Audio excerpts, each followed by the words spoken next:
What is going on, everybody, and welcome back to the Hangout spot where you already know it's real talk, boxing talk, live from my man cave. It's your boy Johnny, and I am your host for another edition of the Hangout spot live. This time, the Thursday night edition. Let's get it popping.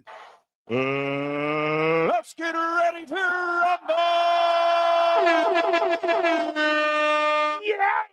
And I just want to thank everybody for rocking out, man. It's been one hell of a week, man. It's been one hell of a week, man. This is the third show this week, man. We did another epic week of boxing talk here at the Hangout Spot Tuesday night. We cooked 5.5 hours. We talked about the best rivalries in boxing history, the rivalries that you enjoyed the most, man. Great conversation, great callers, great panel members. Shout out to all of y'all. And then yesterday we had another epic show.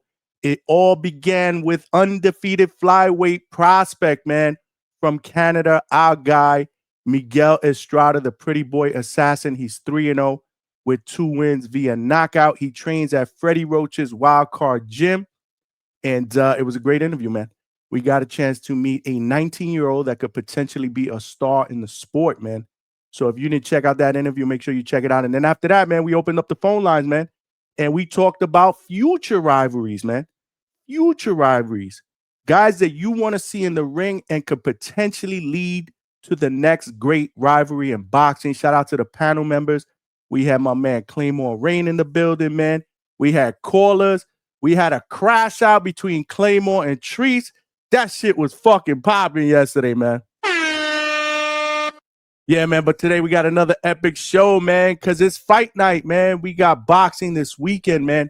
We got Jaron Boots Ennis, who is making his debut at junior middleweight, 154 pounds. He's fighting in his hometown, Philadelphia, Wells Fargo Center, a place that he has sold out in the past. And he's going up against tough contender Uisma Lima, man. And we also got fights on Sunday, man. Yours truly will be boots to ground, man. Shout out to Coach Hector Bermudez, man. He has a few fighters that are fighting on that card, including undefeated Armando Martinez Robbie and Yo Hernandez, man. Nelly Hernandez, man. The demon, man. The beast, man.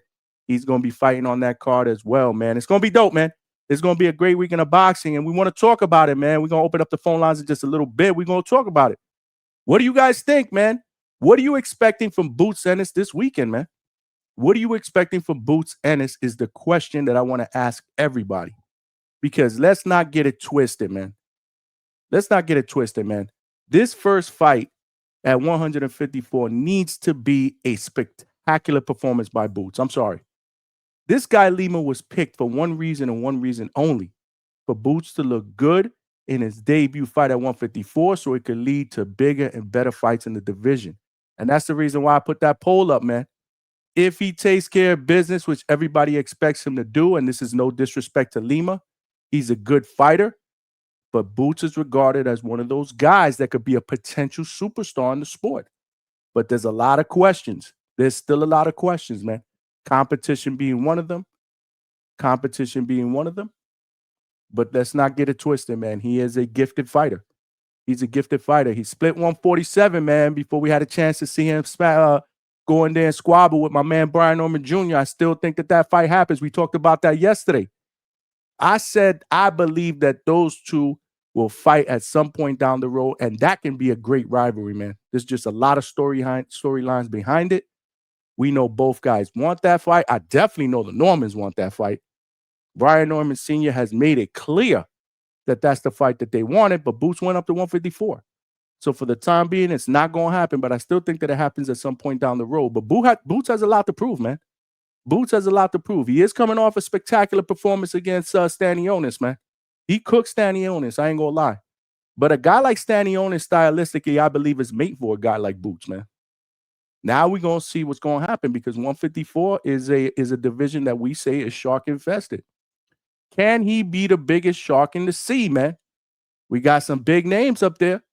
We got a fight coming up at 154 between Sebastian Fundora and Keith Thurman. In fact, I think I screwed up on the poll. I put Fundora versus Lubin. It's actually Fundora versus Keith Thurman. My bad, y'all. So I actually screwed up on the poll. Little bit of a typo. Virgil Ortiz is going to be fighting against Lubin, man. Virgil Ortiz will be fighting against Lubin. So disregard the typo, but nonetheless, there's a poll up, man. Who would you personally, who would you like to see Boots Ennis fight next? Because as for me, if you're asking me, I don't want no Madrimovs, man. And this is no disrespect to Israel Madrimov. I don't want no Giovanni Santillans. I don't want no Sergey Boyacheks. I want nothing but big names, potentially a title, man. Abbas Barrow could be in the picture. He is the new WBA 154-pound champion. He was elevated when Terrence Crawford took the Canelo fight on Fight Night. Virgil Ortiz, I still believe that those two are on a collision course. We talked about that as a potential rivalry in the future. A lot of people want to see these two squabble. Will it happen? It could have happened. It could have happened. It could have happened on a Riyadh card. But instead, Boots Ennis, and it wasn't a good look for him at the time, let's not get it twisted, chose to stay at 147 for Karen, for Stanionis in Unified, and then he's right back up to 154 now, which I believe is probably his natural weight division. I don't knock a guy for moving up when it looks like he's physically past that whole weight limit. Why weight drain yourself, man? Just go to the right weight limit, man, and fight the guys you're supposed to fight at your weight. But if he avoided a Virgil Ortiz fight, there's no avoiding it now. They're both in the same division. Virgil Ortiz, don't get it twisted. He's got a tough fight up against Erickson Lubin. That's going down in November in Texas. That's going to be one hell of a fight. But if Virgil Ortiz wins that fight, he will go in as the favorite. People are going to want to see that squabble between him and Boots. I'm telling you. People are going to call for it. But if that doesn't happen, Bakram is right there. A guy that nobody talks about at 154, the IBF champion. Does he get a fight with Bakram? Does he get a fight with the winner between Fundora and Keith Thurman? And let's not forget, we got the youngest champion in boxing right now at 22 years old, Xander Zayas, the WBO 154-pound champion. Does that fight happen at some point in 2026? A lot of options, a lot of names out there, but I do expect Boots to make a splash after this weekend if he takes care of business. Right now, we about 11, 12, 13 votes in.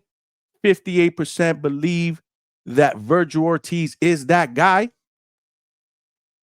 17% believe Bakram should be that guy next. 25% believes Xander Zayas. And the Fundora Keith Thurman winner, again, my bad for the typo. Not sure if I'm able to fix it. No, I can only end the poll. Does he fight the winner of Fundora and Keith Thurman? That's going down at the end of the month. We got some big fights coming up, man, in October. Let's not forget, November is going to be a big month as well. We got that big card over at Riyadh that we all can't wait for, man. We all can't wait for that card. We'll be doing a live fight chat here at the Hangout spot on that card, for that card. Start to finish, and then we'll open up the phone lines after that. We're going to be working overtime, best believe it, that night, well into Sunday morning. Depending on the time of the card, I believe it's in Riyadh, so it'll probably be during the day, but it doesn't matter.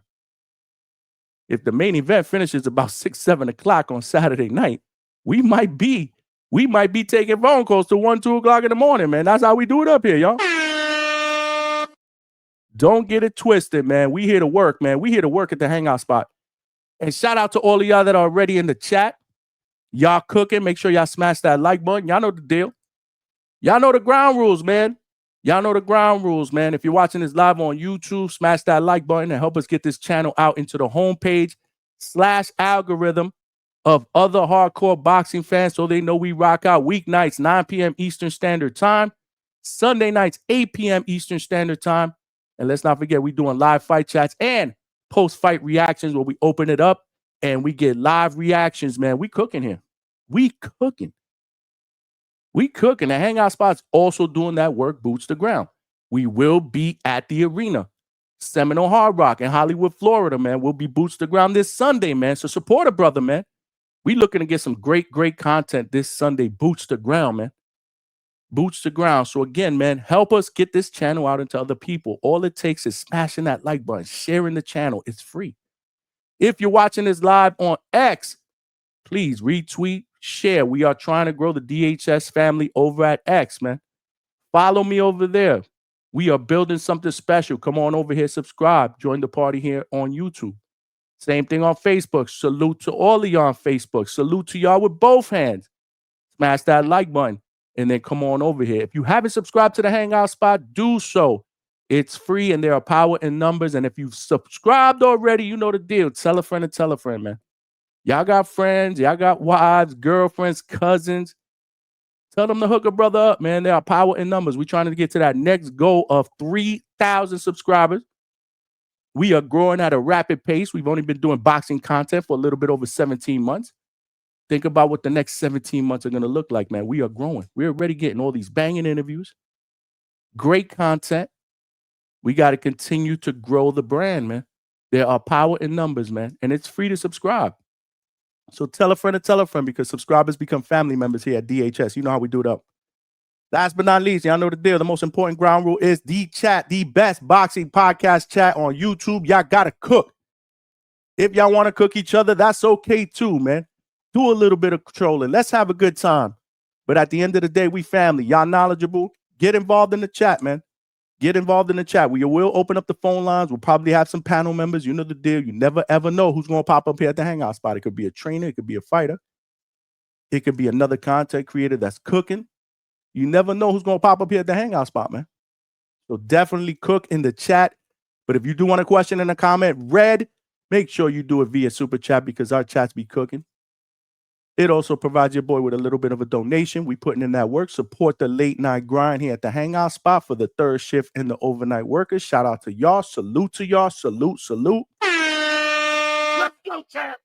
Y'all putting in the work, man. And I'm just trying to get y'all through y'all work shift, man. But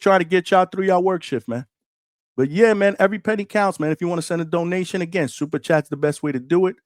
There's also a super thank you option, super stickers, Cash App, which is scrolling down below. I made it even easier. The QR codes are on this side of the screen right here. That's to my Zelle and my Cash App. If you guys want to make a donation, every penny counts and it's always appreciated. We putting in that work, man.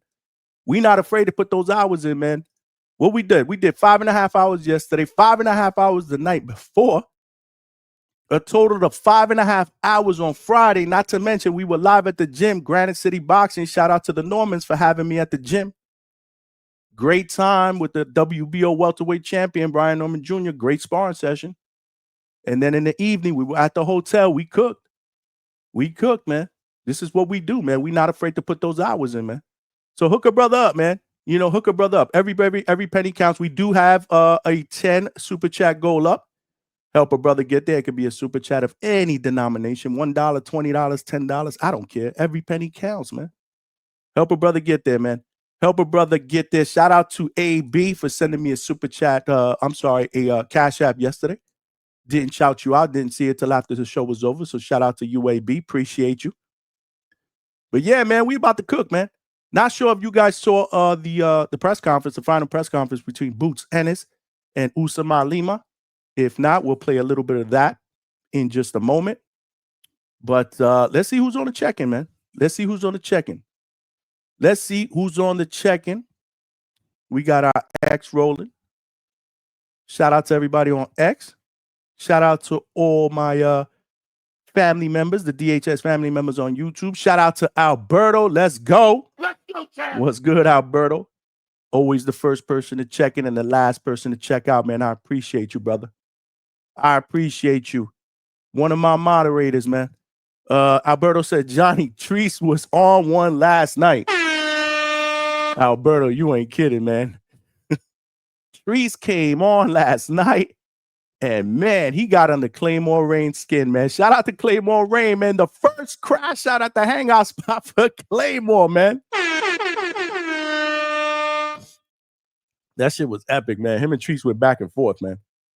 Treese suggested that Jared Anderson and Richard Torres will be one of the best boxing rivalries in the future, and it just ticked off Claymore Rain, man. It ticked off a nerve. They went back and forth. Of course, Treese brought up Albert Bell, saying that Shakur Stevenson is ducking Albert Bell. That ticked off Claymore Rain. It was epic, man. It was an epic crash out. You know me. I try to separate it, but them two were going out at the back. I mean, I picked up my casual peanut. Shout out to Coach Hector Bermudez, Senor Sabor, and I was just enjoying it, man. I was just enjoying it. The chat was enjoying it, but the thing is, man, they were just yelling over each other. I don't know if anybody heard anything that they were talking about, but if you do want to see that crash out, make sure you check out yesterday's episode. It was epic, bro. It was epic, man. Alberto says, smash that like button, y'all. Johnny ain't stopping until we hit 100. You already know. Let's go, champ. We got to get to those 100 likes. I don't know if we didn't get to the 100 likes yesterday, man. Come on, y'all. That's unacceptable, man. We working here. We working, man. Getting to those 100 likes, man, that should be easy. It's free. It's free. And y'all, everybody up in here, man, everybody in the world is always on their cell phone texting people, man. Next person you text, yo, subscribe to my man's channel, man. We are trying to get to 3K, man, and he cooking over there. It don't matter. We talk about it all here, man.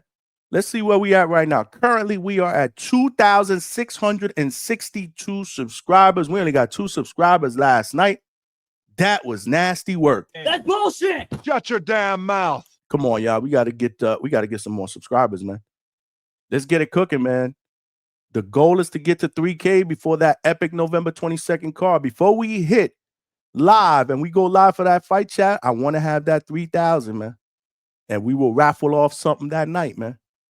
We will raffle off something that night. Shout out to John BX if he's listening.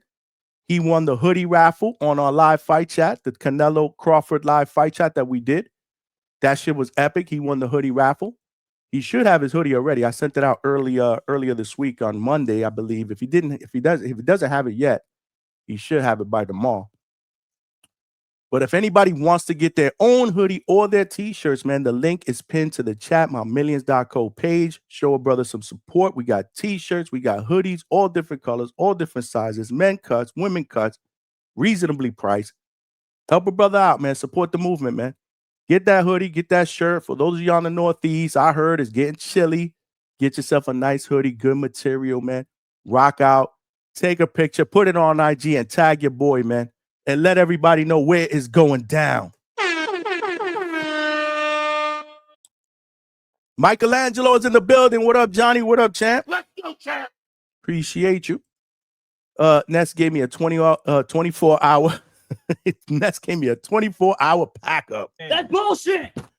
Man, I don't know what is it with you and Ness, Michelangelo, man. I mean, anything that you put in that chat just irks Ness, man. You be trolling him. That's why. You know Ness don't play that, man. He said 24 hours. When was that, today? Yeah, because I was busy, man. I really didn't get a chance to listen to the TBV morning show. It's been like that. I've been very, very busy, man. We're putting in the hours here at nighttime, but then we're getting up early, 5 hours sleep. And you know, we got to do the day job because, you know, we're not at that point yet where we could just give the day job the boot and go full time at the hangout spot. But we working on it, y'all. We are working on it. We are working on it, man. There is a God up there, man. And I'm putting in that work. And with your assistance, we will get there together, man. And we do that. I'm doing shows every night. I might go all night, man. So help a brother get there, man. Let's go, champ. That is too funny, man. That is too funny. AB 2 times, my guy. Salute to you with the Mexican flag. Salute to you, my brother. And I saw that that footage you sent me, man. You looking good, man. It sucks, man. It sucks that I'm not able to get you a fight at Border Wars, man. Shout out to the Boxing Boys. Border Wars is going down November 8th in Georgia.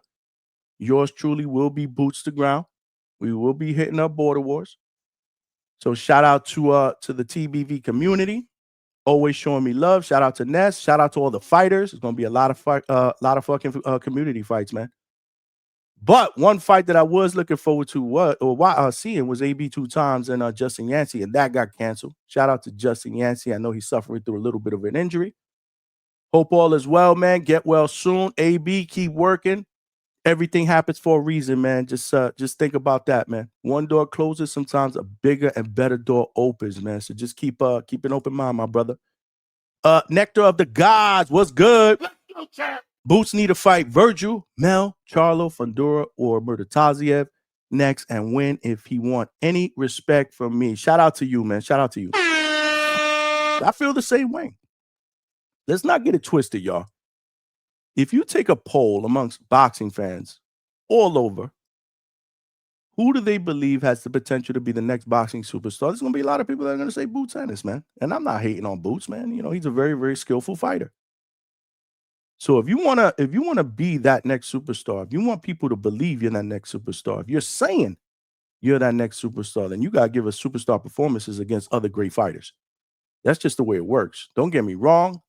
Welterweight champion, unified. I get it. He is saying all the right things in some of his interviews, how he wants to conquer and go undisputed at 154, 160, 168. But let's not forget, he said he wanted to go undisputed at 147, and that didn't happen. My man B Norm the Storm got the WBO strap. That fight never happened.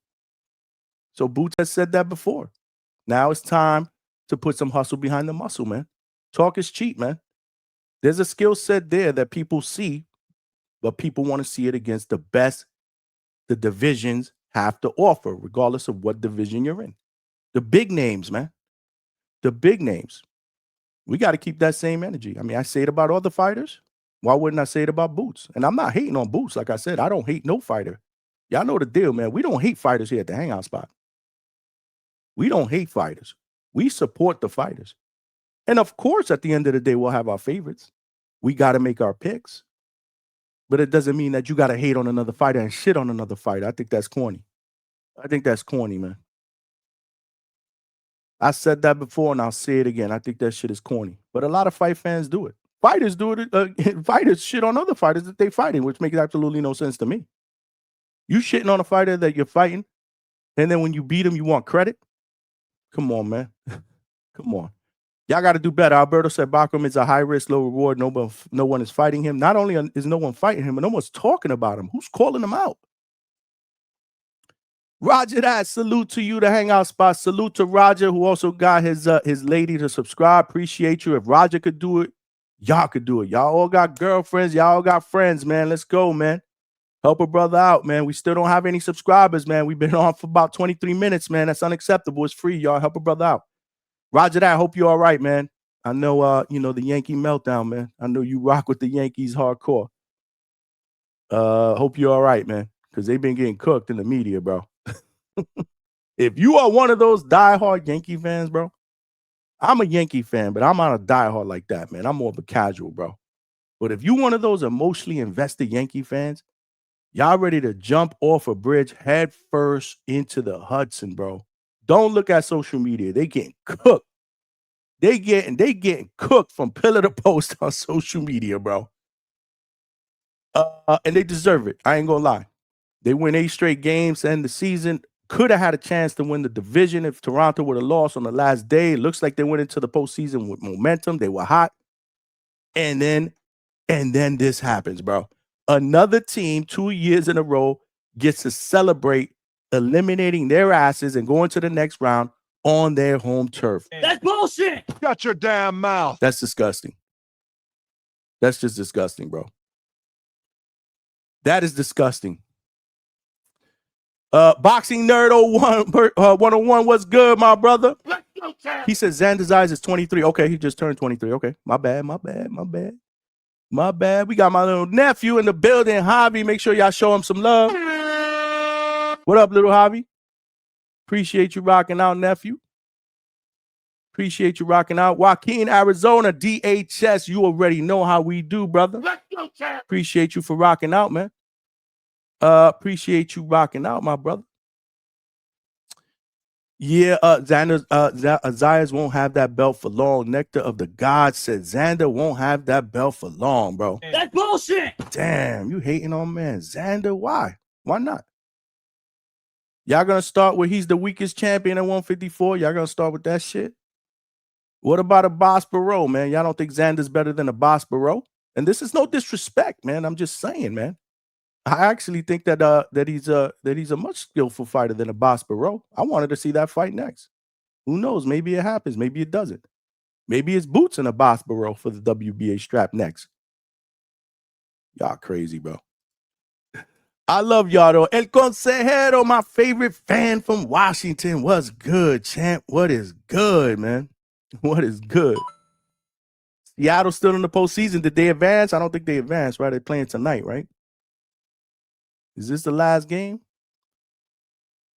Let me know. Let me know. Keep me looped in on the scores, man. Shout out to Seattle. I'm actually gonna be rooting for Seattle now, man. Let Seattle make it to the World Series. They never won a World Series, if I'm not mistaken. They had them really, really good teams in the 90s when the Yankees had when the Yankees started their dynasty in the late 90s. Seattle had a squad, bro. That's when I was a real baseball fan. To me, that's when baseball was the game that I loved growing up, man. When the Yankees had Don Mattingly and Paul O'Neill and Jeter came out and Bernie Williams and Jorge Posada and Andy Pettitte, Mariano Rivera. But the Mariners had Ken Griffey, Jay Buhner, Edgar Martinez. They had A-Rod for a minute. Them Seattle teams back in the 90s was fucking no joke, man. They was no joke, bro. Wazoo D, what's good, brother? He said Boots is not going to fight anyone that we want him to fight. I guarantee you it's going to be somebody like this guy he's about to fight. That would be nasty work, bro. That would be nasty work, bro. This is nasty. If he fights somebody along the caliber, and again, man, I think Lima's a tough dude. Lima, I wouldn't call Lima a layup at all. He's a tough dude. We're going to talk about him in a little bit. But he's definitely a guy that I believe stylistically is tailor-made for a guy like Boots. And there are levels in boxing for a reason. So this is no disrespect to Lima, man, but nah. We're not trying to see that, man. We're not trying to see that, bro. We're not trying to see that. You get by Lima, we want a big fight. If not, everything else to me is... Let's get a 2-pack of ass. That's right. That's right. I said it. Treese Hazen Claymore, as he is the newest panelist. LOL. Yeah, man, he was baiting out. Claymore fell for the bait, bro. Claymore fell for the bait. Claymore is my dude. Shout out to Claymore Rain, man. Great co-host. He stood on with me damn near about 4 hours, man. Right after my interview with Miguel Estrada, man, he jumped up and we had a good time, man. Claymore knows his shit, man. He'll kill you with kindness, bro. But even Treese got the devil out of him, bro. The demon out of him, bro. Claymore was going in, bro. Let's go, champ. Claymore, if you listening, you my guy, bro. You my guy, man. Treese is my guy too, man. Shout out to Treese and the third shift workers. Hopefully he'll call in later and explain what his intentions was behind that crash out, man. Did he intentionally want to get under Claymore's skin, bro? I don't know. It seemed like it. Roger that said Claymore was so mad he was about to pull his hair out. Word. It smelled like a toilet full of nasty ass shit, okay? Yo, Roger, you ain't kidding, bro. Yo, he took his glasses off and everything, bro. He took his glasses off and everything. Claymore looked like he was about to thump, bro. Claymore was about to thump with Treese. If they was face to face, I think Claymore would have swung at him, bro. That's how mad Claymore was. Alberto, you know the deal. You know the deal. Tip Bailey. There's certain people that could do that to other people that are not familiar with them. Tip Bayless is another one, man. Who did Tip Bayless made crash out one time on the panel? There was somebody I had on the panel that crashed out on Tip Bayless. Was it the Boxing Maniac? Nah, it wasn't the Boxing Maniac. It was somebody else. Oh, it was my man Clarence from No Duck Zone podcast, man. It was my man Clarence, man. You know, Tip be going in, and Clarence called in. Woo, Lord child, that was another epic crash out, bro. Shout out to my man Clarence McLean. If you are watching, appreciate you, my brother. He family here at the Hangout spot, bro. Michelangelo is another dude. I mean, he could definitely make people crash out. He was throwing shade. He was throwing shade at the Hangout spot. Who's throwing shade? There he goes, Claymore. What's good? What's good, fam? Claymore was ready to thump, bro. Claymore My brother Claymore, man. We gotta get Claymore on the panel, bro. We gotta get Claymore on the panel, bro. Who we got up in here, man? Bones 13 was good. Salute to you, my brother. Salute to you, fam. Alberto said Johnny Two-Tone, a real one, before he just ended the live, he told everyone to come to DHS. That's my brother. Appreciate you, Two-Tone. That's my brother. Make sure you guys show the Hatrix love, man. Two-Tone, TBV, the Hatrix, the Hangout spot. We are family, bro. We are blood family, yo. Two-Tone's growing at a fast pace. I'm trying to follow suit, man. He inspires me. Hopefully, I inspire him a bit. But we are doing it, and we are doing it together, man. Appreciate you, Tone. Appreciate you showing love to the DHS family. Shout out to the Hatrix. Suckers all watch out. What's good? Salute to you, champ. Make sure you smash that like button. Like suckers always say, smash them likes. Well, we got close to 30 likes. Come on, man. We've been here for a half hour. A minute a like. Is that how we doing? Unbiased Brand, my guy. Another third shift overnight worker. Salute to you. Another family member putting in the hours out in the road. My man, the big boss Bandalorian. Let's go, champ. Johnny, Najee needs to try to get the Nicholson fight. I hope he can. I hope so. I hope so. You know, I saw Najee up last week at the gym. Shout out to Najee Lopez. His brother Hakeem was there. Hakeem gonna be fighting in November. We actually gonna bring his brother onto the show. We interviewed him really, really quick. It wasn't really an interview, just more of an introduction while we were at the gym. Make sure you guys check out that episode, Boots to Ground. The hangout spot was in ATL at Granite City Boxing with the WBO welterweight champion Brian Norman Jr. during his training/sparring session. It was epic. But we're going to get Hakeem here for a real interview, man. A real interview so that we can ask him some real questions and introduce him to the DHS family. He's down with it. He's 15-1 with 9 knockouts. He a beast too, man. The Lopez is a beast, bro. The Lopez is a beast, bro. Shout out to the Lopez brothers. BVO Sports TV, salute to you with both hands, my brother. Appreciate you. Let's go, champ. Thanks for rocking out. You already know how we do here at the Hangout spot, man. Polk County, Florida in the building. Sean Legend, what's good? Polk County? I'm in Polk County, man. Shout out to my Polk County family member, man. I'm in Winter Haven. Where are you, Sean Legend? Hopefully I'll see you one day at one of these fights. Because, you know, I'll be putting in that work, boots to ground, man. We holding Florida down DHS style, bro. David Garcia, my guy. My Devin Haney fan brother. He said Bakram issue is that IBF rule. That's why most don't want to fight him. Or the IBF rules you talking about? I don't know, man. That and the fact that that he fucked up Tim Tszyu, bro. There weren't a lot of people that really, really knew who he was or realistically were high on him before that Tim Tszyu fight, man. But after he did that, it was almost like nobody's mentioning this dude's name, man. Who is he fighting next, man? There was a rumor that he was fighting somebody, right? I thought it was going to be Lubin. It was supposed to be Lubin after Lubin beat Audra Holmes. The big boss Mandalorian knows he was there. We were working that fight at Pro Box when Lubin did his thing against Audra Holmes. That was supposed to be an IBF eliminator for Bakram. That didn't happen. Now Lubin's fighting Virgil Ortiz in Texas. More money. More name recognition, obviously, as an opponent for Lubin. Mariners play tomorrow. Oh, okay, I thought it was today. My bad. Suckers all watch out. The Dodgers are winning. They playing the Phillies today, right? Dodgers tied 1-1. Roger that. Okay. Keep me posted on the chat, y'all. Boredom is over. King Vega is here. Vega, I got something for you, man. Shut your damn mouth. Yeah, that's what I got. Now go home and smoke some more crack. That's for you, Vega. That's your button. This is the Vega button, y'all. Shut your damn mouth. That's bullshit. Shut your damn mouth. That's the Vega button. Whenever you guys want me to hit the Vega button, tell me hit the Vega button. That is the Vega button. Just like the fart button is the stock chasers button. That's the stock chasers button, bro. 12 inning tie, the Dodgers and Phillies. Okay. X the realist 101X. Zaya's got the skills to pay the bills, but I don't think he got that killer instinct in him. He's a boxer, bro. He doesn't fall into that prototypical Puerto Rican style fighter, you know, that's going to go in there, that's going to bang it out, that has a tremendous left hook. Zayas is a little different, man. He's more of a boxer mover.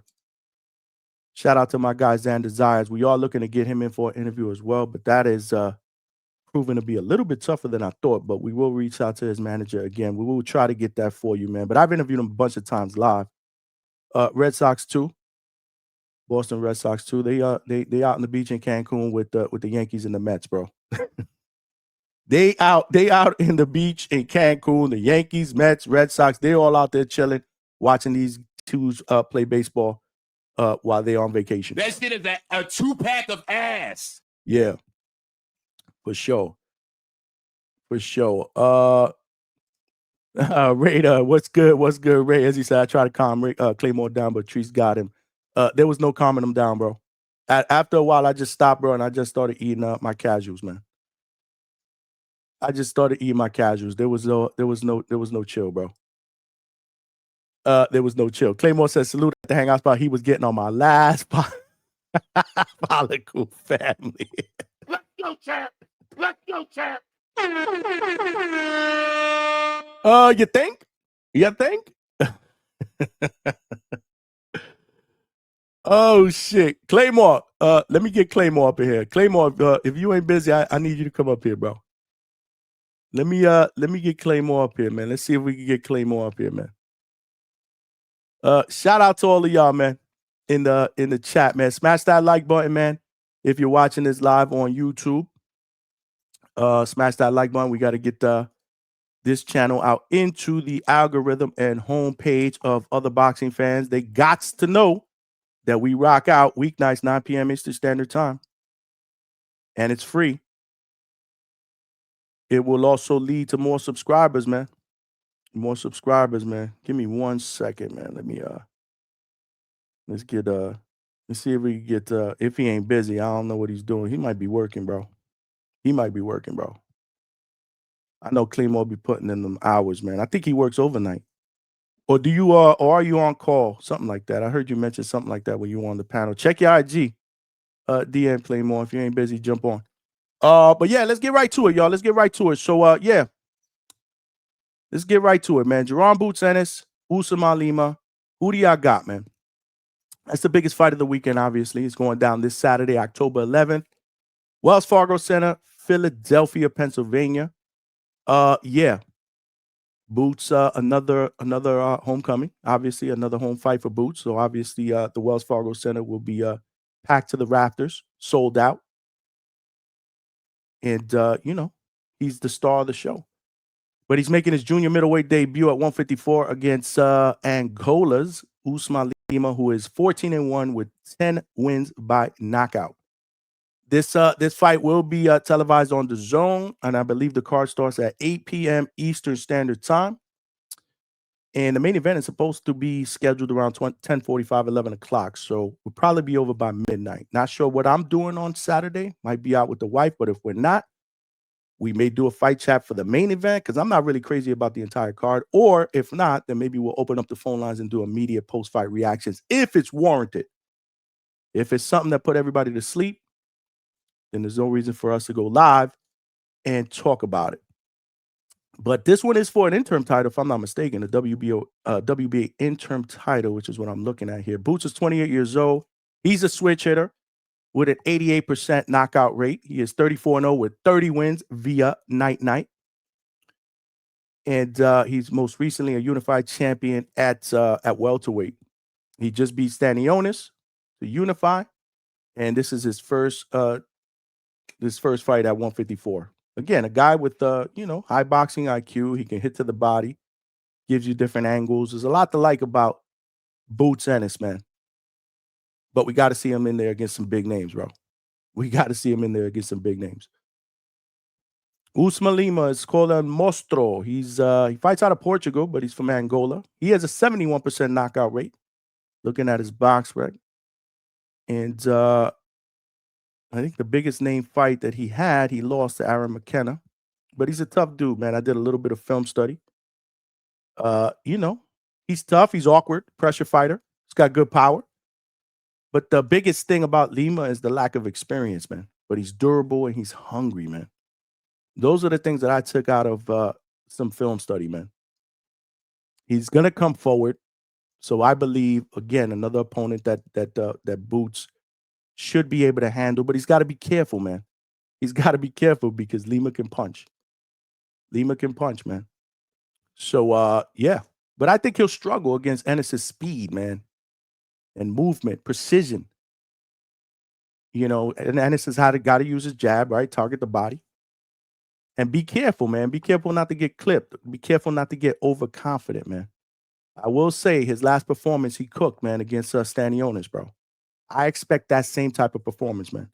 And Lima just has to go out there. I mean, there's nothing really to lose. He's a big underdog here. Let me check what the betting lines are. Right now, he's a plus 800. Boots is a minus 1430 to win. And this is on BetMGM. But I believe Boots should dominate. I'm looking, like I said yesterday, man. This is no disrespect to Lima. This is more about Boots. I'm looking for Boots to go there and give me a star performance. And it doesn't mean he has to put this dude to sleep. I'm not saying that. A star performance can be a lot of different things. I consider the Stanionis fight a star performance. I want something similar. Break him down, stoppage. I definitely want a stoppage. I'm predicting stoppage in the middle to late rounds. 7, 8, around there. 6 to 8, I'm predicting a stoppage. That's my prediction for this fight. But I do hope that Lima comes and shocks a lot of people. Underdogs. I'm a big underdog guy. I think upsets are great for boxing. But I don't see an upset here. I don't see an upset here. If we go live after the fight, we will be talking about who's next for Boots Ennis, in my opinion. Just like the poll. I got my man Claymore Rain in the building. What's good? You lost a little bit of hair yesterday over that. Listen, bro, whatever I had left, it's a wrap. Whatever hope there was for this thing right here to go in a different direction, we done. We officially all the way in now. We tapped all the way in, bought a whole new thing of shaving cream, replaced the blades, you know what I'm saying? And That's just, we just stay prepared out here, bro. We just stay prepared out here, man. That's what's up, man. Welcome back to the panel, brother. It was good having you yesterday. I don't know if you heard me, but I was like, Claymore was tight. Like, yeah, I was like, bro. At that point, I was like, you know what? Just let him go at it. Bro, listen, man. The wife got at me today, right? The wife was like, "What?" She heard you? Going on? Yeah, of course you heard, right? She's like, "What was going on downstairs?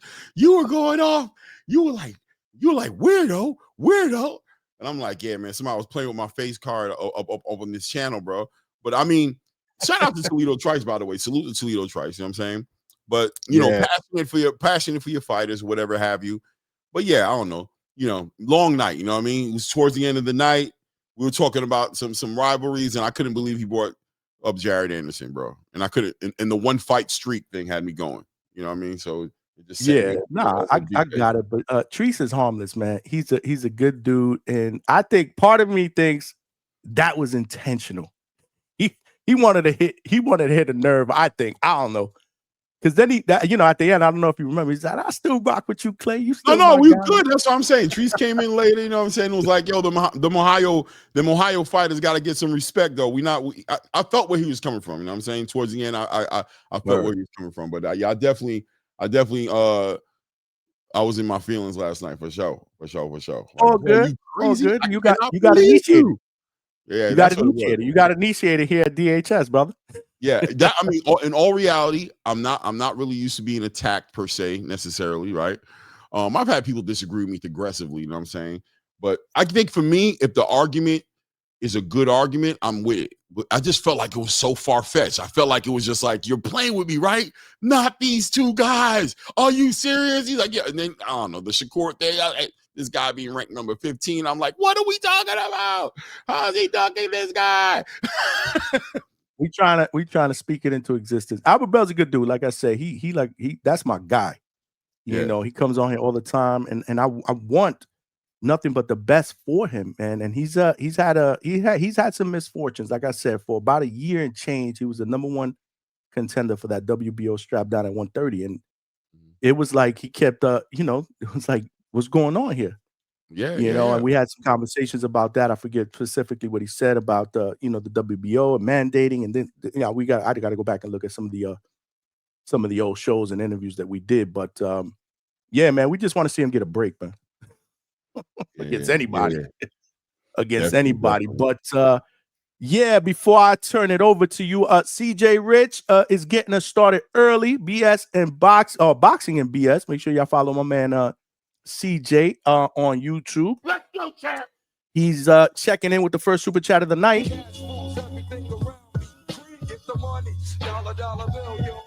CJ, appreciate you, my brother.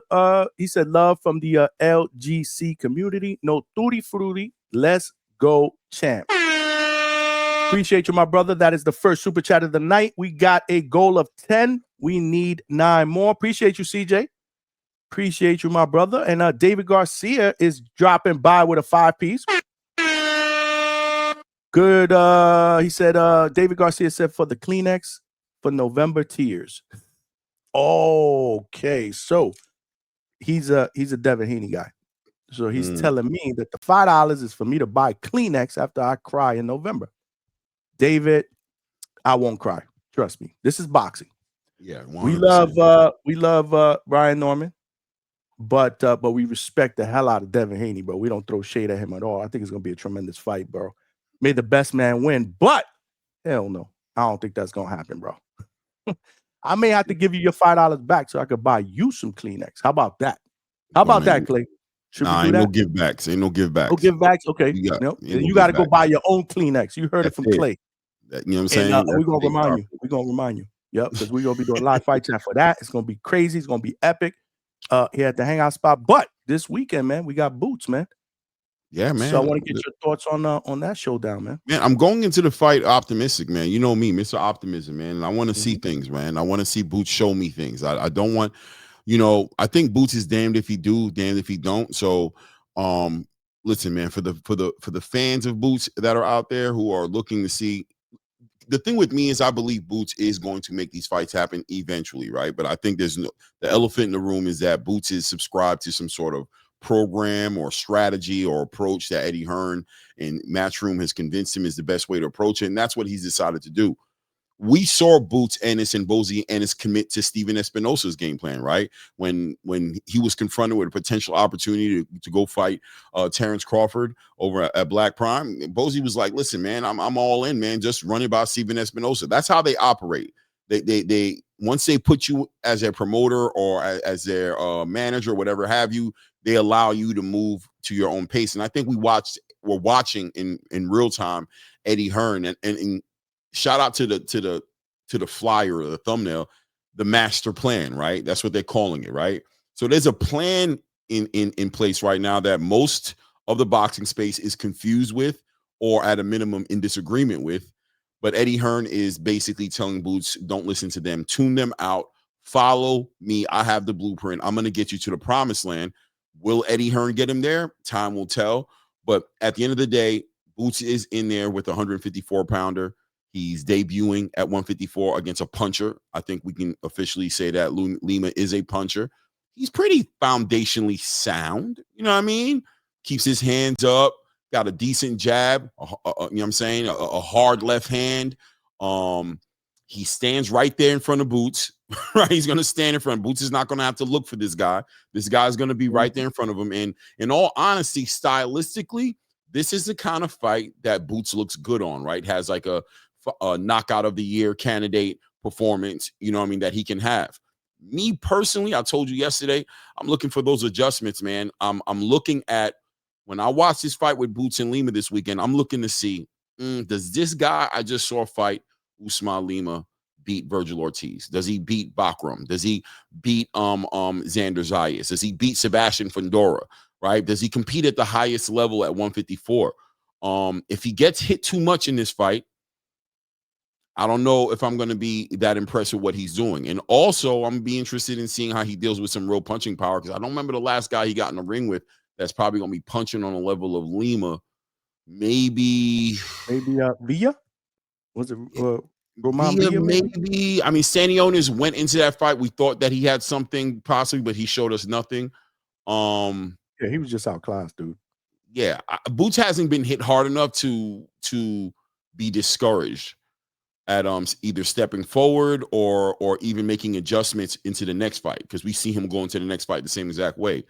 So I'm just interested in seeing how they plan on approaching 154, because I don't know if the Boots at 147 survives 154. And maybe that's a little blasphemy, but I'm just being honest, right? Just to say that the daredevil, the red light runner, my guy said yesterday, the guy who's running red lights, I think 154 has a stricter enforcement, law enforcement out there as far as speeding is concerned. And I think he might need to bring us that IQ. I want to see him bring that pedigree. Hit, don't get hit. Box, look good. Get the knockout if that falls into place while you're doing that. But the showman, the showman in Boots, I want to see if he has that under control. Like Terrence showed us he had it under control against Canelo. Because remember, going into the Canelo fight, everybody thought Terrence, they were scared about that with Terrence, right? If Terrence gets hit, he's going to go get his lick back. He's going to throw it all away, and that's when Canelo's going to catch him. But he showed you his discipline was there. The team had a good strategy, and he doesn't have to get hit. He doesn't get hit if he doesn't want to get hit. So I want to see if Boots makes those adjustments. Yeah, no, absolutely. Absolutely. Do you think, because you mentioned that there hasn't been anybody that has really been able to get his attention, right? Mm-hmm. Hit him good enough to get his attention. Do you think that Lima could have moments in that fight where he could do that? He is a pressure. He's a come forward fighter. Yeah. He's got a little bit of pop. He's got some pop. I do, man. I believe Lima. I believe Lima can do that, and I think Lima should already get that respect going into that. I don't see any reason why Boots should. I think going into this fight, if Lima can do anything at all, because I think Lima's out of his league. I just think Boots' levels above him in so many different departments. But if Lima's coming into this fight with anything, I'm gonna have to say he's coming in with the puncher's chance, right? He's got power. That's what he brings to the table, and that's another thing. I want to see Boots and Bozy take that away from him, because I know Boots wants to sit there in that mid-range, close-range space. He wants to catch and shoot. He wants to put this guy in his pockets, and he wants to even beat him at his own game. But I want to see Boots become more strategically, inclined. I want to see him and Bozy implementing strategies, and I want to see the signs of a generational talent. I want to see undisputed champion of the world in that ring Saturday. I want to see somebody who, when I see that, I translate that into any of the big fights that he could be having, all the big fights that he should be having coming for him after this fight. That's what's up, man. Let's take a peek a little bit at some of the back and forth between Jaron Boots Ennis and Lima. Today was the final presser. Tomorrow will be the weigh-in, and then we are on. We got ourselves a fight if all goes well. Boots was a tough guy today, man. Boots was feeling some kind of ways. He was kind of like he almost went there with like he didn't crash out, but Boots was looking kind of like, you know what I mean? He's a little testy. That's why I wanted to play this, because then I wanted to get your take on it. This is Fight Hub TV. Let me know if you guys can you see it on the screen? Yes, sir. Yes, sir. This video is courtesy of Fight Hub TV. Good night, everyone. First, this is Lima. Thank you for you, Eddie, and Matchroom for this fight. All my life, we trained for this moment, this event. And yeah, we put a good camp of life for this fight. I'm the best chef of my life. I'm ready for this fight. You come into this fight with zero fear. A lot of these opponents I think we could have chose wouldn't truly come here to win the fight. We know we're going to get that from you. You truly believe in your heart you can beat this man on Saturday night? Yeah, for sure. And they know I can beat you. What gives you that belief? You got some outstanding wins on the road. You're a dangerous fighter. You're heavy-handed. But this guy is, many believe could be the pound-for-pound number one of the sport. Yeah, I know, but I elite fight. I have everything. I have ring IQ. I have footwork. I have strong. I'm fast, and I am best shape of my life. So I can do everything he can do. You come in aggressive. You believe you have the power at 154 to knock this guy out? For sure. For sure. What you want to bet? Bet on it. Oh, look at Boots. You don't believe in yourself. You all talk. I can bet. I don't have your money. I love it. I love it. I don't know. Do you think he truly believes that he can win on Saturday? I'm glad that he think he's confident. I like it.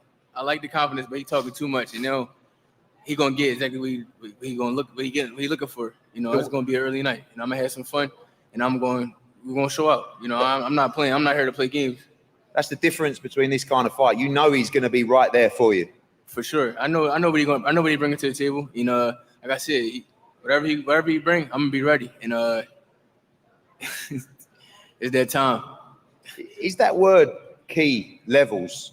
You know, we know this is a very good fight. I mean, he's an elite 154 guy. Is it just about showing the levels on Saturday night? And you can't go over. You got this road warrior tag. It's different when you fight Boots Ennis. No, for sure. He definitely a good fighter for sure. You know, I watch him. I like what I see. You know, good fighter, but it's levels though. Like you fighting those guys over there. They don't got my skill. They don't have my power, my ability. I'm on a whole different level. And when he actually get in there with me on Saturday night, he gonna be like, yo, he a lot faster than I thought, a lot stronger than what I thought, a lot slicker. Like it's levels. He know that. You know, he know that, but we're gonna see. He says he believes he has the power to knock you out. You expect your power. We saw it at 47. Is it even different at 54? Make sure y'all come out Saturday night. Don't miss this spectacular knockout. You win this fight inside the distance? I win this fight however I want to do it. I'm not here to play. I'm telling you, no, I'm not here to play. I'm coming. Damn. I got a question though. Maybe it's just me, man, but why do fighters do that though? Like, he's not on my level, you know. Then why are you fighting him then? Like, to me, that's like, I don't. Clay, is it me? Am I just being nitpicky here? Like, I don't know. So he's not on my level. This dude, there's levels in this game. He's not on my level. Psychological warfare, right? It's like in sales, right? In sales, if anybody's ever done sales before, right? They say that on every phone call or every interaction, there is a sale that's made, right? What does that mean? That means you either going to sell them on the buy or they're going to sell you on the no. But ultimately, a sale is going to be made. So even if you take it back to a Bill Haney and a Brian Norman senior interaction, there's always a sale being made, right? Bill is trying to sell, you know, levels to the game. Your guy ain't done nothing, you know, trying to convince the Brian Norman Juniors of the world, or the Ryan Garcias of the world, whoever he's getting in the ring with, the Regis Prograis in the world. That one right there was a real good, because I think they legitimately sold Regis before he got into the ring, right? But psychologically, if I can get into your mind and get you questioning yourself and get those yeses, right? Because every one of those yeses count. They stack up on each other. Every one of those confirmations and those every single time you concede, it's a win. It's an edge on my side, and there's a psychological game being played there. So, you know, Boots, when I see people doing stuff like that, I'll be honest with you, it's just like when you watch somebody get punched in the ring and they shake their head and you like, yeah, that means yes. Right. Yeah, that means, you're acknowledging the punch. You doing this, but we as fans who've been watching boxing for years know this ain't cutting it for. We know this. That's what's happening. So good comparison. Yes. So there's a part of it where when I hear Boots talk like that, I go, he's looking for motivation. He's looking for incentive, and I don't want to say he's nervous, because Boots is just that guy, right? But when you talking like that with a guy who's just giving you nothing. He's giving you no negative energy. He's not raising his voice. He's not throwing shots, but you're just like, he was just being confident in his abilities. Like, he wasn't really, like he said, you're doing a lot of talking. I don't consider what he was doing was talking. So, right. Yeah. So it's like, I was this close. I was saying it to my friend earlier today. I was waiting for Jaron to ask him if he was talking about his mother, right? Like, what'd you say about my mama? Like, you know what I'm saying? Like, it looks like you needed to find something. Boots is looking to be motivated. He wants to have red in his eyes, and he wants to come for this guy. And I think he has to understand to a degree that people, if this fight is competitive, even if you win this fight, but if this fight is competitive, Boots is taking a lot of heat for this fight, man. He's taking a lot of heat for doing this where people felt like there were other options for him to do it. So in a way, he's compounded a lot of pressure on his shoulders. Way less pressure if the competition would have made sense. So he's kind of got the pressure on him to like dominate this guy, right? Like he can't let this guy live. This no name can't come into this fight and have a fight of the year with the future pound for pound best fighter in the world, face of boxing, right? No, I get it. Good take. Yeah, but and this is why I said what I said earlier. I said I'm expecting a superstar caliber performance, right? That is what people are comparing him to. Like they're saying he's going to be that next guy or one of those next guys. Then you got to show me that, because again, we're talking about levels, right? Lima's a good fighter, a solid fighter, but there's no way on earth, I believe, that with what he's accomplished and what Boots is as a fighter, that this should be a competitive fight. Like Boots should show what he just said, that there's a level. And it's clear that he's looking to not play any games. So that combined with the fact of I'm looking for, it has to be a stoppage, or else we're going to have to start having some conversations. It's going to be a conversation Sunday morning, right? Sunday morning, it's going to be a different kind of talk. Some tough conversations, man. And we're going to have to keep it a buck. We're going to have to keep it a buck. But I mean, sorry. I mean, I'm laying down the groundwork. But if he does what he does, I can't be mad at you, I'll man. say, listen, Boots did what he needed to do. Now what he needs to do is not take a step backwards. And this is why I put up that poll, because, and I apologize everybody for the typo. I put the Fundora Lubin winner when I should have put the Virgil Ortiz Lubin winner and the Fundora Keith Thurman winner. My bad, y'all. But y'all know what y'all know what I mean. Y'all know what I mean in the chat and everybody that's voting. I need to see a big fight. And I'm not saying it has to be a title fight, but it would be nice. It would be nice. I mean, look, he has not fought at 154 yet, and he's already ranked number 2 in the WBO.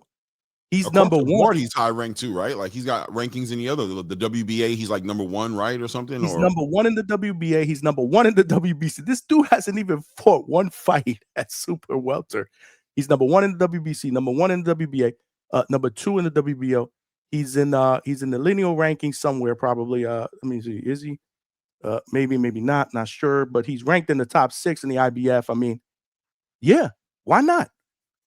Why not? I mean, if Abbas Barrow doesn't fight Xander Zayas, which is a fight I personally want, even though the chat cooked me last week when we talked about it, or Vega did, and said that there was no way that the Top Rank would allow that to happen. I don't know, but it has to be either that, maybe call out. Like I want to see Boots if he knocks out Lima.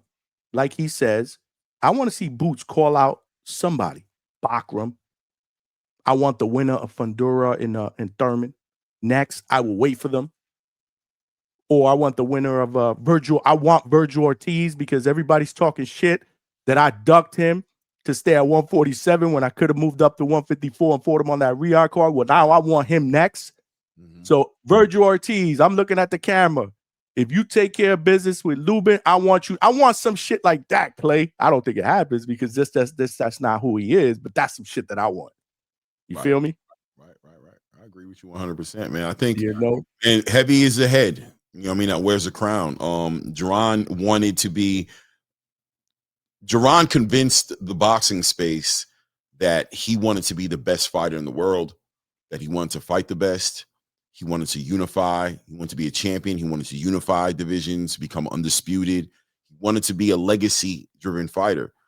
And we all love that. Boxing fans love to hear that. It's like you're talking to the lady and you're telling her everything she wants to hear. But now it's time to cash that check.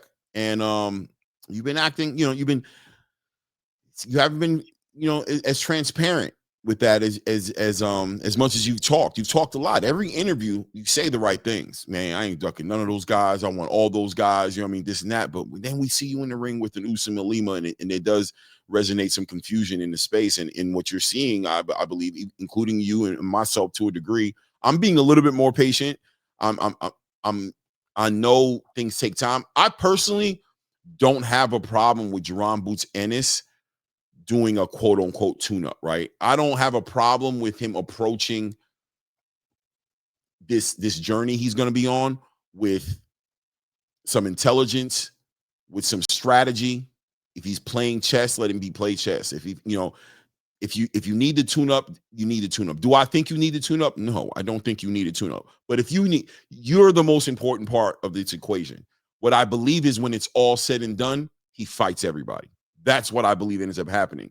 So I'm okay with it, but I completely understand the Space's issue with the way he's being rolled out in 154. Like, I completely get the frustration, but listen, you're betting on yourself, Boots. You're betting on Eddie Hearn. Good luck on that, right? Do what you're supposed to do. I hope nothing happens, no derailing. God forbid. I don't want no God forbids to happen. You know what I'm saying? God forbid Lima sits you on your pockets. God forbid this fight ends up being a split decision. Boots may have to jump into the Devin Haney conversation as far as becoming the heel, the villain. Maybe that's his role that he's going to play. Floyd Mayweather did it. He was the heel. Javante Tank Davis, to a degree, played the heel. The biggest stars in the game, Tyson Fury was a heel. Some of the best guys in the game played the heel game, and maybe that's the role that Boots is going to play. I don't know, man. But he has to show and prove because he set the tone. This is what he said he was going to do. So we're only holding you accountable to your own words, good brother. And we're looking forward to see you follow through on that. Absolutely, man. Great perspective, man. This is why I like to have you here, because you give a, different perspective. You're more patient. I like that. I want to show another video here. Make sure you guys smash that like button. We are halfway to 100, y'all. We are just getting started here at the Hangout spot. Smash that like button. If you're watching this live on X, make sure you guys retweet, share, whatever you guys call it over there. Follow. Come on over here. Subscribe. Same thing on Facebook. We're streaming on these 3 different platforms. And just continue to get it. Make sure you guys continue to cook in the chat. Let me put this one up. This one is in an interview that Boots did with the Ring Magazine, the Inside the Ring Magazine show. The Ring Magazine show. When he's talking about what's next potentially, like what's his legacy is, what his legacy is all about, which I thought was an interesting question. Good question by Max Kellerman. Video credit to Ring Magazine. And let me play that. Man leaves, and now a new guy has to establish himself as the man. Boots, when you say you're in the record books now, you're right. It's in a different kind of way. You were the welterweight champion of the world. There aren't that many of those guys. What is that in terms of your legacy? What is it? I know we're throwing different names out and you're throwing names out. What is it you're looking to accomplish in boxing other than, of course, making a lot of money? That's your profession. But what is it you're looking to accomplish in terms of your legacy? My legacy, it's time to, for me, my legacy is to be, collect them belts, be, multiple weight division champion, undisputed at 54 if possible, and keep doing it each and every weight class, 154, 60, and, maybe 68. That's my goal, and to fight these top guys. And, it's going to happen, one by one. We're going to bring them. Yeah, Boots, and this Saturday, you're going to have your first fight at 154 against Lima. Lima, 5th straight fight as an underdog. Before we go any further, he said that his goal is obviously to go undisputed at 54, 60, and possibly 68. Yeah. Do you believe him? Because we heard the same thing at 147, and that didn't happen. Now, I'm not going to kill him for that. Again, like I said earlier when I opened up the show, I don't knock any fighter for moving up to their comfortable weight class. Why should you have to kill yourself and starve yourself just to make a weight? It's not it's not necessary. Just if you're not comfortable, move up. Right. But do you believe him when he says that? Like I said earlier, man, he says all the right things, man. When you put the mic on him and you give him the questions, Boots, how you going, right? Boots gets you going. Like he's like that movie I was like, he gets the crowd going. He says all the right things, man. I'm the legacy guy. I want to fight the best.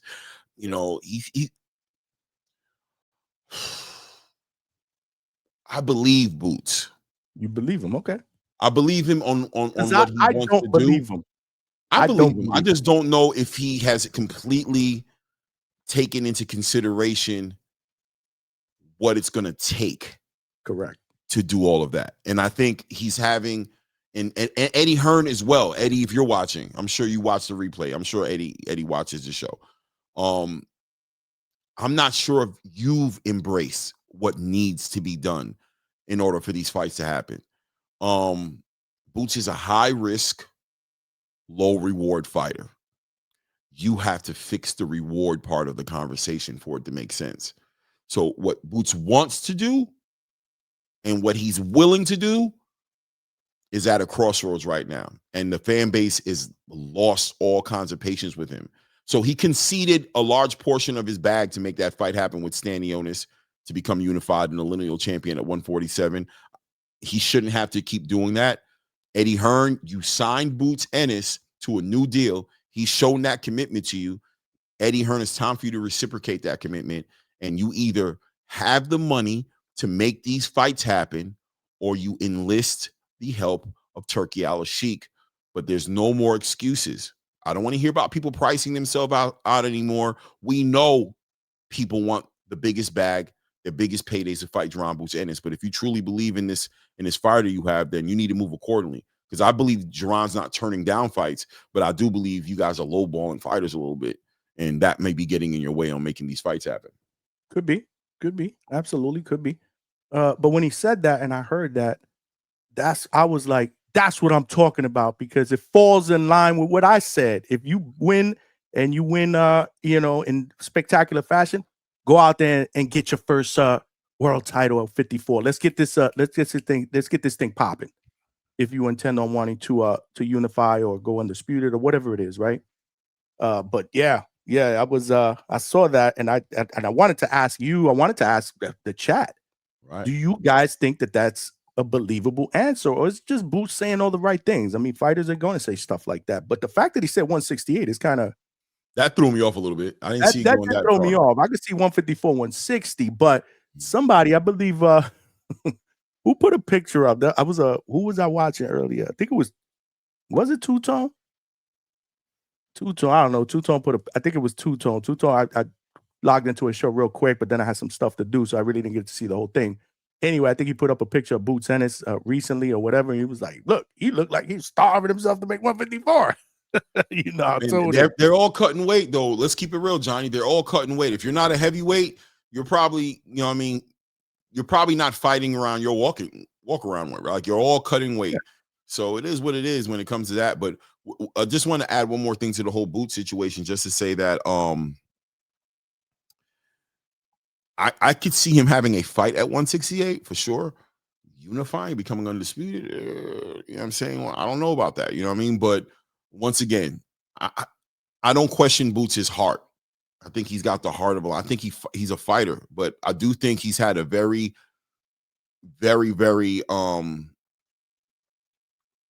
he's had a very interesting experience in his boxing career since working with Steven Espinoza and Cameron Duncan, rest in peace to Cameron Duncan, and how hard it was for him to make the fights. He couldn't get the unifications. Mario Barrios, no matter what, wouldn't make the fight happen.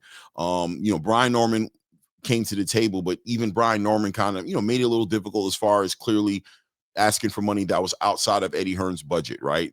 Or outside of what Eddie Hearn was willing to spend for it. But that was the closest, and then Stanionis. So he's moving differently now. He's moving differently now.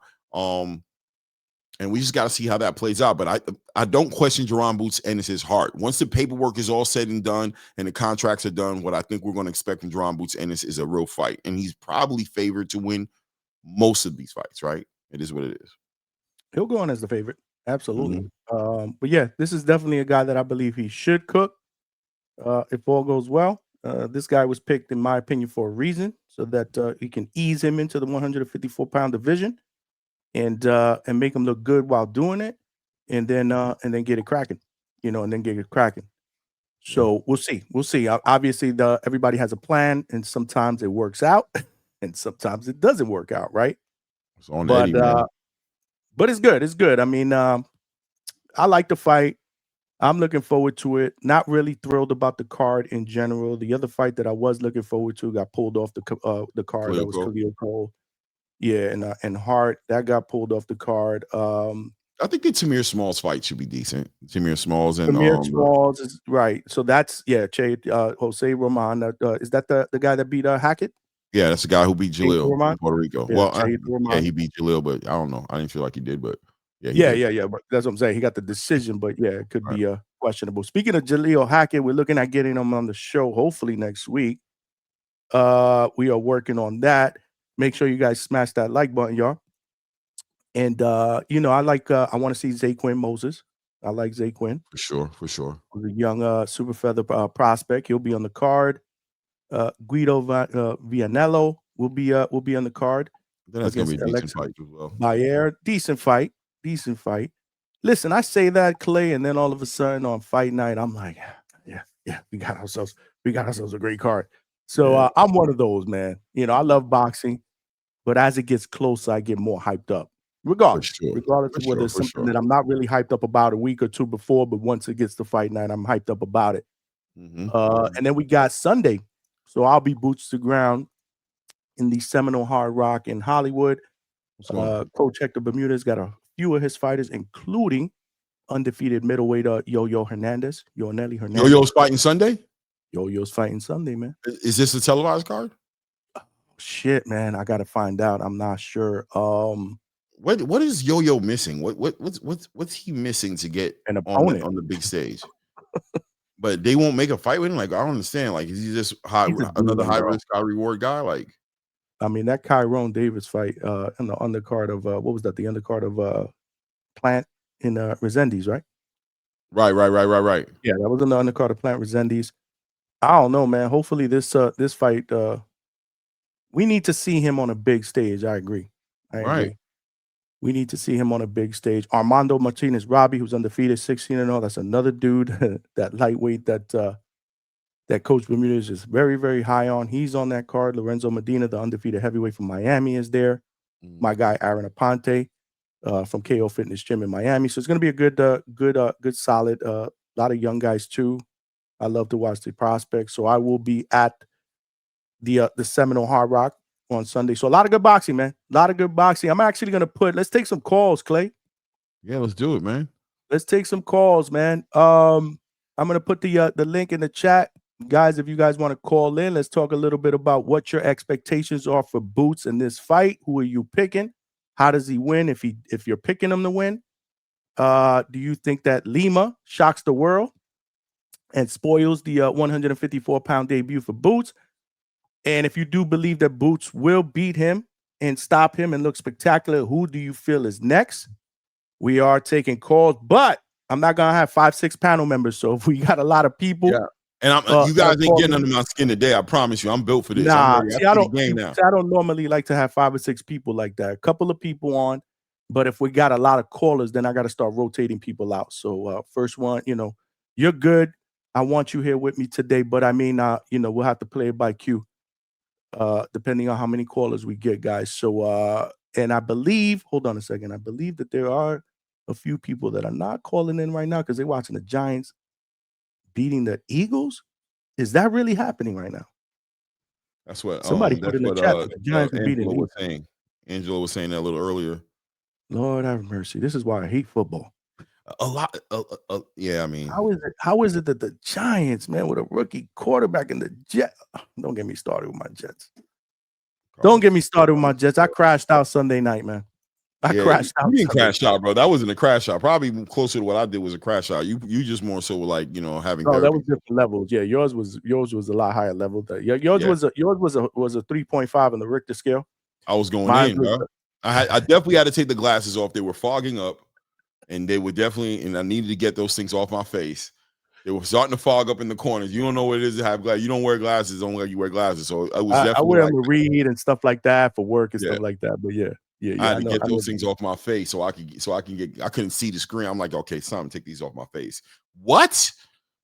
It is what it is. I think I said that earlier. I was like, yo, Trees had Clay take his glasses off. Like if they were together, they would have been thumping. I had to take them off, bro. I had to get the glasses off my face. That is a real fact, actual fact. You know what I mean? For sure. But we got a couple of callers in the back. We got Mick first up. What up, Mick? Mick Doonan. What up, Clave? What D. up, Johnny? Mickey D. Mickey D. How are you? Good, man. How are you, man? Great. Russell Wilson's tearing shit up here, Johnny. He's not quarterbacking, is he? He's in the game. Oh shit! Is that what I thought it was? The rookie kid. When I was watching it earlier, it was the rookie kid, Jackson Dart. Nah, he's injured. He's gone. Oh, he got hurt. Lord have mercy. I was really wanting to see Boots. I think he's an excellent fighter, but he's actually got a worse resume at 147 than Adrian Broner. Like, say that again. What'd you just say? Boots has actually got a worse resume at 147 than Adrian Broner. Adrian Broner. You're comparing their resumes, basically. Oh, Broner's win against Malignaggi beats everything. Broner fought those guys, man. Broner fought those guys. At 147, he only fought twice, Broner I ain't think. got no smoke. He beat Malignaggi and then fought Maidana, but it's still better than any competition that Boots has fought yet. I really like Boots, but he's like 34 fights, needs a tune-up, move up in weight. And like Eddie Hearn will always sell. He'll sell anything. Like, they came out the other day and they says their other business, darts, right? Darts. They sell tickets to arenas and nobody can see the board. Nobody can actually see the sport and they sell it out. That's their biggest business. So like he wants people to go for nights out and change the crowd. He's wanting people to go and enjoy his event rather than fights. But I honestly like Boots, but he needs to step up competition. Lima's good. Like he has got a loss against Irish McKenna. kid Aaron McKenna. McKenna. Yeah, Yeah, Aaron McKenna. Yeah, that was also like a couple of days' notice, right? Like a Short week notice, notice. yeah. Yeah, it was short notice. Yeah. Short notice and one upper weight as well at 168. So or 160, sorry. So I wouldn't take too much into that. McKenna hadn't really shown much till then, but then he came out and beat Liam Smith after that. So McKenna's he's going to be looking for title shots soon. I was wanting to call last night about Sam Noakes and Abdullah Mason. Like, I think it's maybe too early for both, but Noakes has got nowhere to go. He's went British, Commonwealth, European, so his next stage he has to go world, really. But for me, that it'll be a good fight. But I think a lot of people will sleep on Sam Noakes. Mason should beat him, but he's at least had the ground in going up in levels, as he should. I also think that if Boots can get a really good win here, I think he could clean up that division. But he needs to fight more than twice a year. He needs to forget about tune-ups. Like they'll say, oh, he was a lineal champion at 147. But like Stanley Onis never even actually had a belt. He got an email to him. Boots got it. Boots defended his a couple of times, but like that was their actual first defence of each title that they got emailed. So like to say, oh, they're the lineal champions. Like I get it's just a title, but for me, like, but Brian Norman was probably a champion longer than Staniosis. So, like, for people to say they were 1 and 2 and they've not really fought anybody, but Boots for me is clear. I just think that it has to. He says the right things, and he does the right things in the ring, but I don't think he's taking the right fights for as good as what he is. Do you think he should have in 35 fights for better opposition than Staniosis and Karen? I think that Boots does get some grace from me, and the reason he gets some grace, and I say some because I think there's nothing wrong with. Not only is there nothing wrong with, I clearly agree. Boots, and I think Boots agrees with this. You know what I mean? I think Eddie Hearn agrees with this. I think anybody around Boots agrees that he needs to step up the level of competition that he's fighting. There's no like, can't debate that. The question is, has it all truly fallen on his shoulders, right? Is he not making the fights, or are fighters not volunteering or making themselves available to fight him? There was a point in time where I feel like it was understood that, you know, there was a point in time when I was pushing Jaron Boots to just leave 147 because him and David Benavidez were in the same conversation for me. And I'm like, guys, just get out the division. Nobody's going to fight you. The guy you want to fight you is not going to fight you. And you can see after a while, Jaron Boots Ennis, the weight cut was getting to him. You could just see him between fights as he was getting bigger, and it was just becoming more like, oh, this guy's really cutting a lot of weight.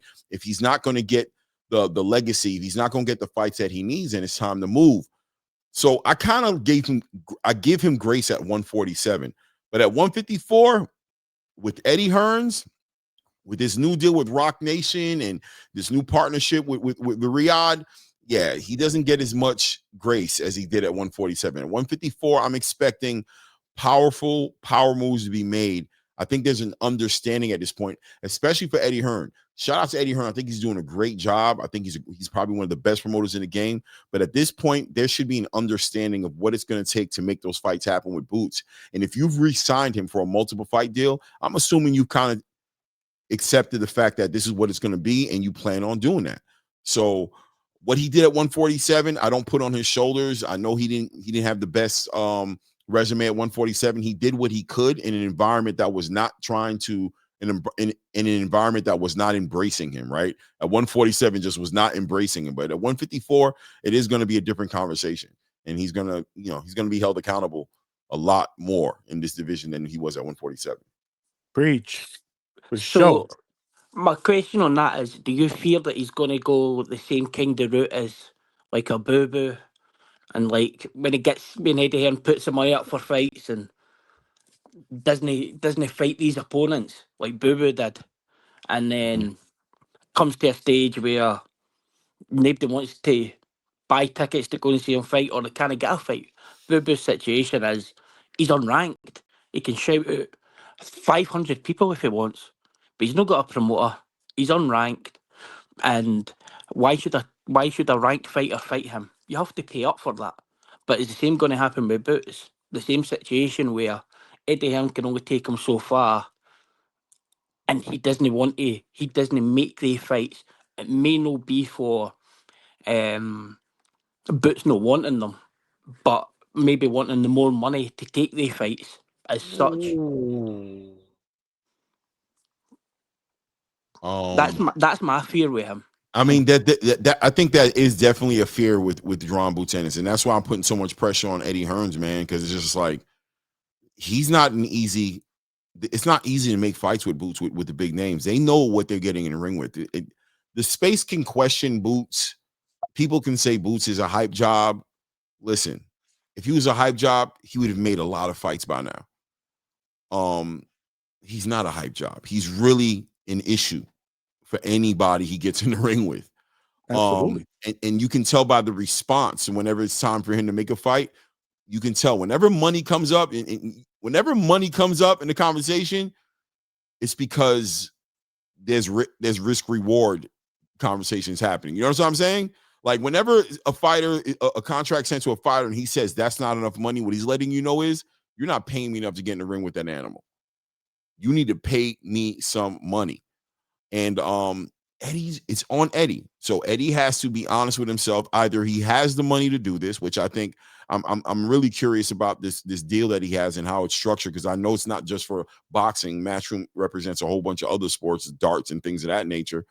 But I would like to see what the master plan, quote unquote, that they put on this event, the name they put on this event, what it really is, and if that master plan manifests fights.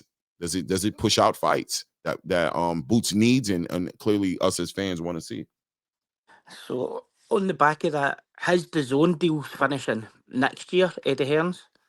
So for me, DAZN's is what boxing fans wanted. One streaming platform as such, one subscription, all the fights on there. But with that, all the international rights have kind of went, where other parts of the world could buy fights. Now we've got everything's pay-per-view. Parker and Wardley, pay-per-view. Like, that's not a pay-per-view fight. Parker That and is- Wardley's a pay-per-view? Aye. And even a pay-per-view in America. Oh, I Like, didn't know that. Tim Zoo's brother was fighting in Australia. It was pay-per-view, $60, but there's no anybody else bidding against these rights anymore because DAZN's got most of the promoters there, and Bob Arum's not really there at the moment. So it's a really messy situation where every week you're looking at pay-per-view fights. One other thing was Eddie Hearn signed Ben Whittaker. I don't know if that's a good signing for Ben Whittaker because of the DAZN pay-per-view kind of situation, but Ben Whittaker could have fought on BBC with Boxer. Now, nobody would know who Nigel Benn and Chris Eubank were if it wasn't for that fight on BBC, because for Chris Eubanks never fought anybody after it, and then he did, he got beat. And everybody talks about him as a Hall of Famer and all this kind of stuff. He's a great fighter. But without that fight on BBC, where you're talking 6, 7, 8 million will watch that, if it's on, it'll be on BBC One or BBC Two. So that's basically your terrestrial channel, and it'll be free. They'll do big numbers on there. Like, it would have boosted Ben Whittaker a lot. He's got like the Nas personality. He's not as good a fighter as Nas, but he has that personality about him, and I think he could have sold really well there.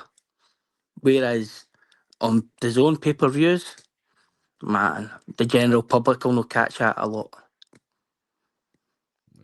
Yeah, I mean, the Ben Whittaker acquisition is an interesting one. I think Ben Whittaker's has star qualities for sure. We'll see if Eddie Hearn can make something happen with that. We got Reyes, man. What's good, Reyes? Hey, gentlemen. Gentlemen, first of all, I just want to say my hellos to my brothers Johnny and Claymore holding it down. I know you do that. I know you do that. Mick, my brother from the Atlantic, across the Atlantic. Good to see you on the panel. You always make some good points and definitely good stuff to talk about. I like the Sam Noakes take, because I think a lot of people don't think Sam Noakes could hold his own against Abdullah Mason. I think that's a real test. We're going to find out how good Abdullah Mason really is after that Sam Noakes fight. That's an underrated fight right there, Angelo. Right? Like, people are really sleeping. I wouldn't be surprised if Sam Noakes beats him. I'm just saying this because, anything can happen, and Riyadh season, man, makes everybody different, man. I saw Anthony Yard hitting a punching bag, and I was like, woo! A game only, right? A game only. I guess it's like Bolo and Enter the Dragon, man. The bag doesn't hit back, so we'll see what happens. I want to come on, Johnny. I'm just gonna jump off, Johnny. Sorry, Reyes. Johnny Reyes, Claymore. Thanks for speaking to you. I'll let somebody else come up. Reyes, peace out, man. Yes, sir. Yes, sir. Good to have you, Mickey D. Mickey D in the building, man. Reyes, what you got on this Boots thing? Because I know you're a Boots guy, man. Yeah. So first of all, I want to say, Clay, you're my brother, right? That's usually. And do I not send you information? Lord. Is that how he usually softens the blow? Whenever he starts over, Clay, you're my brother. Here comes the belt. Here it comes. It's coming. All right. Do I not send you information? Do I not do that? I send you stuff because you know that I watch the global scene of everything. You know for a fact that I pay attention to all the little nooks and crannies that most regular casuals don't even look into it, right? Right. So let me clear up some things for the two of you tonight, because low key, man, for a second, you both started to sound like some Boots haters. So I just want to make some information clear. Number one, Boots signed a contract to fight Virgil Ortiz already. That's an actual fact. So that is his next fight. The only way that fight doesn't happen are one of two things. Virgil loses and doesn't sign the contract, because he should still sign the contract even if he loses, but loses and doesn't sign the contract, Or wait. But you said there's a contract. But you said no this. You contract. said there's no contract. no, If he signed nobody it. signed that, Eddie what Hearn you're confirmed. talking about, there's an No, there's an offer agreement sheet. made between Yes, the Is it- an promotional agreement. company But of Golden that Boy Boots already and signed though. but Which is but we that have to listen, follow up. You got to follow up that Virgil has discounted this idea of an agreement. He's basically Virgil's giving a sign to somebody who's about to go somewhere else. All right, I'm speaking from the people that are actually in charge of the contract part, which is Eddie Hearn and Eric Gomez. And I know Eric, right? Eric's not the type of guy that if he hears Eddie saying shit like that, he won't go on live against and say, "Oh no, that didn't happen." So that's for real, right? They talked. They for real talked. Eric Gomez and Eddie Hearn, for sure. Eddie Hearn already had Boots sign the agreement. All right, Johnny, I'll give that one to you. It's already signed. So the only thing Eric Gomez did say to Eddie Hearn is, we got this Erickson Lubin fight. Once that's done, we're going to put this together. So to me, it sounds like a money side, not on Eddie's side, Clay. The money side is on the Virgil side. Is Virgil going to be satisfied with whatever the money is to fight someone as dangerous as Boots Ennis? And I've already said on record, Johnny, last night, and I'll say it again, man. Boots will shock everyone at how good he really is at 154. I know that, Clay, I always say we don't know what we don't know, but I'm very confident in this young man. I think that what held him back was PBC, if I'm being honest, right? I think there were fights he wanted when he was 24, when he was 25, and he just wasn't getting it because everybody knew that the juice was not worth the squeeze to fight someone like a Boots Ennis. Well, now he's with Eddie Hearn, baby, so it doesn't matter. And I think that for a little bit, a lot of the people that are listening to the show or on the chat, they don't know how good Lima really is. First off, I'm not going to shit on the IBO as a world title. All right, I'm not going to shit on that. It's kind of like Johnny. I'll give you a college football analogy. I'm in the Mountain West Division. I rock with UNLV because that's where my wife is, and we're the Mountain West. So if UNLV wins the Mountain West Division, it's still a title, right? And the Big Ten and the ACC and the SEC can shit on us, but at the end of the day, it's still a title, right? And we beat the best of what we had to do in the Mountain West. I know you're laughing, Johnny, because you watch college football, so I get it. I get it, bro. I get it. But the IBO, man, it's still a belt. And the IBO is a belt that Lima does have, that if you watch this IBO fight, he looked good in that fight. And when he fought Aaron McKenna, and Aaron McKenna doesn't suck, he didn't really get, it was short notice, right? So that's his one and only loss. So I firmly believe that Lima is not only a true test, but I'll venture to say that if fucking Lima fought Fundura on the wrong night, it might have ended up being like Brian Mendoza when Brian Mendoza knocked out Fundura. This is a dangerous opponent. This is a dangerous champion. And we're throwing Boots fan here. I know what you're doing. Hold on, man. Hold on. I read right into you all the time. I know but Johnny, okay. Xander Zayas is great. You know I love Xander Zayas. Do you believe the Xander Zayas that just the opponent that Xander Zayas has beat to become the WBO champion is a harder opponent than Lima? If he had fought Lima for the WBO, do you think Lima would have been the harder opponent, or do you think the guy that Xander beat to become the WBO was the harder opponent? You talking about Garcia, right? Mm-hmm. Yes, I am. Man, Garcia was a tough dude, man. Like, yeah, exactly. But you see how you have to pause? Because I don't want to throw shit on Lima either. He's a tough exactly. Dude, but has he beaten anybody in the caliber of Charles Conwell like Garcia did? Okay. Good point. Good point, so though. I'm going to have to say Garcia. No, I think Garcia is the tougher guy because he had the better opposition. Even if we're talking about that one fight. Would you have been as critical on Xander Zayas if the WBO was fought between Lima and Xander instead of Lima and Garcia? What do you mean if I would have been more critical? I'm not because you're understanding. because both of you guys are being really critical about the fact that Boots Ennis on his first crack at 154 is not fighting one of the big four guys, right? Fundura or Virgil or I don't know if I said that.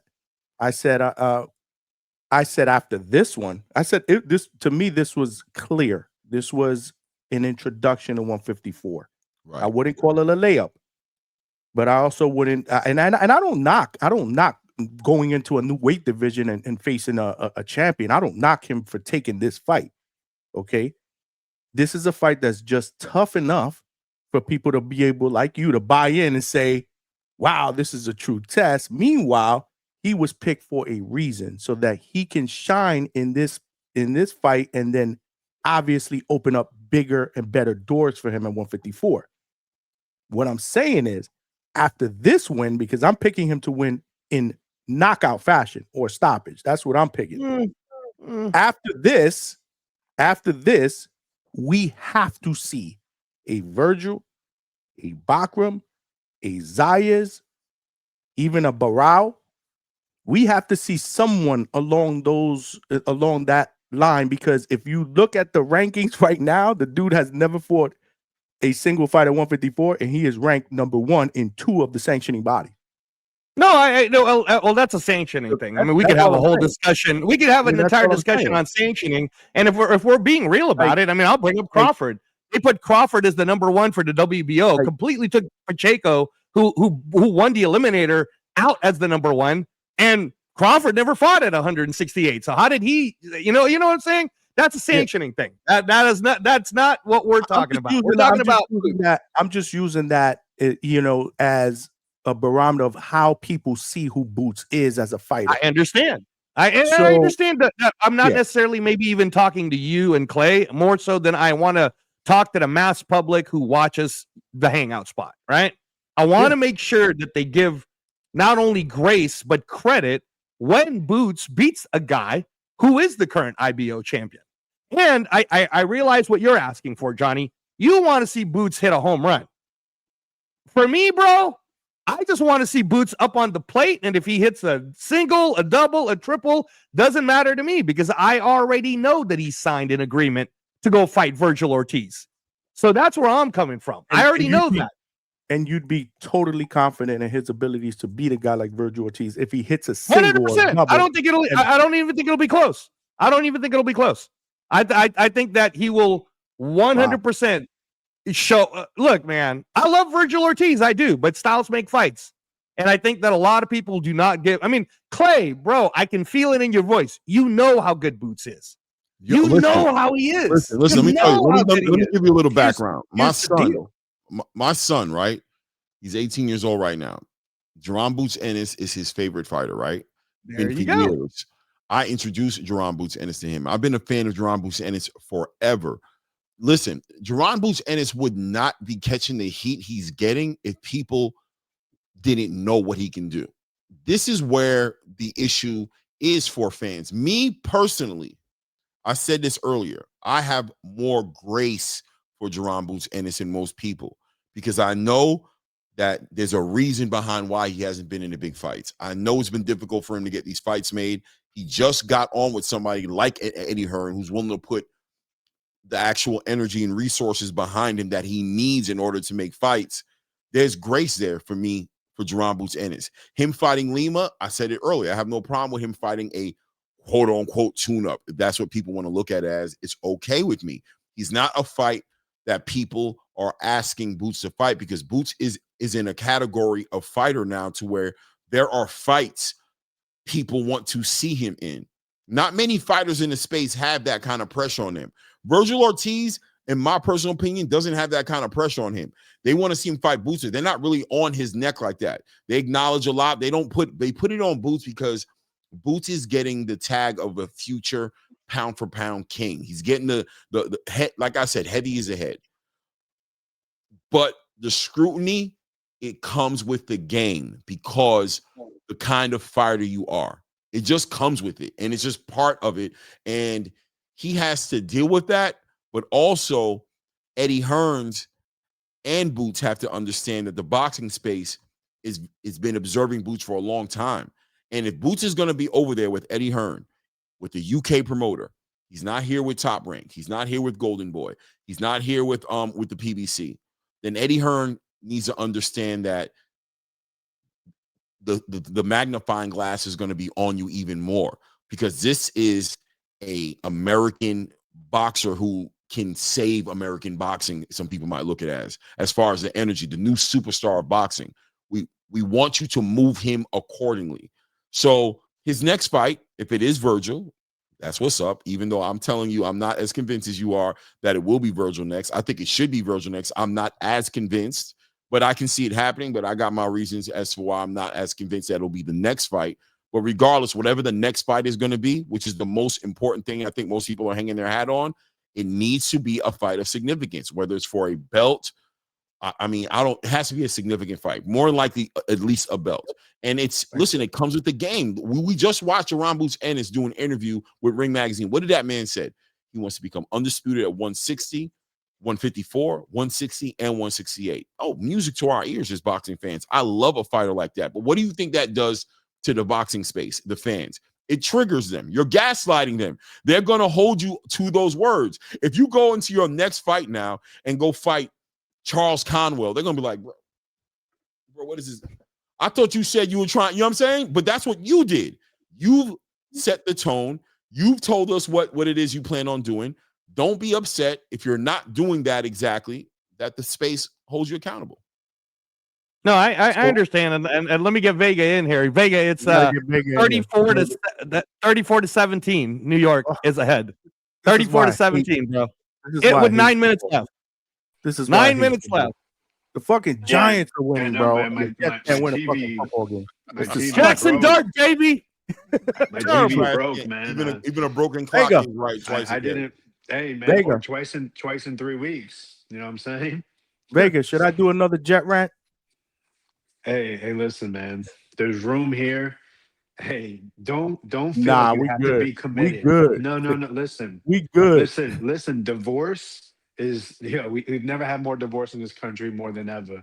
You can divorce a sports team. It's not that big of a deal. No one's gonna hold it against you. I'm ready to do that. I'm actually ready to do that. Like I already called my lawyer. The paperwork is being filed. I'm done. But then the Giants come out and do shit like this. Like I'm like, wow. But hey, man, just wait till 2033. Maybe the Jets will do something that year. Oh Lord. You know you got a new button here, right?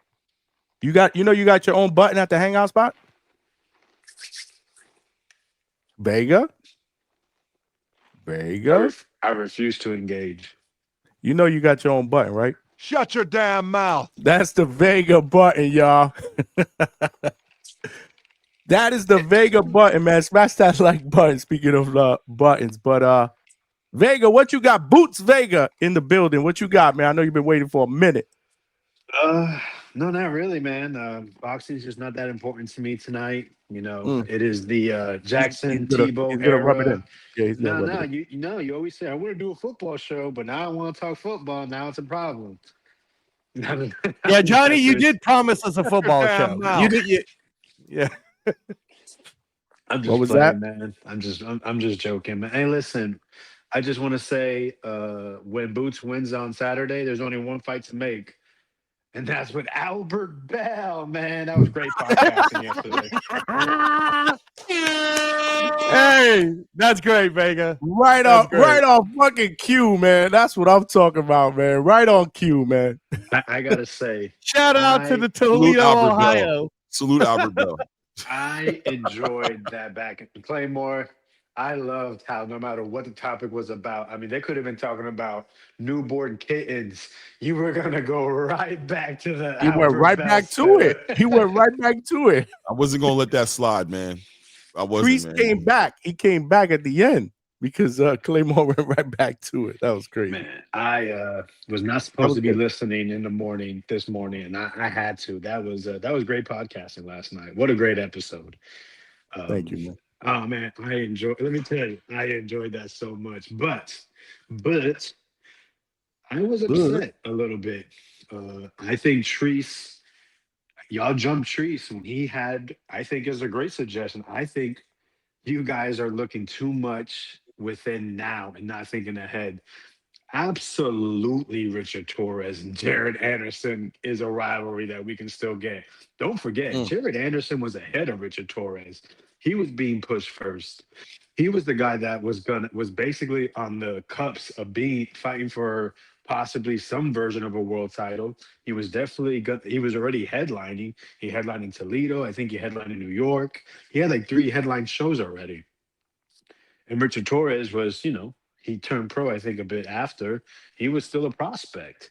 So if Jared comes back, I mean, how can that not be a rivalry? Especially if they stick with Top Rank or they just fight with Riyadh season, whatever the case may be. These two were on a collision course. They're absolutely the fans. There's been, just random mentions of them possibly fighting in the future. Heavyweights, they say their prime is later than all the other weight classes. So they're what, in their mid-20s now? In 10 years, these guys could be fighting in a great fight, a trilogy. It could be something that definitely could be on a collision course, regardless that Jared lost one fight and looks like he's totally disinterested. For all we know, he takes a 3-year hiatus, comes back, starts dominating again. Richard Torres has a couple maybe a championship, unlikely, but hey, we can paint a picture here, right? And they're on a collision course again. So I was a little, I thought you guys were a little bit too rough on that, but I get it. He was only saying that because Toledo, Ohio. Hey, Vega. Go ahead, John. Please. Vega, I get what you're saying. Because I saw your reply on the show on the playback.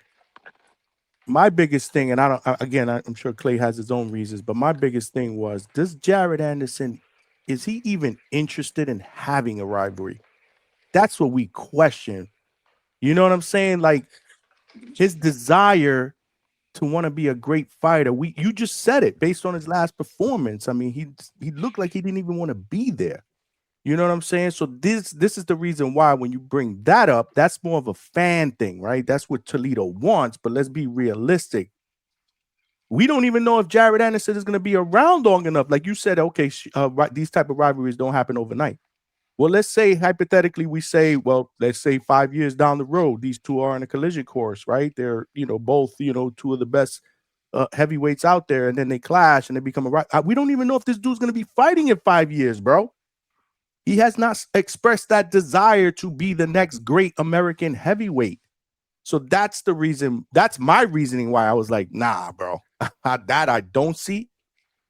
That's 100% my reasoning. What you said right there. I didn't want to talk to you. That's the same thing too, Johnny. Yeah, you're making a rivalry. You're putting somebody. The same thing with the Tank Davis situation, right? He's done. He says he's doing something else, and you guys are putting him in another conversation. Not you specifically, Boots, right?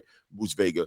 But when it came down to that conversation, for me, it was like this dude walked out of his last fight that he got to win in and looked like he damn near threw his gloves on the floor and walked away from boxing.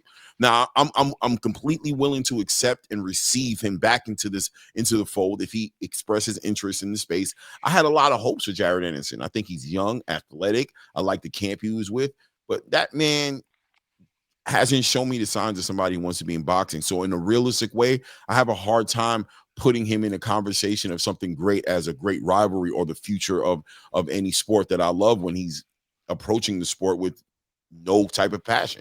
So it is almost like Trees puts him on this level, and he hasn't put himself on that. Like, you know what I'm saying? Like, right. Trees' desire for him to be great is higher than I believe Jared Anderson's desire to be great. Right. Right. And when I asked his at the time when Prentice Brewer was on here, and I asked him because he'd been working with them, and I said, I mean, does Jared want to be great? And he told me, he said, everybody has different outlooks of what they believe being great is, right? You may think that being great is, conquering the division, winning titles, unifying, undisputed. Another person or another fighter may think being great is making as much money as you possibly can in this sport, right? And making sure that you're financially secure, you and your family, and then getting the fuck out of here. That's his definition of being great, and there's Listen, nothing wrong with that. Hey, you hey don't need to Vega, be real great quick, to be Vega. part of a rivalry. Hey Vega, real quick. So, Eagles had the ball. AJ Dillon fumbled it. Now the Giants have it with 5 minutes left. 34-17. I just love that you're directing it at me, but honestly, I just want Johnny to hear it. Oh, okay. Because you're the one that asked on the private chat. That's why I thought it was you. Yeah. I wanted to know. Okay, it's directed at Johnny. I got you. What was that? I got a phone call. What did he say? No, Giants have the ball. They're winning. Something I know you're not used to hearing. And when it comes to like take the Giants out, the team you support, you can never put in that sentence. That's all I'm saying. Right. No, and then to your point, Vega, I think again, you make a good point, except the problem is the interview that when Roy Jones and Jared Anderson were together and Jared Anderson was crying and the whole bit, bro, that stands out in everybody's mind, right? Like that's didn't ask for this. Right. And that's the problem. And that's the thing is we you know, like we've said this several times on the Hangout spot, on ATP Combat Media. Clay said it. Johnny said it. When a fighter tells you who they are, then you should just believe it. And, that's what it is Jared already told us who he was. In fact, if Jared was not about getting money, he would have turned down the Turkey fight because the top rank admin was telling him, dude, we don't want you doing that fight. We have money for you to fight all these other people to build you up more. And Jared was like, you know what? There's a lot of money.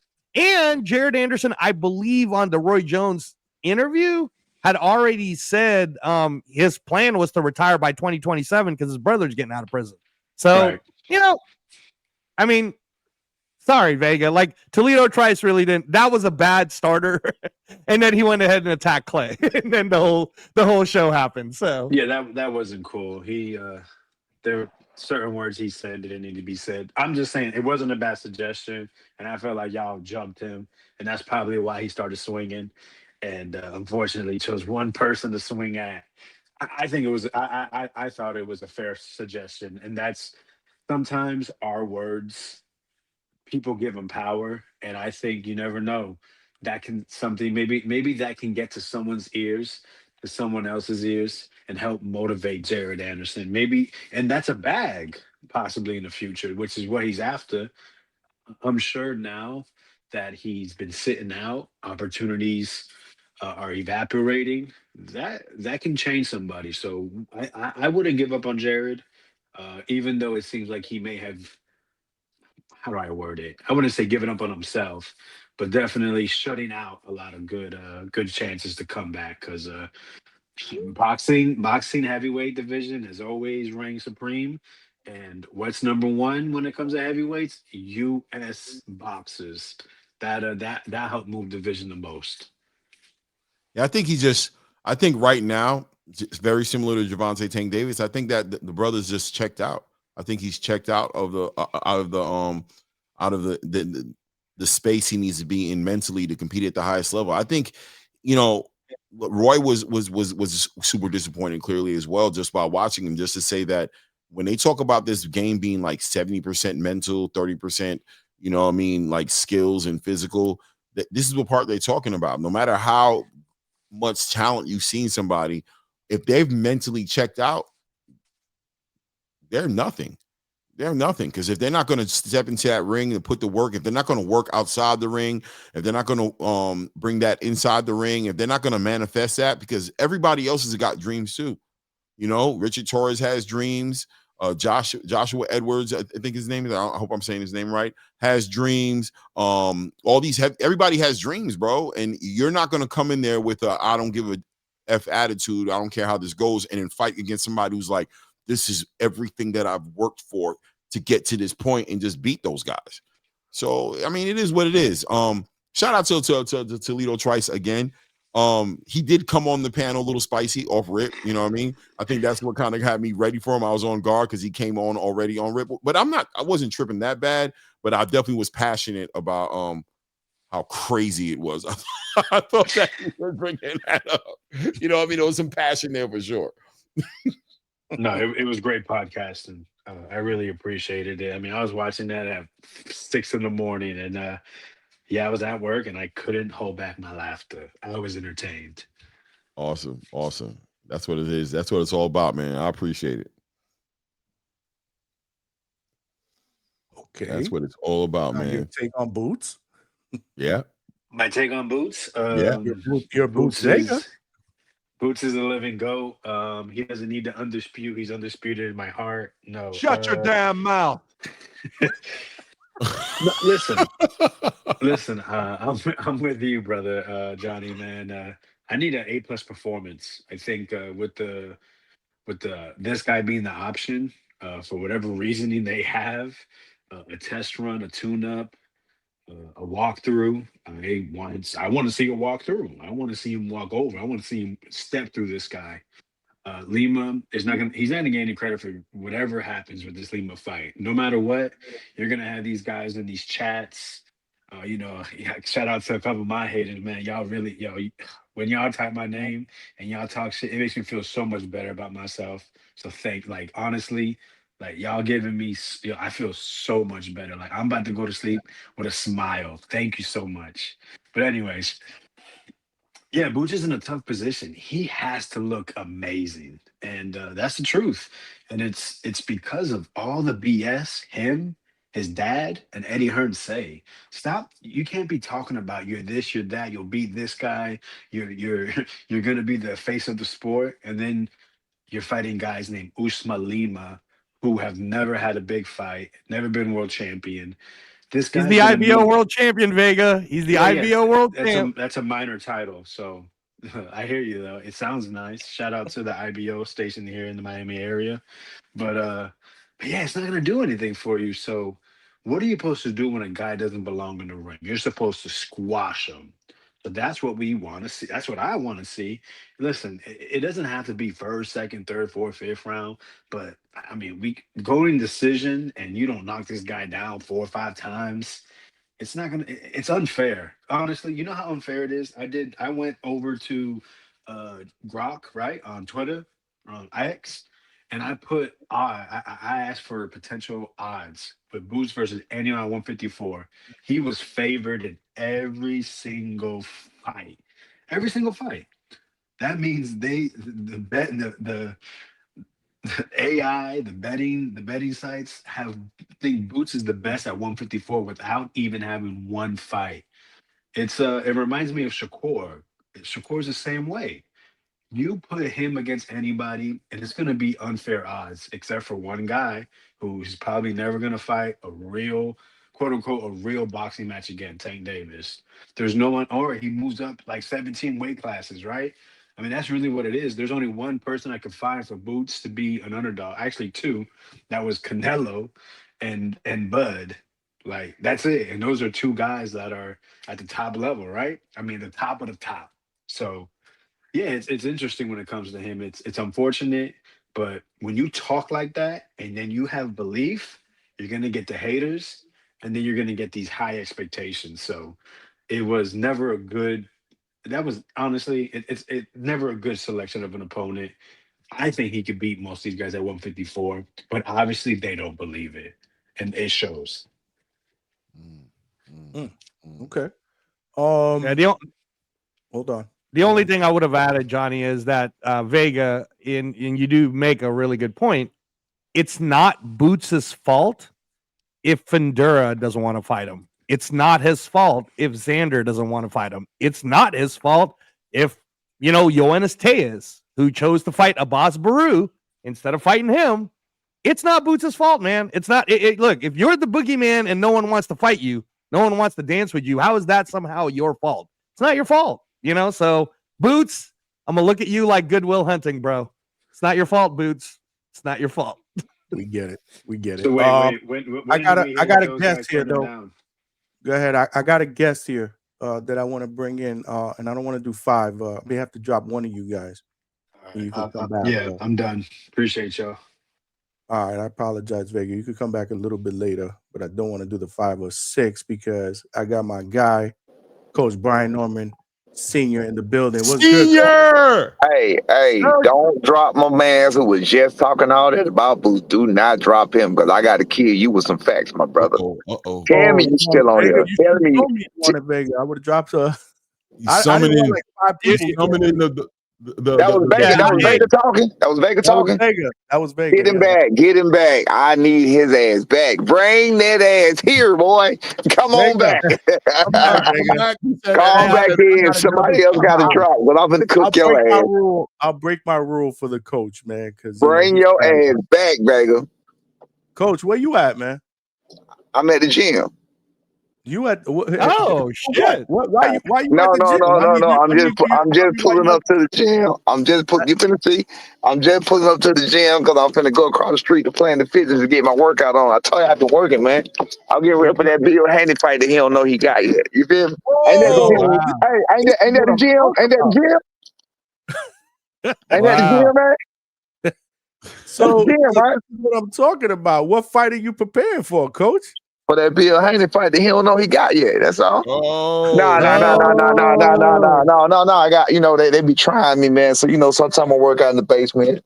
Sometimes I come to the gym and do what I do, but I got to stay ready because, I didn't think that at 46 years old, I'll still be getting tried like that. So next time I get tried like that, I'm going to make sure they don't catch a nigga slipping. You feel me? Excuse my language. You know what I'm saying? I make sure they don't catch. Coach.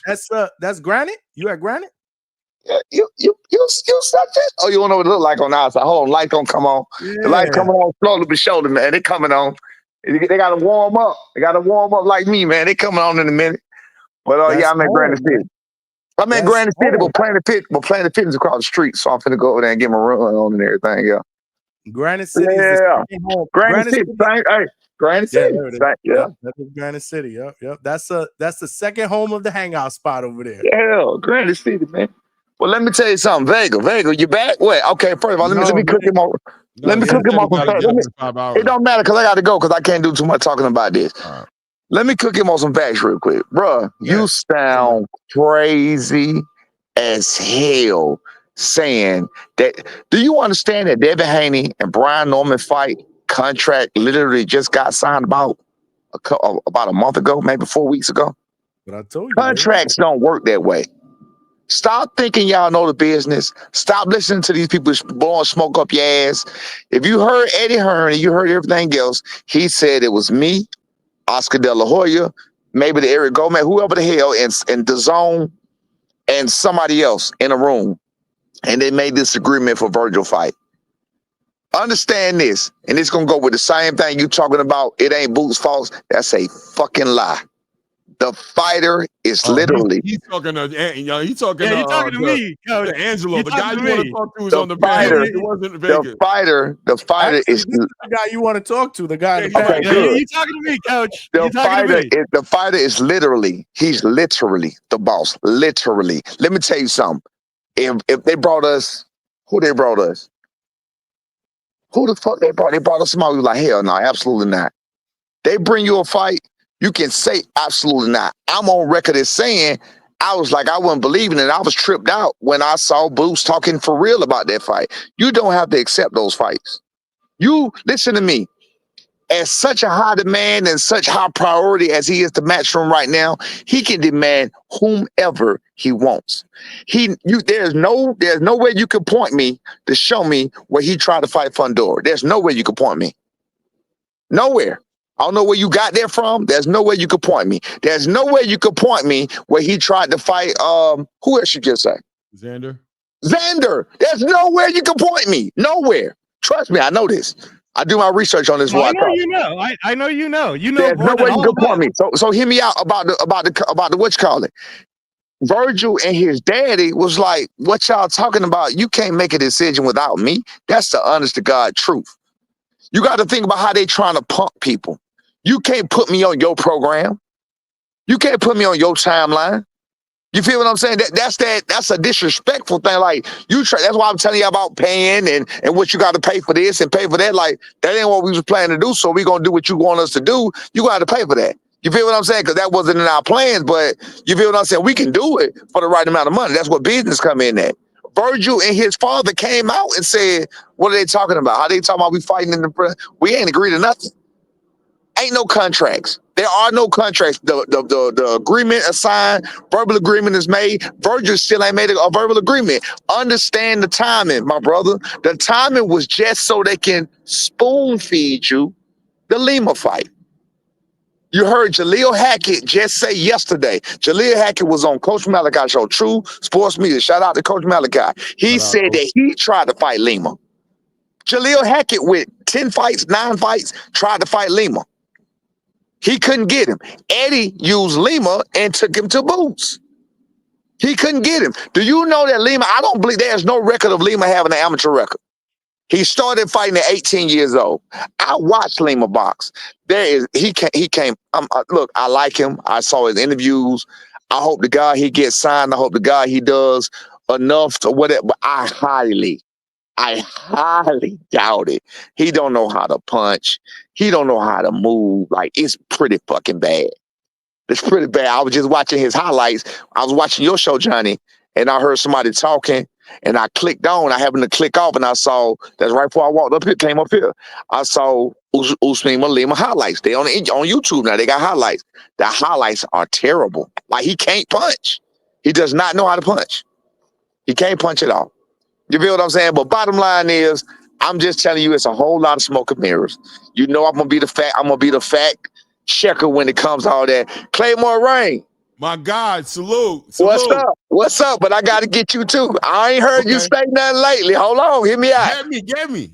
I ain't heard you say nothing lately, but I do know you was an avid Boots representative. I support Boots, but I'm not a fan of no fighter like that, except for maybe Bud. But okay. Well, yeah. But you was reluctant. You was reluctant to believe what was actually happening when it was right in front of your face. You feel what I'm saying? All I'm saying, and everybody else in the world is saying, outside of Philly and outside of the people who bit the bullet, is there is no way. If you are the prime guy, y'all know what the going rate was. Eddie put the going rate out as $250,000. The people that ducked $250,000 was Josh Kelly. Let me explain something. $250,000 crossing over the waters is about $125,000 to $140,000 take home pay. Right. That's not enough to go to. That's not enough. Right. That's not enough to fight that kind of fight. Like, for what? You ain't talking no million. You ain't talking 500,000. You're not talking nothing. Your take home is going to be about 140. For the fighter, it's going to be about 140. Trust me. You feel like I can give you the whole breakdown of percentages. I can give you the whole thing. I could not believe he accepted that fight. There you go. There go the gym. It lit up. Y'all see where we at, man. Yeah, that's home right there. Y'all see where we at, man. That's home right there. Damn, man. Damn, man. That's I've been coming in to get my work in, man. Yeah, trying to be in the daytime. I got to come in and get my work in at night. If I ain't in here, I'm in the basement. Where's my bro? Where's the champ at? Where's my brother at? He taking off about 2-3 days. Now he beautiful day of sparring today. Last day with my guy down there. Let me say I seen, some of the people that Devin Haney had in his camp. We don't mind putting out who we had in our camp. Just understand that every last one of them except one was undefeated. And the one that wasn't undefeated had one loss. So we had a camp full of undefeateds, 120-0 with 14 knockouts. I think 1-10-0 with whatever. Lock that door, man. I told you when you came in. I don't know what that is. I said, I'm like, lock that door. You over there? Where you at? I know where you at. I used to live over there. I told you I used to live over there. I know where you at, but no, that's some kind of box truck. That's I'm at Fabian Raw. Remember I tell you where the Napa was at? Right. Where that Napa and that Zaxby's at? You said you lived here a long time ago, right? Yeah. If you know where the Napa is, because I know the Napa was here for a long time, right behind it, there's a long blue building. So a lot of people didn't even know the gym was back here, and then when they come here, they still don't know. But there's a long blue building. The gym is in the back hiding. You feel me? No, man. But bottom line, I ain't gonna lie to you. I wish Lima the best, but no, man. I watched the highlights. Lima don't stand a chance, dog. I just don't see it. I hope to God he do. I hope divine intervention is a real thing. I don't see how I don't see the way he delivers his punches are all push punches.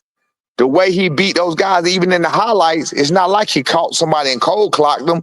He just beat them. He pretty much just outdid him. He out hustled him. You feel what I'm saying? So it's like he in a lot of shape. He in good shape. But I can't see that working against no fighter like Boots that can step around, get away from that stuff. We don't know how his chin is because I've never really seen him hit. I wish him the best. I hope he do get signed by somebody and again, kind of whatever.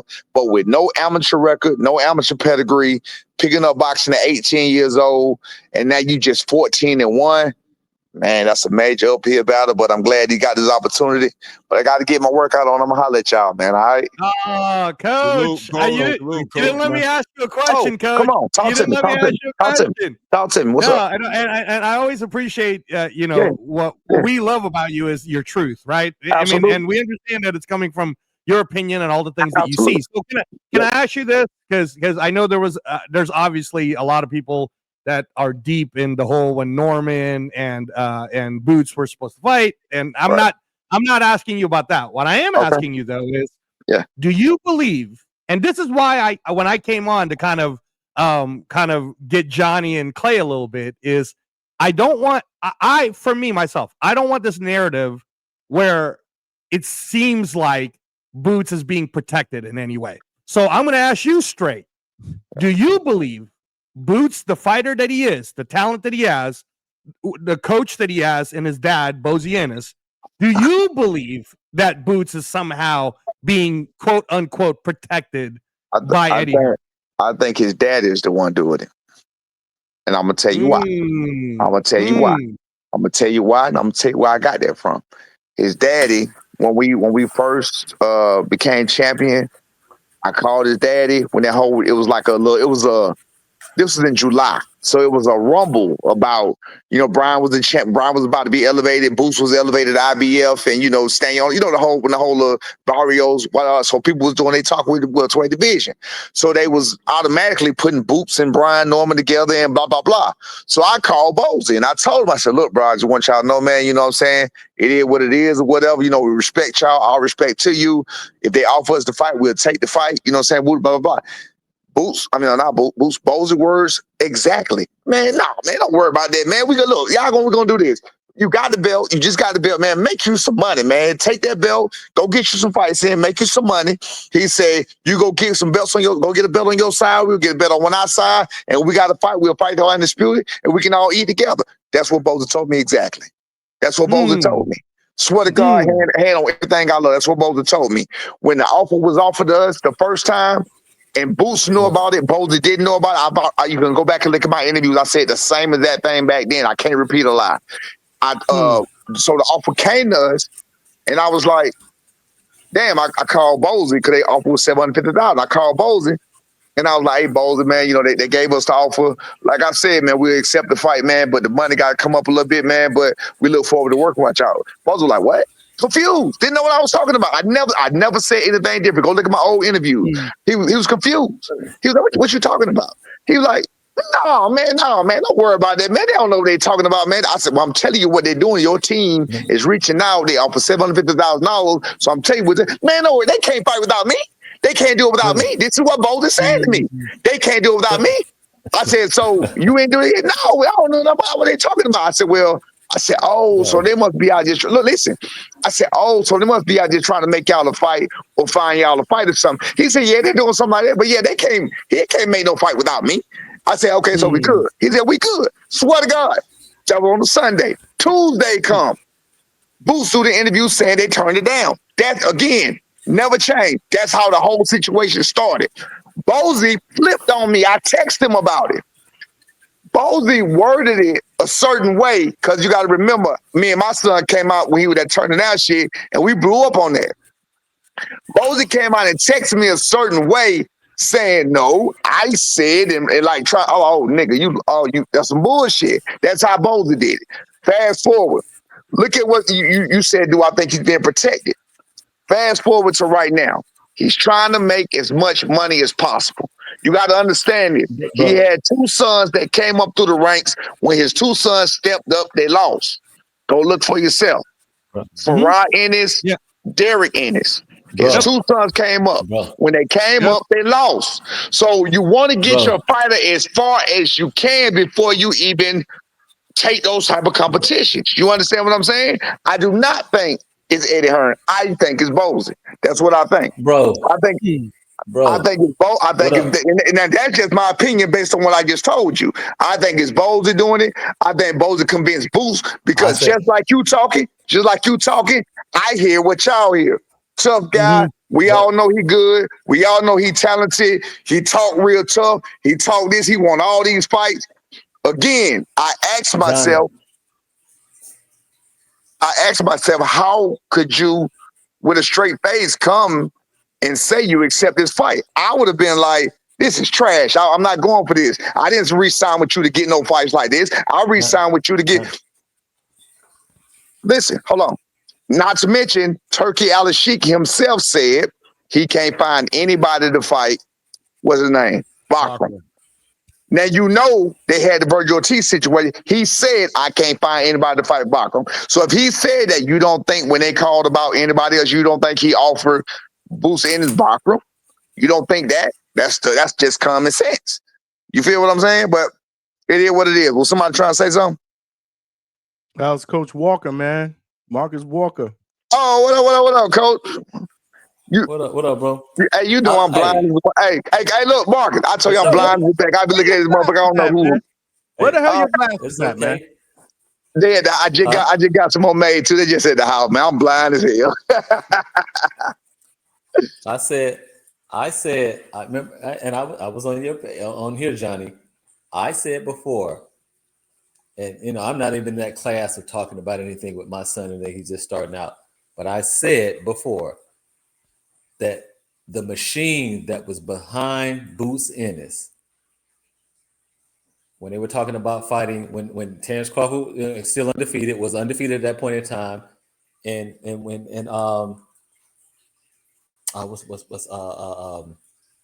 Errol Spence was undefeated, and everybody's talking about he was talking about the boogeyman, and I was like, at that point in time, I brought it and I said, he has not faced anybody in the top 15. But everybody was trying to put him against those top two guys. Yeah. And I said, in order for him to take a loss, it's all about the money. Yes. He would take that. He would risk it to take a loss to either one of those guys for the money. Yes. Just to take an L. Other than that, it ain't got nothing to do with anything. It was nothing about the money. Nothing for my guy who just said that. Hold on real quick. My bad, Mark. Let me just say this real quick. Like I said, I got to go. Go ahead. My guy, you got to ask yourself. They said Keith Thurman asked for $10 million to fight him. You can chat GPT this. Ask where did that information come from. The information came from his father. He was offered $6.5 million to fight Virgil Ortiz. He asked for $10 million. That's Boots. $10 million. So ask chat GPT that. It's going to tell you he did, and it's going to tell you the source. The source is Virgil's father.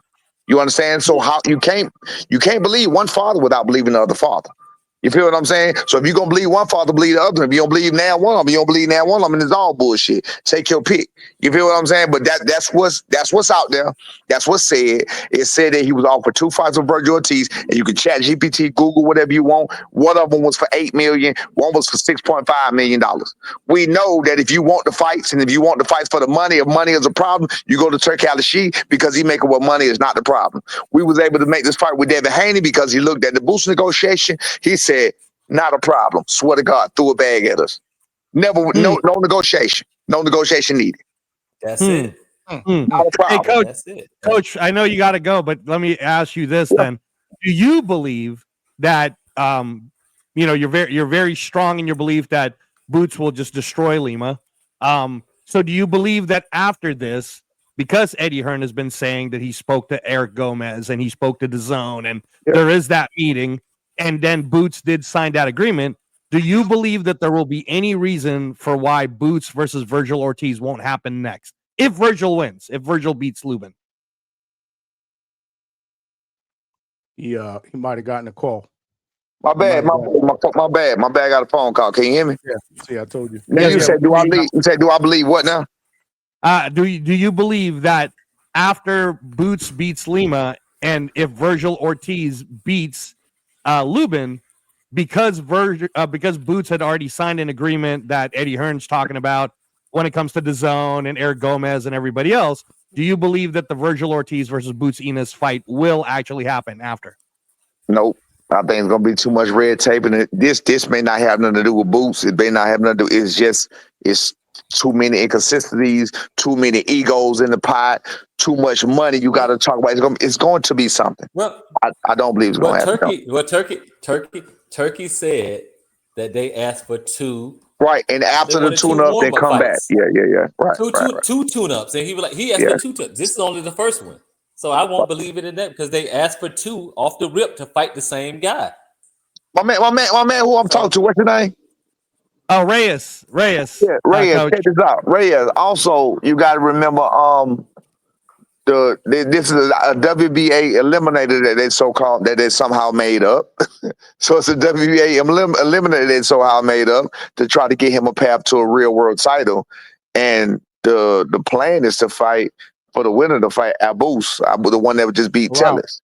Wow. Yeah. Now, can we ask you that, Coach? What do you think about Abbas Baru versus Boots? I've never seen Abbas Baru. I can definitely see that fight happening. I can absolutely see that fight happening because it's all about games. It's all about playing chess, and that's exactly what they're doing. They're playing chess. I can definitely see that fight happening, and I also could have seen the Yoelis Tellis fight happening, but he just did an interview. He didn't call out Bondora. He didn't call out Bakram. He didn't call out Zan. He just did the interview. They asked who you want to fight. He said any other guy, any other champion. He said, what's his name? Ortiz. That's the only name he called out. He is not calling names out no more. He learned from that. He's not calling out names no more because you know why? When he call out a name, that name gonna come right now. That name is coming knocking. He don't want that. You don't believe it? Go look for yourself. He just in the interview. They asked him, "Who do you want to fight next?" Max Kellerman. If what you're saying is true about that they're the one turning their fights down, they're the one running. They not even saying that no more. They're not talking to Boogeyman talk no more. They're not. Boo's not talking that no more. Max Kellerman asked him, what do you say to the people that say you're ducking out or why have you fought in the top competition? You're ducking the top competition. Do you know what his answer was? Be patient.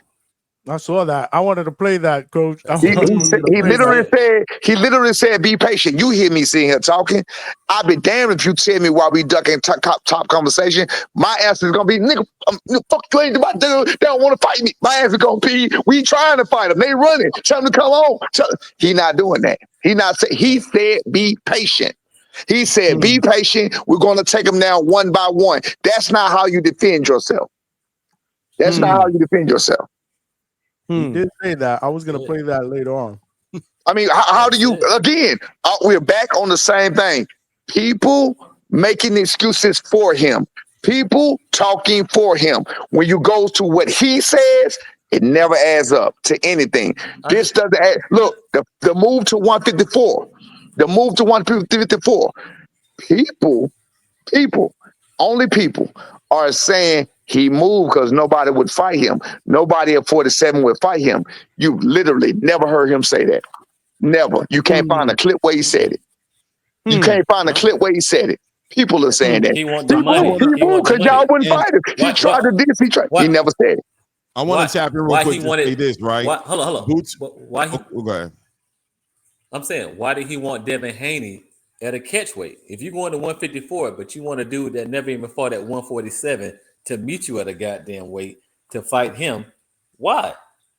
I just really think about that. It makes sense that he's looking for the biggest payday. Yeah, that's it. If I take a L, it's going to be worth the goddamn money to take this L. It's all the money grab. It does seem like things have changed a little bit as far as the energy over there, just a little bit, right? But like I said before, and I've said in videos I've made, this weight class at 154, Boots doesn't get the grace he got at 147. At 147, he got grace because there was politics, there was Errol and Terrence, there was interim titles, there was resistance from other champions, not Brian Norman. Right. But there was resistance from other champions in the division. So he got grace. He had a hard go at it at 147. But now with Eddie Hearns, new partnership with Riyadh Season, marketing partnership with Rock Nation, all these different intangibles. Boots doesn't get that grace in this division. He has the pressure on him right now to make these fights happen. There's nobody no longer looking at him like people are trying to duck him that much anymore. And they're not saying that no more. Yeah, they're not. They're not.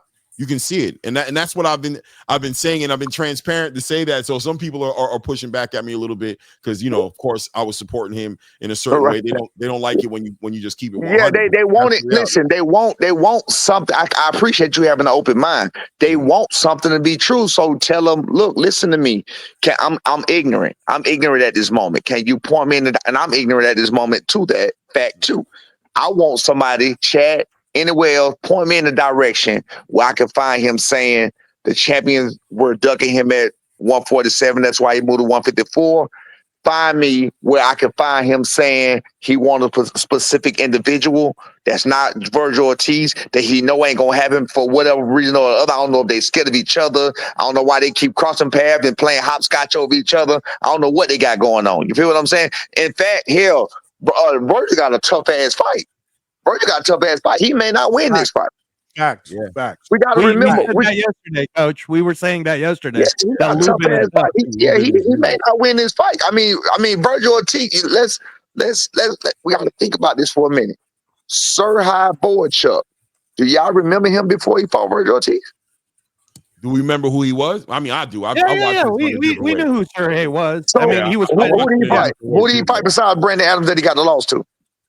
Didn't he fight Mendoza? He fought Brian Mendoza. He was supposed to fight Sebastian Fundora. Yeah. He was supposed to fight Fundora, but who did he fight? Did he beat Mendoza? He beat Mendoza, yeah. He beat Mendoza. Okay. So when you come in, when you come in the division like this, like they say, which I ain't gonna lie to you, y'all gonna think I'm tripping. I don't see the big fuss about the division. That's just my personal opinion. I don't see it. I don't see the big fuss. Want me to tell you what it is, Senior? Because Senior, I want to say this, right? I kind of agree with you a little bit. I'm gonna tell you why, right? I think stylistically, there's a level at 154 that makes the fights exciting to watch. But I agree with you. I'm telling you, I'm one of them people who think Xander Zayas is probably going to embarrass a lot of those guys up there. Yeah, he a good guy. He a good box. Yeah, and I don't think there's enough. I think Xander Zayas will see 5 of those guys before those guys see one Xander Zayas, if that makes a difference, right? Like Xander, they're all fighting the same. They stand in front of each other. They punching it out. They putting that kind of work in. And Xander's going to come in with that movement. They're not going to be prepared for that, which is, by the way, segueing into it just a little bit.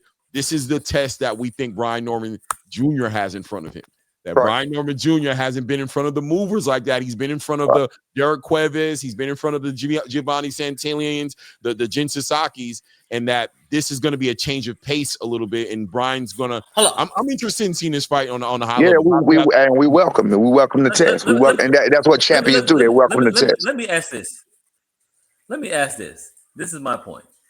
That the fact is, okay, even with Devin Haney, Ryan Garcia happened. And he gave the merit of a champion, the heart of a fighter to get up after multiple knockdowns. Okay, you get your ass up. It has nothing to do with anything about thinking somebody's cheating or anything. The fact is the man got the fuck up. And so I give him his credit on that.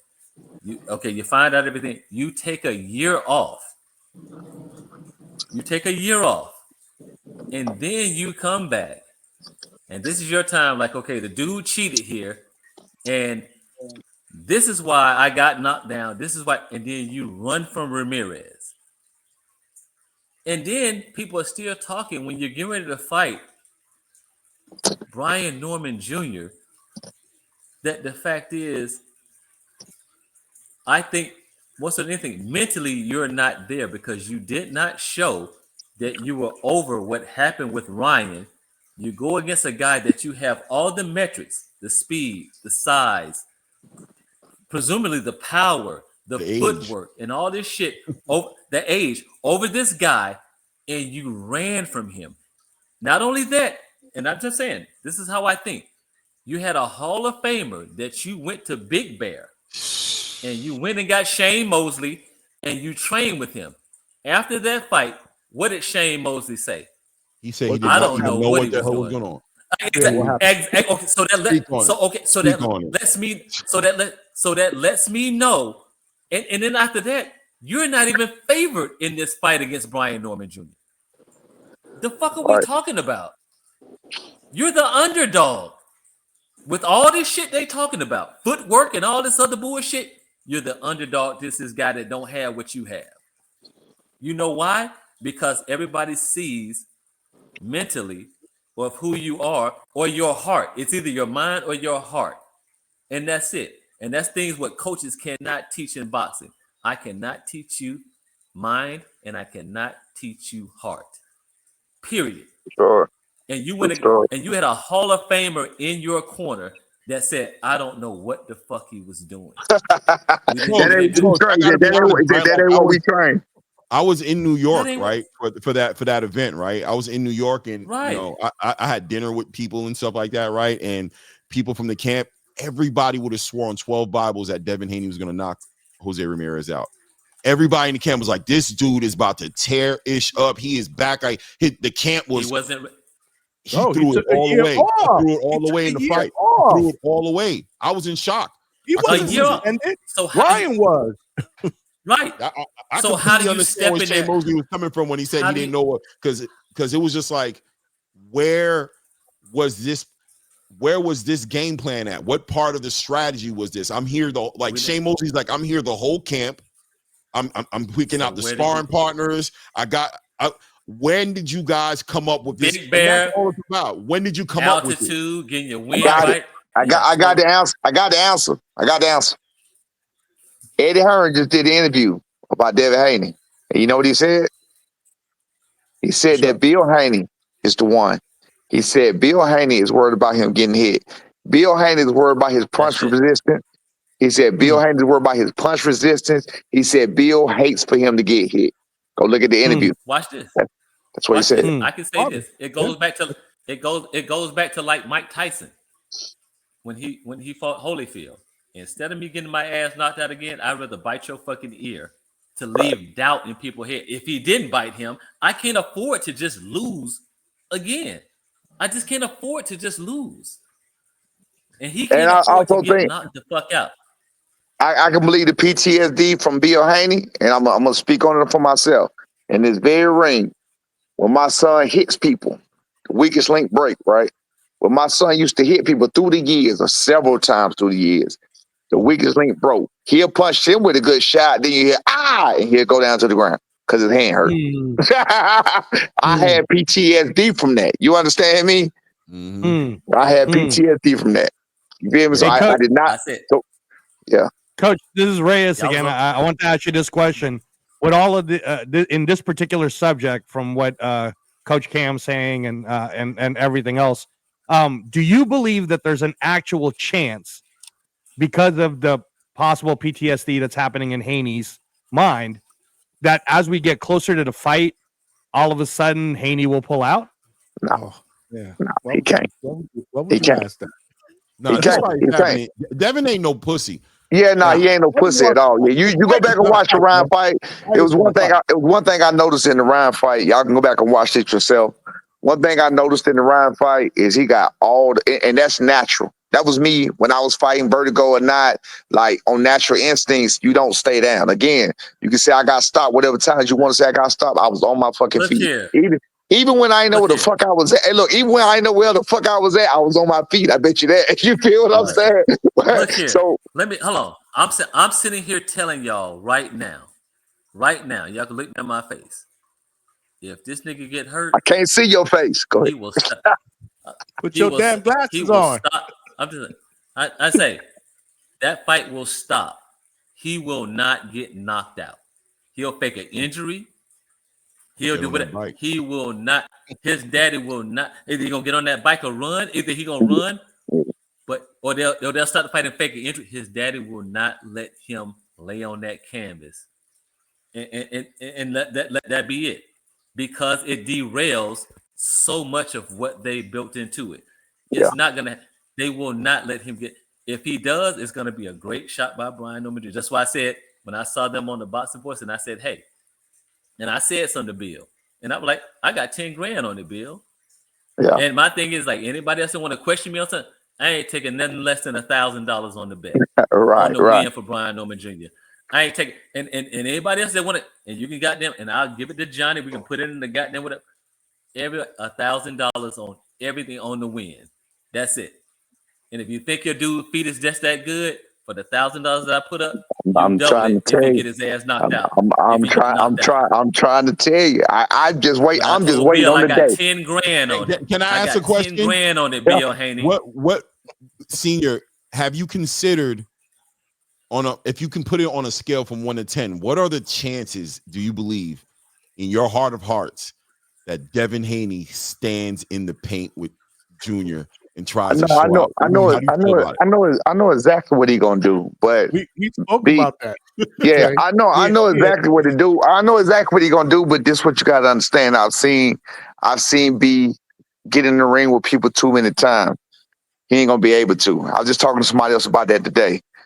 Like if I'm in a workshop and I'm practicing something and I'm putting something mechanic. We talking about mechanics. That's what we was talking about. And we was in this gym. We was talking about mechanics. I said, I own a shop.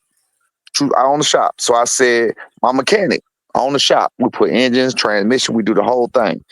And G, my boy G, y'all might have met him. My boy G in the gym. He went to school for mechanics. He went to school to be a certified mechanic, right? G calls us all the time and brings his cars to us to fix. I've never been to school for being a mechanic. My mechanic never been to school for being a mechanic. We never did anything, right? So I say it's like being in the classroom setting. When you're doing stuff, you can do it at 75 degrees.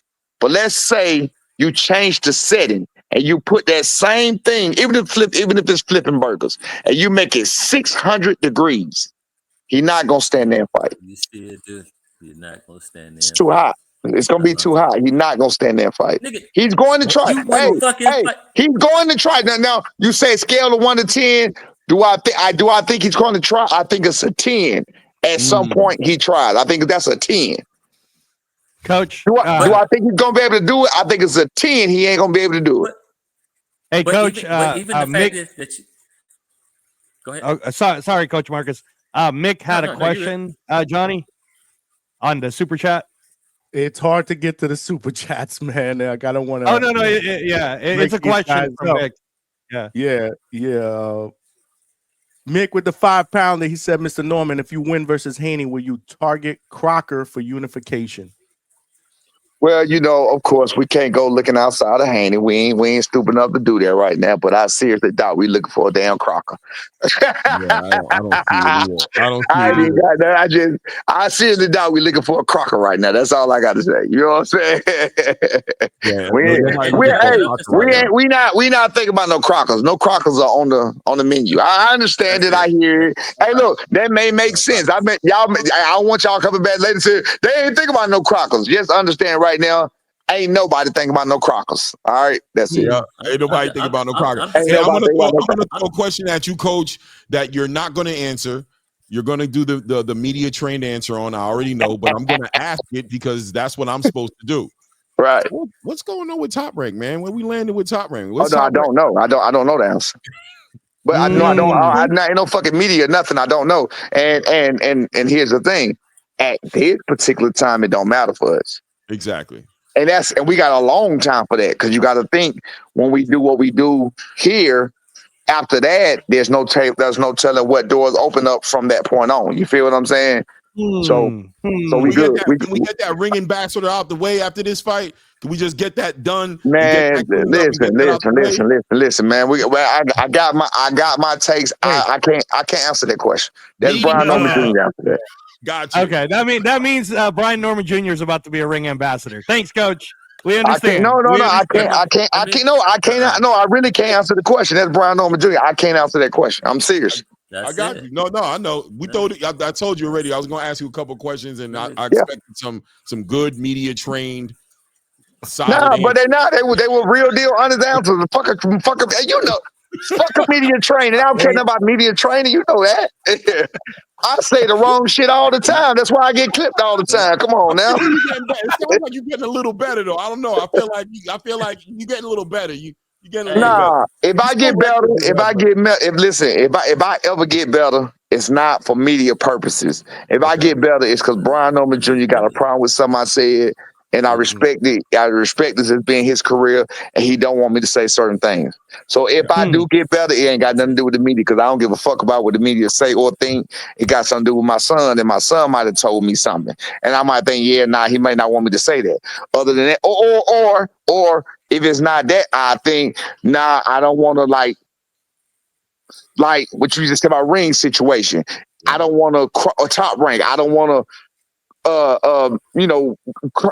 cause no wedges between somebody because I feel some way about him and he don't. You understand what I'm saying? Right.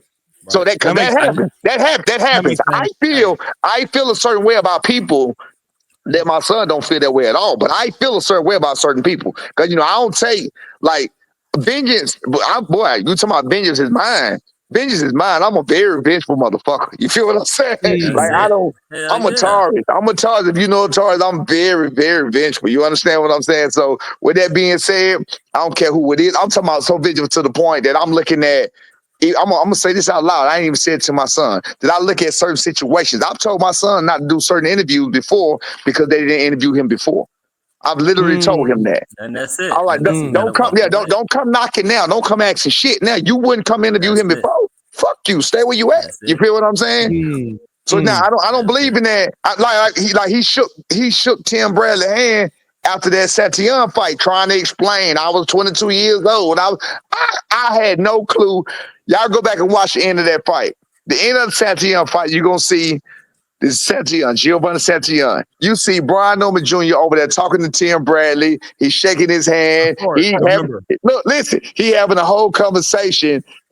In my mind, I never saw that till I got home and watched the fight. And I was like, what the fuck? What's going on? Wait a minute. So I was upset about that, but I'm watching it at home. So I never thought about where the hell was I. And then the other day, I looked and I saw me running around the ring acting a fool because I was shooting birds at the crowd. I was shooting birds at the crowd. Right. And that's why we appreciate the hangout spot. That's why we appreciate the hangout spot and who Johnny is and how he moves and what he does.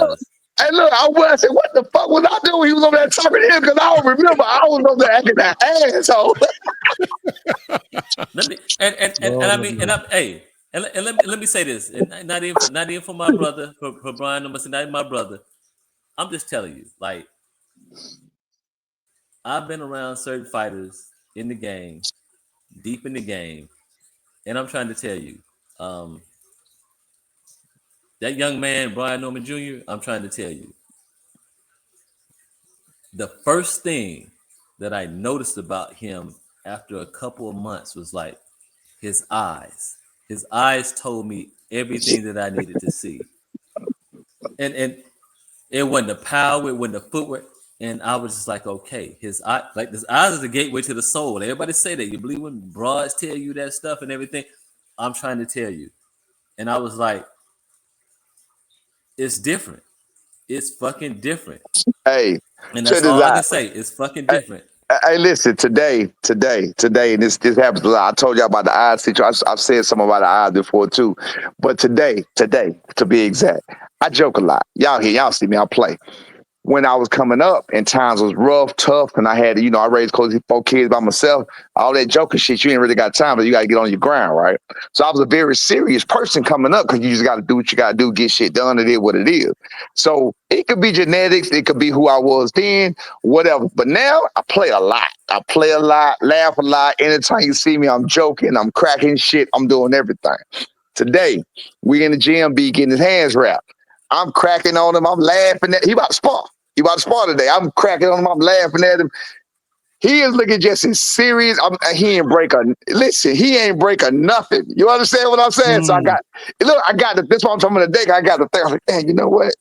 I wanted this motherfucker who I used to be, and then I'm just over here fucking clown. You know what I'm saying? He went Locked like you in. he'll laugh with me. You feel what Won't I'm break saying? But character. no, Won't break character. he won't break character. No, that motherfucker ain't laugh at all. That's He it. getting wrapped up, getting in that ring. Right. He's serious business when he. I told you what I said about the eyes.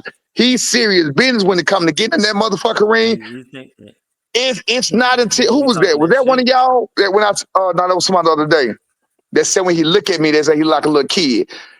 I have to get eye contact with him to get him to when he make bring eye it down. To contact bring it when he down. make eye contact with me, he'll come down. You feel what I'm saying? It should be crazy. Like when he in that motherfucker, he doing other shit. He a serious motherfucker. But like when he make eye contact with me and shit, when he make eye contact with me, you can see him come down a little bit. You know what I'm saying? Like kind of pipe that tough shit down a little bit. But that shit crazy, bro. Like he Y'all reined niggas know Bill Haney. Hey, everybody that got contact with Bill Haney, and I put in the chat and I told Bill, I got 10 grand on it. I'm not the richest motherfucker. I got 10 grand, and I told Bill Haney and that. Hey, I got 10 grand on it, Bill. You want to put it straight Coach up? Marcus got that money. He got that money. He don't got all the money, but he got 10.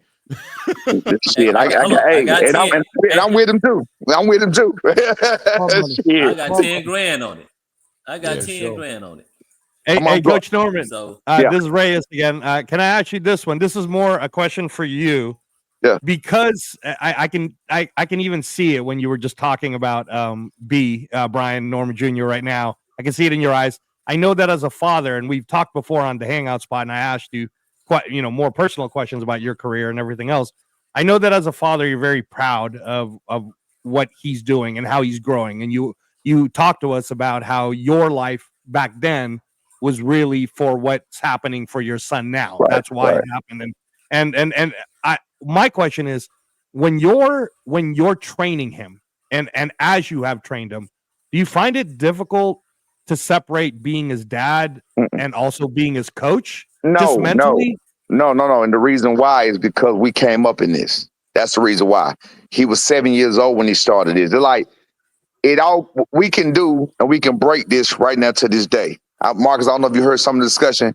I taught my sons I taught my son, and both of them really, I taught my sons how to talk to women. And hear what I'm going to say. We could be in the gym because the things I say might transcend past. Like I just said, the weakest link break. Like I just told y'all about that when he hit somebody or whatever else. I tell him the weakest link break, but that transcends outside of boxing. If your mind is the weakest link, your mind is gonna break. You feel what I'm saying? Whatever it is, the weakest link break. You get out of it. This is me teaching him boxing. You get out of it what you put into it. That's in boxing, that's in life, that's in your job, that's in your skill set, that's in your kids, that's in your woman. That transcends past. So when you ask me them questions about that, everything I tell him transcends past boxing. So it's one and the same with us. You feel what I'm saying? It's one and the same. So, because like I said, we could go from boxing or telling him something about dead so, and then I might say some shit like I just told y'all about the mechanic shop. You feel what I'm saying? That's just how I teach. That's how I talk to let you know it goes past that. You feel what I'm saying? It goes past that. And what I was saying, oh shit. What I was saying past that was more of an experience level type thing about the mechanic shop type shit, because it went past that. Today, what I was telling him was, it's not about what you taught. Life experience sometimes, or most of the time, teach you more. You understand what I'm saying? That's what that lesson today was about with the shop. You feel what I'm saying? So even though somebody was taught in the classroom, they was taught in a 75-degree setting, they was taught in this and that, we was taught on the ground and some leaves and some hay with dirt, mud all over that shit. We had to get some brake cleaner, spray that shit out to get the oil cleaned off. We had to you feel, I'm being real with you. You feel what I'm saying? Right. So that's what I'm saying. So when it comes to you asking me about him and separating the two, no, because our conversations transcend past that. It goes to everything in life. So we can break out anywhere and do any kind of conversation about anything. That's deep, Coach. Thank you. Thank you. Appreciate it. That's deep. All right, man. I got to get to work, man. I'm going to holler at y'all. You had to get to work like an hour man, I ago. appreciate you. I appreciate you for that interview, man. That was a good one, man, that we had. I hope we can follow that up at some point. Maybe All right, man. Do me a favor, Johnny. Do not clip shit about Boots and put it out there. Don't do that to me. Nah, I don't want no Boots, no headlines, nothing about me. I said what I said. Y'all heard what I said. I ain't doing this shit to slander Boots. I'm just doing this to tell you the truth about what the fuck going on. I'm gonna holler at Yes, y'all. sir. All right, man. Thank you, Coach. Thank I you, see. Coach. You know I'm not about that, Salute, Coach. Coach.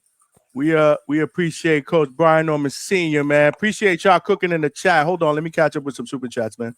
That's what I'm saying, man. You read that one, but there was like 4 or 5 before that, and I can't just skip over everybody. Trini Bronx with the 2-piece said, "Get him, Coach."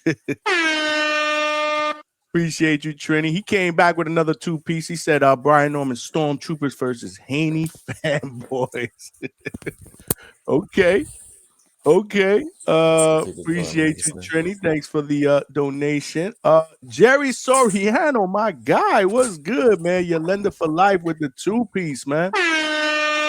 He said PTSD Shane says Spence beat up Crawford in sparring. So I guess that's in response to what Senior. What Brian Norman Senior was saying? I guess what everybody was saying that Shane Mosley said, like, what the hell did what he, after the fact or whatever, what was the game plan all about, because he spent camp over there. That was that again, man. I apologize, guys. All these super chats were coming in as the show was going on, but these guys are cooking, man. It's hard to break them up, man. They just people got to be patient. Appreciate the love though. Mick Doonan, we read this one with the 5-pounder. Appreciate you, Mick. Appreciate you. Dwayne Styles showing love. My guy, appreciate you. And AB Attorney Bailey with the 2-piece. Attorney Bailey, what's up, bro?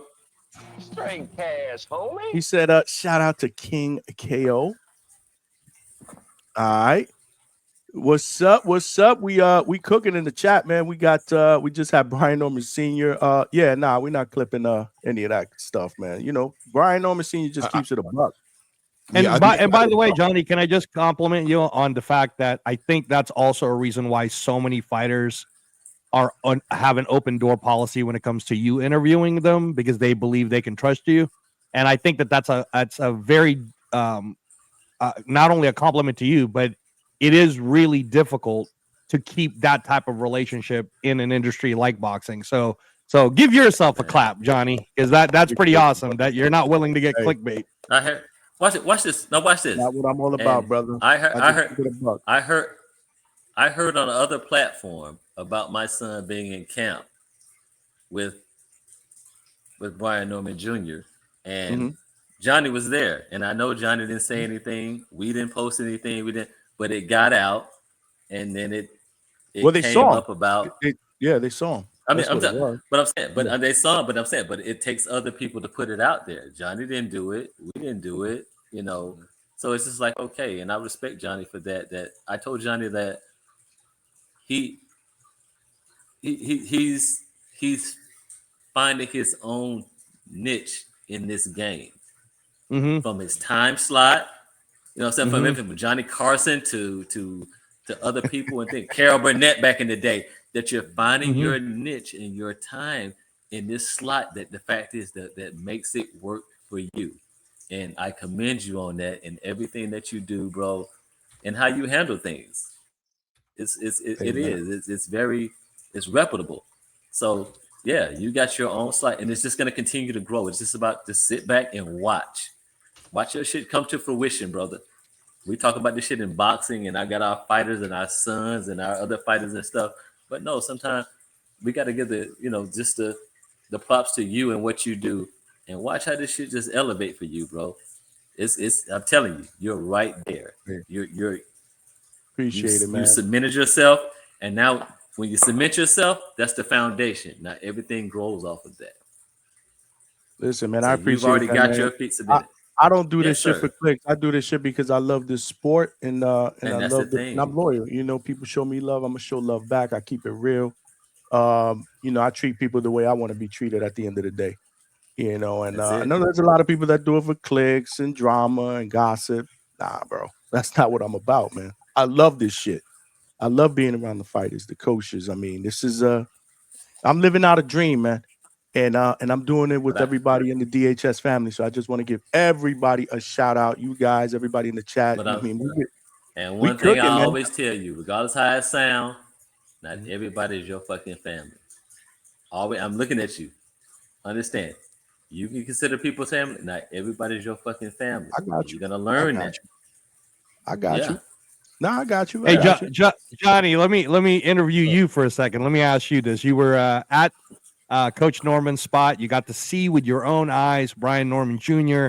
I know that you did your show, right? But my question is more personally, what did you get out of being there, right? For a moment in time of watching someone getting ready for the biggest fight of their life. I mean, you guys know that in this show I've said if Brian Norman sparks Haney, I think there's a conversation that Norman should be number 10 pound for pound, just because Haney was number 10 back in March. So, I mean that time to kick Canelo out. Nah, I get it. Humbled, man. That the Normans will open their doors to me and allow me into a sacred place. Obviously, what happens in the gym stays in the gym, but what I will tell you is it's intense. This shit is not a game. Like it's not me going there for fun and games. I'm just sitting off on the side and they working. And I'm not trying to get involved in that. And it's really intense. I love it. I love being around it. The fact that they allow me to be there is again, bro, I'm living a dream, man. I feel blessed, and this is why I love the Normans. I love Brian Norman Sr. I love Junior. He's my dude. And it's special. I'll just say it like that. Shit that I'll never forget. Put it that way. This wasn't the first time that I was there. And I hope to be there more often or whatever. This was actually the second or third time. And every time it gets better and better. It gets special and special because it's not just the training, it's the conversations. It's insane. It's insane. A great question. I appreciate that. But hey, man, like I said, man, I love doing this shit and I love providing all this content. And you never know who the fuck's gonna show up at the hangout spot. Look at this, man. We got coaches up here. Hey, it's I say crazy. this. I say this. Hey, that boy is where he is for a reason. And I'm telling legit, you, man. he's fucking legit. And I'm trying to tell you legit. that he's fucking legit. And I mean that, more than a fighter. And I'll just keep it at that. That's legit. it. More than a fighter. It goes beyond being a fighter. He's legit, bro. Fighter. Trust me, take my word for it. Legit. Solid. He's there for a reason. Bro. Hard to root against him. Across I tell people the board, up and down. How do you root against him? And that's the thing. It's tough. I mean, it's besides tough. just hating, but it's boxing. It's boxing. People are gonna root for they want. Yeah, you got your people that like it. Great dude. Hey, one more question for you, Johnny. One more question, but I see Coach Norman has a super chat, so I didn't want to miss that one. Well, we got Casual Jerry with the 2-piece said, hit that go. That's what's up, baby. That's what's up. Straight cash, homie. Appreciate you. Hit the goal again. Straight cash, homie. Appreciate you, Casual Jerry. You family up in here.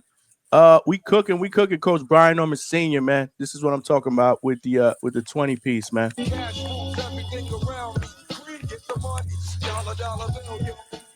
Yeah, man, they family, man. Salute to the hangout spot. Salute to you, Coach. Get that work in, man. Get that work in, because if that fight happens, we're going to be all over it here at DHS, bro. You want that Bill Haney smoke, baby. I love it. I love it, man. Respect to Johnny. Channel, what is that? Surreal. Channel Surreal 1 of 1. Appreciate you, man. We're building something special here together. It's not just me. It's all of us, man. Shout out to all of y'all. What was the question you were going to ask? So one more question for you here, Johnny, as we welcome in the great Coach Hector Bermudez. Yes, sir. You got a lot of background noise, Coach. Feedback, Bermudez. So one more question for you, Johnny. Turn the recording devices off. Let me Turn that TV off. Hey, yo, you know, there's a real trainer here in the building now, man. All this motherfucking cheerleaders. What you talking about? There we go. See? Don't See? do that, See? Coach. Don't do that. What you Come talking on. about? We've been friendly this I'm whole trying to get these time. people this money over all here. that- Y'all want motherfucking chit chat. All that respect I begin. I don't know what was going. There was more than chit chat going on here. Yeah, this motherfucker Dorman talking about motherfucking Boots again. He don't want to talk about it, but he keeps bringing up his name again. Yo, y'all want listen? I haven't lost a pick yet. Who should he fight? Who should he fight? Right? Who should he fight? Hey, listen, I don't get caught up in. What's your money on? What's your money on? I got. Hello. I'll give you a direct effect of okay. If you think Haney's gonna, I got 10 grand for you saying that Haney gonna win this fight. Go somewhere, man. Your son train out here in Miami. I'm out here in Miami right now. Where you at? Okay. Where your dudes at? Motherfucker, I got killers with me. What you talking about? I got Yo-Yo Hernandez. What you killing? What you killing? I got Who they killing? 4 fighters in the top 5. Who you train? You can't even train nobody right now. Oh Lord. Okay. You lonely in Atlanta. No, I'm cool. I'll send you a fighter. See, that's what I'm talking about. I love to hate. Look here, I got 10 grand. Hold on. I got 10 grand. Hold on. Matter of fact, I'll boost it to 20. If you think that Haney's gonna beat Brian Nobody, I got 20 grand right now. Say okay, bet 20 grand. Listen, I'll do my best. That means you got to. And hold on, nah. And I'm telling you, you got to steal from your fighters to pay it. You got to steal from your fighters to pay it. I got 20 grand right now. Okay, but who would say that I would make that bet? Make it. But why would I make that? Why would I make that bet? Why would I make that bet? Make it. But why would I make that bet? Make it. You selling enough nuts? You got your peanuts? You selling enough peanuts? Who's saying that I would bet? Are you selling enough peanuts? Are you selling enough peanuts? Oh, definitely. Okay, so make it then. So shut the fuck up and make it then. Make it why then. Why would I make it? Well, you gonna bet I don't on have Haney? to. Okay. I got Norman Jr. Picking Norman. He's saying he picking Norman. No, but why would I bet? Why would I bet? Hey, hater. Hey, what's up, hater? Hold on, hater. Hold on, hater. Hold on, hater.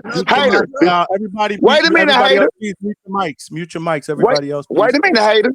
Bermudez. Did you even wait? I ain't here to talk to y'all. Did you even bother to read? Did you even bother to read the topic before you came in the show? Hey, the topic is for me. Is it Thursday? Is it Thursday or not? No. But do you know what this was about?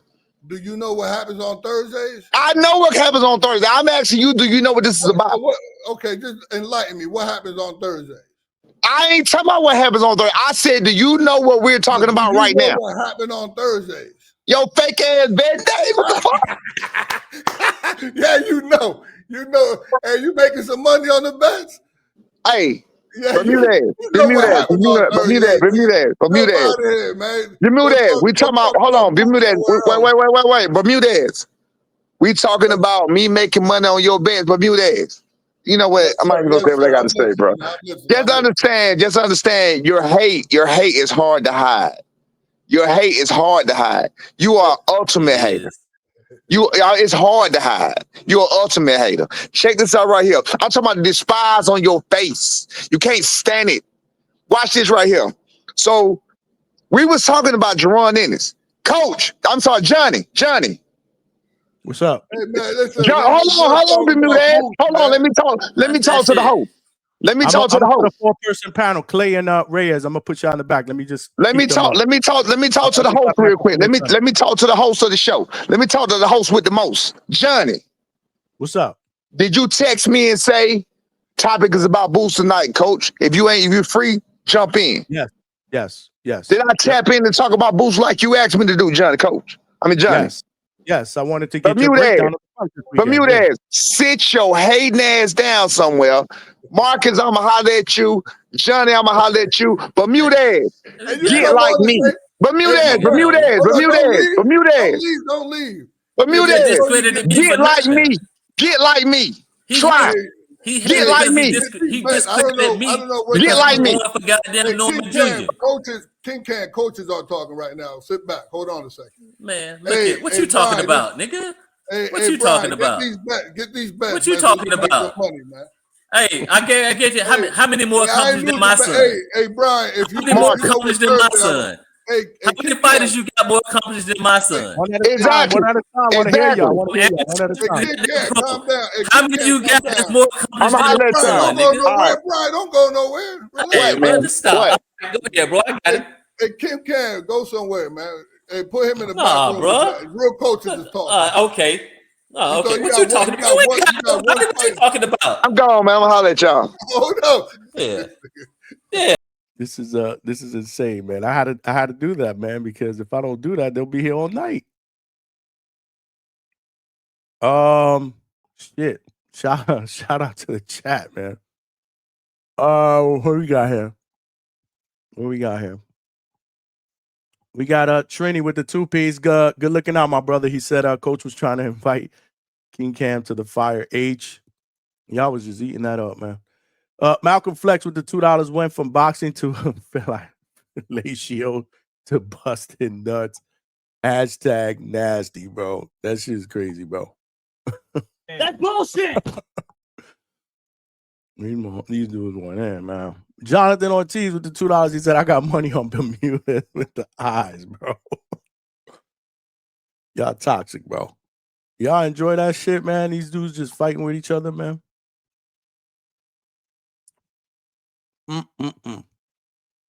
I'd love to get them back on if they agree that they're not going to go at each other's necks, man. We trying to have a show, man. We trying to have a show. And coach is supposed to be doing his bets, man. Coach is supposed to be doing his bets. Yeah, man. This shit's crazy, bro. This shit went left. It went left big time. Clay, you back there? I'm sorry, man. You on mute, player.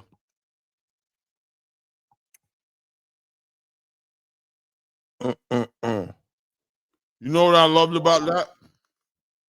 That You took the actually heat love off me that? from last night. That was actually a 4.5 on the Richter scale. You were 3.5. I just had a little spike. Once again, salute to Toledo Trice. You know what I mean? Salute. I was sitting up here eating my plantain chips, enjoying the show. I went and got the dip. I got the French onion dip and the plantain chips because the show was lit. Well, I guess it's safe to say you never know who's going to show up at the hangout spot. You never know what's going to happen at the hangout spot, right? Well, we went from, everything is great, hunky-dory. Thank you, man. Great platform. And then all of a sudden, that shit happened. It got crazy when it went to the manhood. It got kind of crazy. But Man, I'm going to have to cut that out, man, because of the, I'm going to get flagged, man. yeah, it did get a little crazy, man. I thought personally, Not what I like to do. it's a lot of testosterone in boxing, you know what I'm saying? And, Okay. men, you get in there and then you involve kids, and before you know it, it goes the wrong way, you know what I'm saying? But yeah, it's all fair and love and war, you know what I mean? It's all fair, man. You handle the business, man. You pull them out. You need to pull Coach Bermudez back up here, bro. They want Bermudez back up here. You need to drop those bets. Yeah, bro. He need to pop those bets. Yeah. We'll get him in here in a second, man. I'll tell you this though, great show so far. I love when Yeah, Brian Norman pops up, man. I love to listen to him talk. I interviewed him on my show for like an hour and a half. I mean, he's never short on the content. He's never short on the perspective. He's never short on sharing his opinion. And this particular one today though was interesting because let's get Coach to get his picks in, man. Yeah. You good? By the way, salute Coach Claymore Rain, big fan of Polanco. You know what I'm saying? Looking forward to see what he's gonna do in the welterweight division. I think him and Brian Norman gonna have a good one whenever they finally get it in. So salute, man. Nothing That'll but be a good fight. That'll definitely be a good fight. I had to break that up. It went way too far already, and you guys you were hitting that, and after the bell. You went more than 3 rounds. It was a 3-round fight. You guys were trying to go 4 Got and 5. rolled over the top rope. The It fell agreement out was to the great. crowd. The camps got involved, and then security. No, I had the honor of. Like, it's just crazy, man. I had the honor of molding several world champions, turning raw talent into champions that have shown on the grandest of stage, right? In this sport, it's just not about who you train. It's about the legacy you build.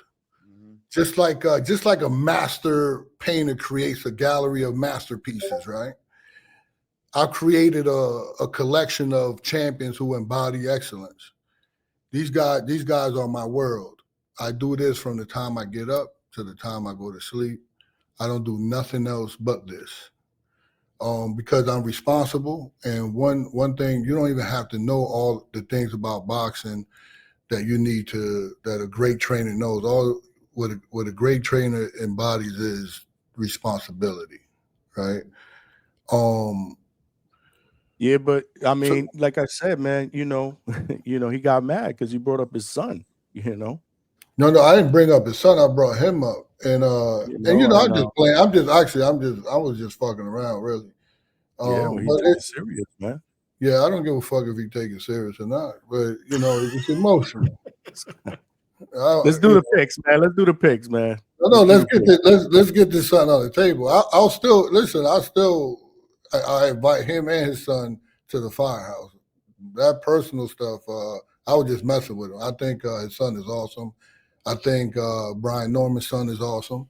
It's just, I do this. I do this for a living. They do it too, but they got one guy they got to worry about.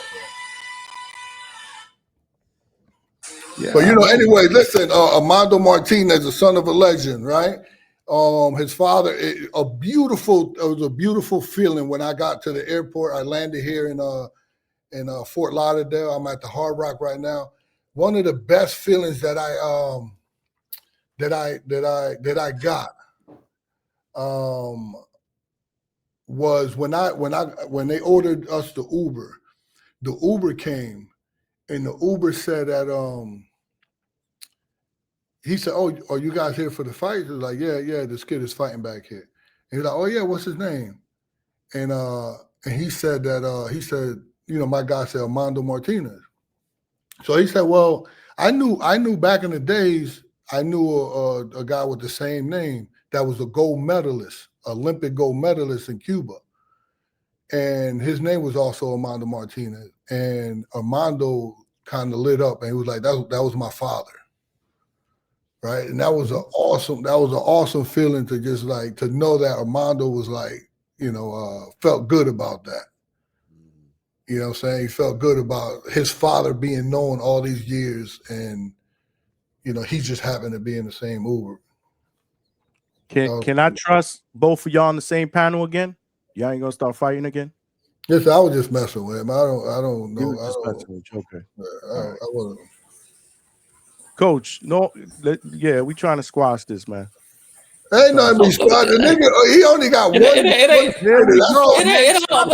right. He's right. I'm just no. He's right. You see, so they brought me in. See how he go? I'm saying he's right. There is no squashing it about it.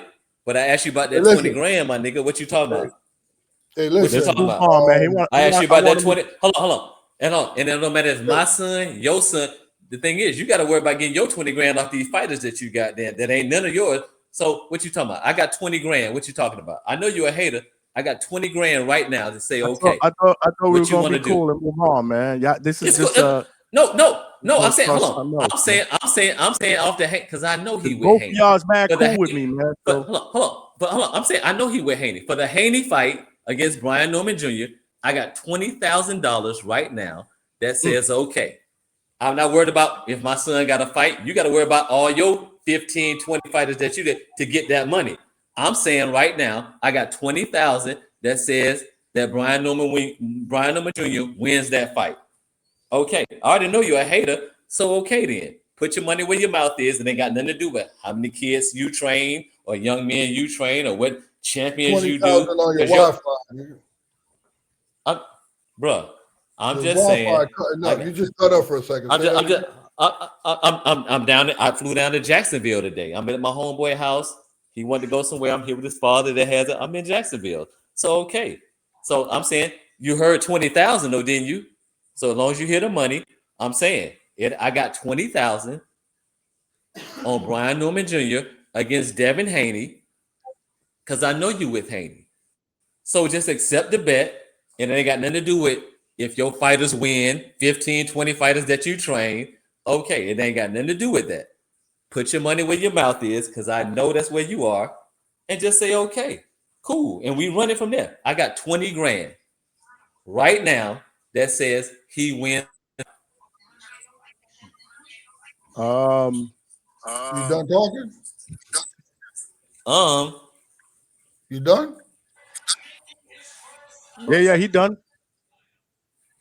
No, he got some more in him. He got some more. Because if you're not gonna bet him, we're gonna move on. Bro. That's bullshit. He bullshitting. You pump faking, dude. You don't want to bet. Listen, Johnny. There's so many ways for me to bet, right?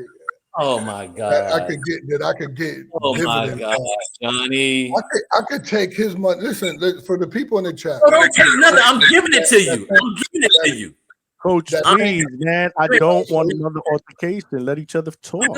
No, come on, Johnny. I just don't want no drama, man. I'm trying to play. He bullshitting, Johnny. He listen, bullshitting. I'm allowed. I'm about to end the show, man. No, we good. We good. I'm just saying. Nah, I don't get the feeling we all good. We're not all good here. This ain't no goddamn like we at each other's throat. But no, I'm just like, okay, you gonna talk shit. Put your money where your mouth is, my dude. Can I talk without you interrupting? I'm not trying to interrupt you. I don't want to cross talk. Are you finished? Yeah. Go ahead. You finished. Go ahead. So listen, for the people in the chat, right? I could easily. Come in the chat, nigga. Your money is your money. I said 20,000. Let him finish, Coach. Let him finish. You talking about the chat? See, don't go to the chat. 20,000 bet on who you think, because I know you got Haney, I got Norman Jr. Put 20,000. Fuck the chat unless you're trying to reach for other people to get you wins, like you reach for everybody else to get you wins. Coach. Okay. Like I thought we said we were gonna be civil, man. I am. I'm just like, okay, if you need other people to get you wins, why you hollering at the goddamn chat? Either you got the money or you don't.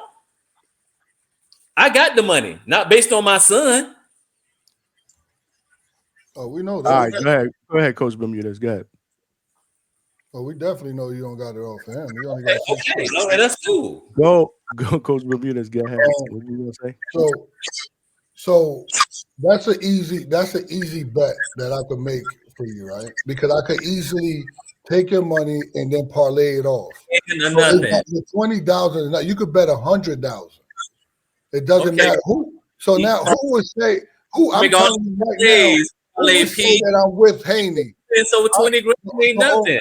Hold on, I'll stop. I'll let you talk. You want to talk? Go ahead. Parlay P, all this shit you coming on here trying to get people to bet with you. If you bet on your own shit, you didn't want it, so it shouldn't be nothing to make this bet. Okay, it's definitely nothing to make this bet. So run it. And I don't want people to think that like 20,000. Why you worry about people? I'm talking to you. No, because I don't want to sound. I don't want to sound. I'm talking to you, and you trying to go out. I got to stop talking over each other, man. Hold on. One by one. He told me I don't have but one fighter. He's talking to me. So I'm talking to him. And all his fighters, you should be able to come up with 20 grand, my nigga. Okay. So make it happen. Other than that, just shut your mouth. Money talk, bullshit walk. I got 20 grand that says okay. And I can send my shit tomorrow and wire it to Johnny and make sure it's there. Can you do that? Now let him go. I wouldn't trust Johnny with $20. Shit. Oh, okay. Oh, wow. Trustworthy people. One of the most trustworthy people you probably know. You trust Johnny with $40. Who am I dealing with? Johnny, I thought you was trustworthy, bro. You don't even know who you're talking to. You put on such a good these dudes fool you, man. Such a good facade up, bro. Yo, hey, bro, you coming to the fight on Sunday? I did not know. Yeah. Hey, Claymore, where you at? I'm here in Pennsylvania. Okay. Oh shit! What part of PA? I mean, I ain't gonna put it out here, man. I got Oh, haters, man. my bad. But I used to live in walk around PA. with an FN, man. I don't want no problems. Damn, you big. Okay, I got you. All right, damn. All right. Well, Nah, I used to but live in PA. I'm in PA though. Yeah, I used to live in PA for 7 years. I hit you up. Just Okay, no curious. doubt. Exactly. Boom. So listen, back to the 20,000, right? Why that's don't you not do a your problem. bets? All right. Your picks, man. Because it's That's obvious not y'all a- not gonna that's bet. not a Y'all not gonna problem bet. because Y'all not one gonna bet. Picks. And guess what? Do your picks. And you're good at your picks. I'm not gonna knock you on that. You're good at your picks. Well, I appreciate it. And you could Yes, probably sir. make 20 more thousand on these motherfucking picks. Okay. Hey, where's Right. Vega at, man? What we got? Hold on. If we pick your fighters, then guess what happened? Pretty much lose, right? It blow them parlays up because your dudes get scorched. Mine 6 and Let him go, coach. Coach, let him go. yeah. Let him go. What you got, coach? What you got? Pick. Mine 6-0 with 6 knockouts. Your dudes what? Getting their ass scorched out here. So X that shit. This is what I'm talking about. This is going to materialize into another Yeah. argument. I'm trying to move on, y'all. I'm trying to move on. I am too. I'm sorry. You know I got love for y'all, but I'm trying to move on, man. Why you trying to be that civil, Johnny, when you say y'all, like I'm involved in this conversation? I'm trying to let the man talk, man. Hey, listen, hey, listen, rep that boy. That boy nice. He gonna be a future world champ. Picks. Do your picks, bro. Let's go. What you got, coach? See what I got here, man. Y'all some toxic motherfuckers in the chat. You want to start with? I don't want to start with Boots, because if I start with Boots, Brian Norman will pop up again, and then we gotta go through all this. Coach, come on, man. Do the picks, man. you keep side swiping too, man. Stop it, man. Let's get it popping, man. I can be more reputable than these AI picks. I can bring you that. What was that? Question: are these AI picks hitting like that? Because I'm trying to figure this thing out. You guys, go. You got to know how to ask AI. All the AI picks. I done ran the same thing with a he run. It ain't him. It's AI picks. Yo, you know what? We done. We done. Now I'm done. If we ain't gonna move on, I'm ending this shit. Come on, y'all. It's 12:45 in the morning. I gotta get up in the morning. Sir. Damn, y'all never see me. Let's like go, this. Coach Bermudez. Let's go with the picks. Armando Martinez had the great story. His father was an Olympian out of Cuba, or his father, right? Yeah, and you got a good vibe. His father was a legend in Cuba, and it was just a good feeling for him. When we got in the Uber today to come here, the guy was like, "Hey, I knew this guy back in Cuba. He was a gold medalist." And Armando was like, "Yeah, that was my father." And the guy in the Uber just went crazy, and it was just a good time there for him to experience that. So I know this guy Bellotti. He's fighting the kid Padley. Bellotti is a spoiler, right? He actually got a lot of upsets. I'm not too high on Padley, but I think Bellotti is the underdog. So what I'm gonna do this week, I'm gonna give because there's gonna be some upsets this week. That the Allen is also a underdog. Bellotti's an underdog. Allen's an underdog, and Vinello is also an underdog. So I think is an underdog. Yeah. Well, check on that. I mean, I don't know if where's Vega should be here, but he's fighting the undefeated. Yeah, Alexis Mbadier. Mbadier. Yeah. So if you look at, because I watched them both fight a little bit, and Mbadier is a little more technically sound, but it's like splitting hairs with them. So it's a close fight. But if somebody wanna if people are betting and they could be swift with their bets, there's gonna be an upset. And so tell me what the upset specials are. Now, and all of them. I mean, and also let me just add Boots. You could put Boots at 1 to 6 rounds. He should stop this guy from 1 to 6. So you got Boots by stoppage. By stoppage before 6 rounds. And you could probably get, Because sometimes you can bet the rounds and get like a lot of dividends on it. So Like that so 3 to 6 or something like that. Yeah, I get yeah, you. you could put like $20 on the first, second, and third round, and you could probably hit that way, or you could put $20 on the first 6 rounds. You can hit that way. You're gonna make more money than what you lose if you believe Boots can knock him out. I think he'll get it. I think Boots should get him out. Sometimes he plays around, but he should get this guy out of there before the 6th round. This guy's he's come forward, tough guy. He got a couple of upset wins on his resume. I love David Allen on this fight. The guy that he's fighting, Makhmudov. Mm-hmm. So Makhmudov is he got some good wins. But if you understand, I don't know if I said this before on here. If you understand where he fights at in Canada, because Eye of the Tiger is promoting him, they fight in this casino. I think the casino holds like from 300 to 400 people. Very, very small venue, and the ring is like tiny. And Makhmudov is a big, strong guy. And every time Makhmudov goes somewhere else, he's never on. He never wins. Because when you got to move your feet, in that small ring, I had Carlos Gongora when we fought Billy. Man, I fucked up on the fight because I didn't do my research on the ring size. And when I was training Gongora, we was just moving and boxing. And we was beating the shit out of Billy, but we couldn't keep him off us. We couldn't keep him off us. He was just on us.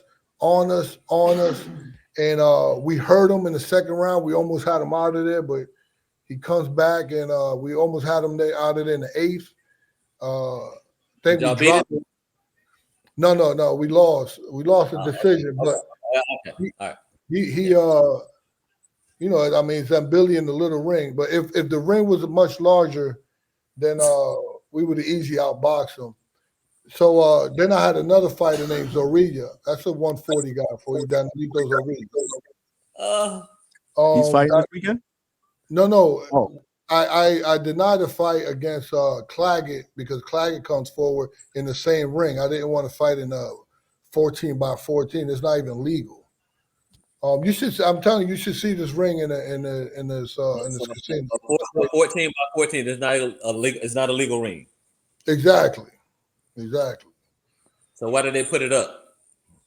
Because their excuse was, I don't know, in the U.S. is illegal. I don't know if it's illegal in Canada, but they were fighting in the U.S. or they were fighting in Canada? In Quebec.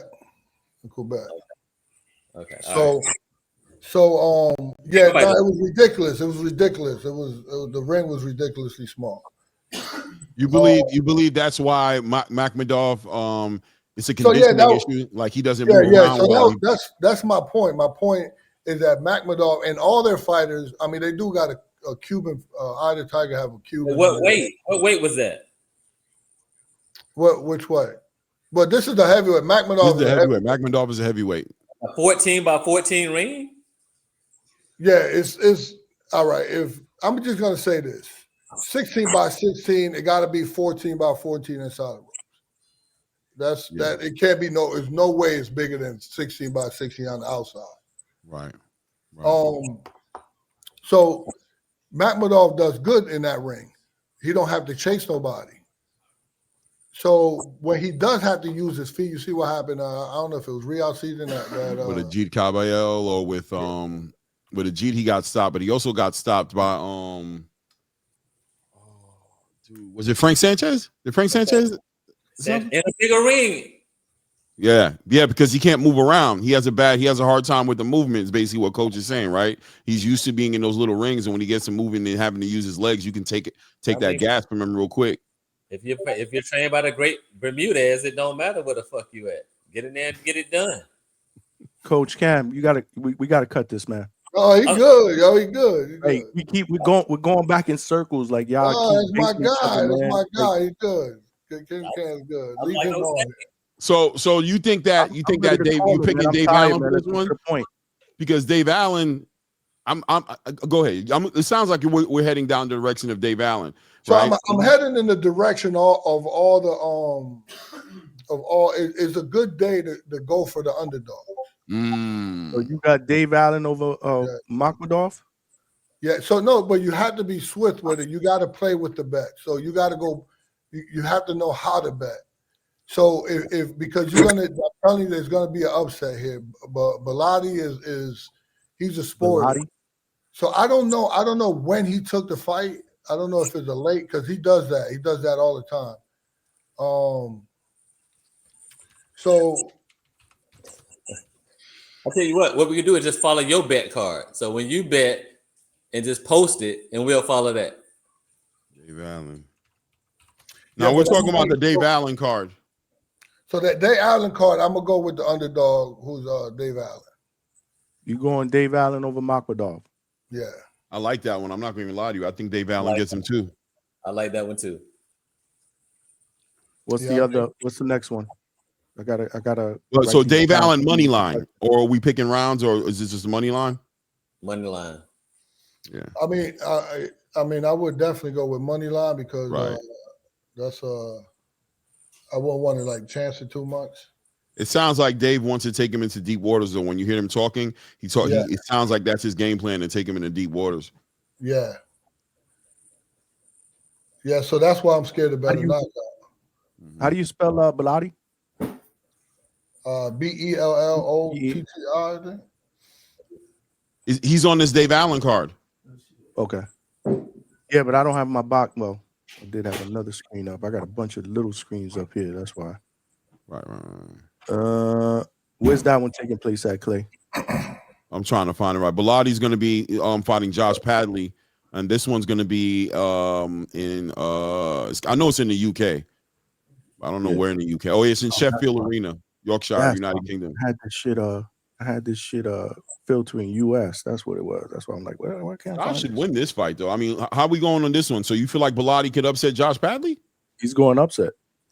Yeah, well, I'm going with the under. If I'm going with Allen, then I'm gonna go with Padley. I'll go with Padley, Allen. But I just want people to know that they're all pretty close fights. Or you could just not bet the Padley fight at all, and you could just skip. I gotta watch Bilotti. I feel like I gotta watch Bilotti. Can we get what you betting? You put your card, and let's follow your card. Well, I also could say you could live bet it too. You know, just you could live bet some of these fights, and also you could the Allen Makhmadov. You could put it won't go the distance because one of these guys will probably knock each other out. What are you betting? Exactly what I'm betting, I don't know yet because I'm gonna play with it. And you post your card, what you're betting, and then we follow that.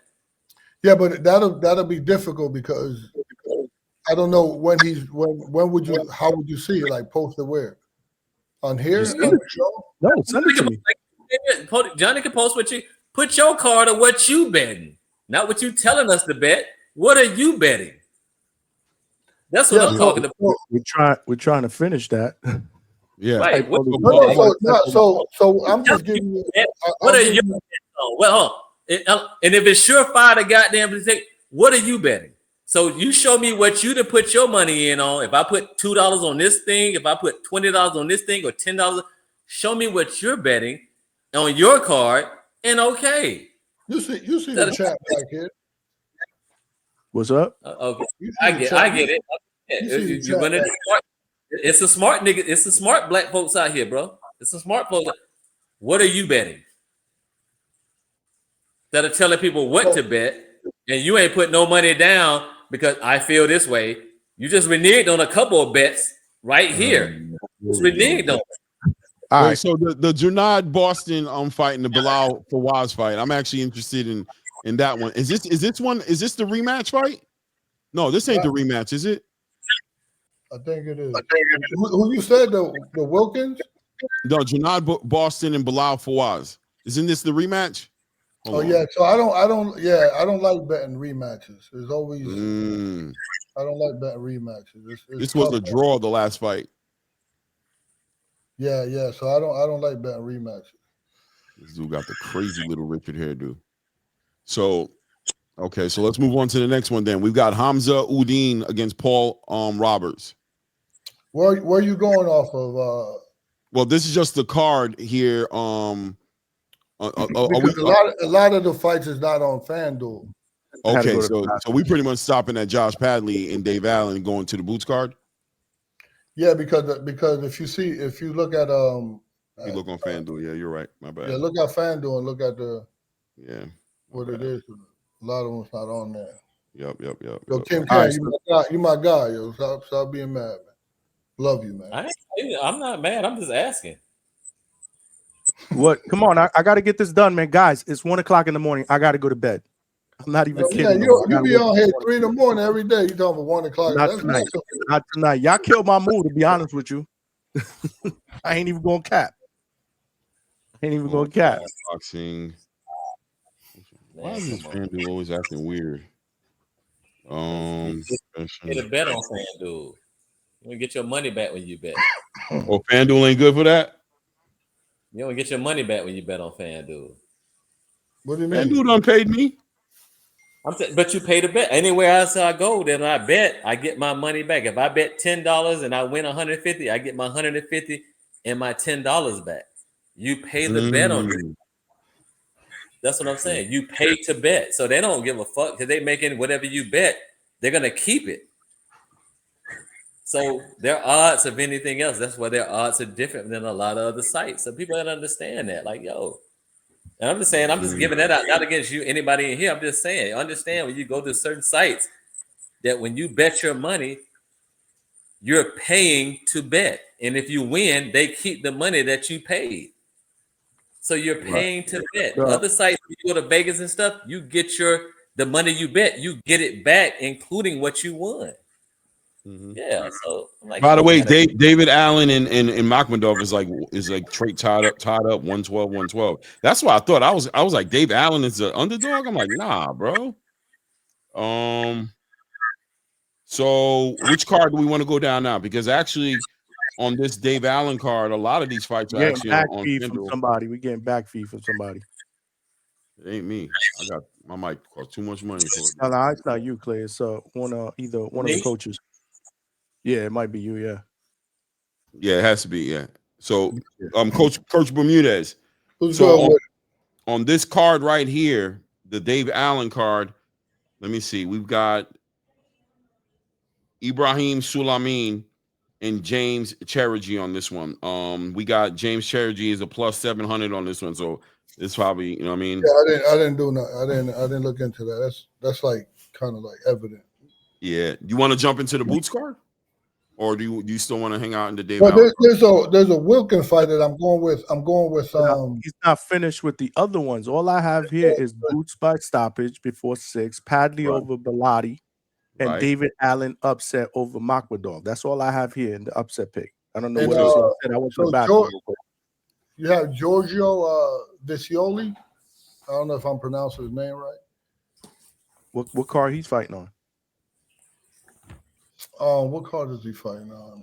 He's fighting on the Boots card, I think. Is he on the Boots card? And yeah, he's fighting on Yep. He's fighting on the Boots card. Yeah. But this one's like George Visoli's like a minus 3,000. Yeah, so now I was gonna say if you could put him like when you're going with one of these bets, either Bellotti or Allen, you could put like a parlay.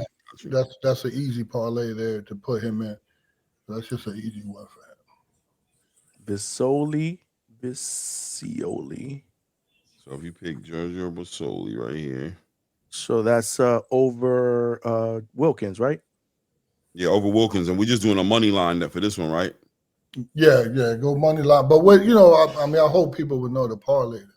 Right. Something like that. You don't want to you ain't gonna make no money. So you're saying if you match him up with a Padley, it might turn out or something. Hold on a second. But we're going Padley on this one with the minus 380. Yeah. All right, Bellotti got the plus 260. So you're going Padley. That's money line, right? Yeah. So I'm typing this, so I want to make sure because if I get asked tomorrow or whatever, somebody DM me, I just want to give them a screenshot. That's why I want to make sure I get it right because I be getting people. Oh, the coach do his picks. I wasn't getting up and watching live. Blah blah blah blah. Is there any way we can get this parlay to a minus, at least a minus 100 or a plus even? Is there something we can if throw you in got there? if you got the Allen, definitely. Boom, got you. Well, I got Allen over Makwadar as one of your upset specials. But it's not an Yeah, upset. yeah, It's and not an also upset, it is what? Again, I'm a Clay. I'm what's not a the bet. underdog? It's not. I don't know, really know. it's minus 112. Both. Yeah, I'm not a Minus betting guy, so 112. I'm like I don't really. Oh, so yeah. so it must have evened out because he was the underdog. Yeah, he's He not the was- underdog. yeah, He's he's the an underdog. Yeah, he shouldn't have been the underdog. So I would have jumped on that if I seen. I ain't going to lie to you. I'd have jumped on it because I think a lot of people did. That's why it's even money now. Right. Well, what you think about? Yeah, Tamir going to do the work. Tamir going to do this guy. I don't. This is going to be a good fight though. Tamir Smalls and Jose Roman Vasquez. That's going to be a good fight. Cheito Roman. Yeah, but I think Tamir should do the work. That's a good fight. That's going to be a real good fight. Yeah, What do you think about the Guido Vianello fight? Alexis Barreri. We got an undefeated. That's another the Guido guy, right? That's another. That's it. So is Guido's the underdog, right? Guido, not really. No, actually, Alexis he's a minus 102. Alexis Barreri's minus 130. Funny, they're giving Vianello the favorite in this one. Alexis Barreri's coming in undefeated. Man, That's so gonna this be is it flipped again because he was the underdog. Guido was the underdog. Crazy. Now, I wish I'd have caught so yeah, people are hip. So they're hip to what I'm hip to. Yeah. Because I was picking the underdog Allen, and now it's even money. And I was picking the underdog Guido, and now he's So people that are betting, they're hip to what's going on. Yeah, and it moves the needle, the odds. It moves the needle. Yeah, man. All right, so what am I typing here, y'all? Remember, y'all talking to the non-better. Well, somebody said that I gotta learn though. I gotta learn the nuances. I gotta learn the. Somebody said that Guido on DraftKings is the underdog. Okay, on DraftKings. Okay, pick it up if you see it on DraftKings. Pick it up. Well, what do you guys want me to put DraftKings, that shit bullshit. I ain't picking that one up. That's what I'm saying. So DraftKings is bullshit. They get paid for motherfuckers to bet. So what do you bet on? What do you bet on? I either do my shit in Vegas or I do my bookie. Okay. My bookie, yeah. A lot of people. Yeah. Isn't that show business? That's show business little thing. My bookie is official. Yeah, it's official. Yeah. At least I know when I win, I get the money that I bet. I get my money back if I win. These motherfuckers goddamn keep your money. If you win, they keep the money because you're paying to bet. You hear me saying, yeah, like I bet. Yeah.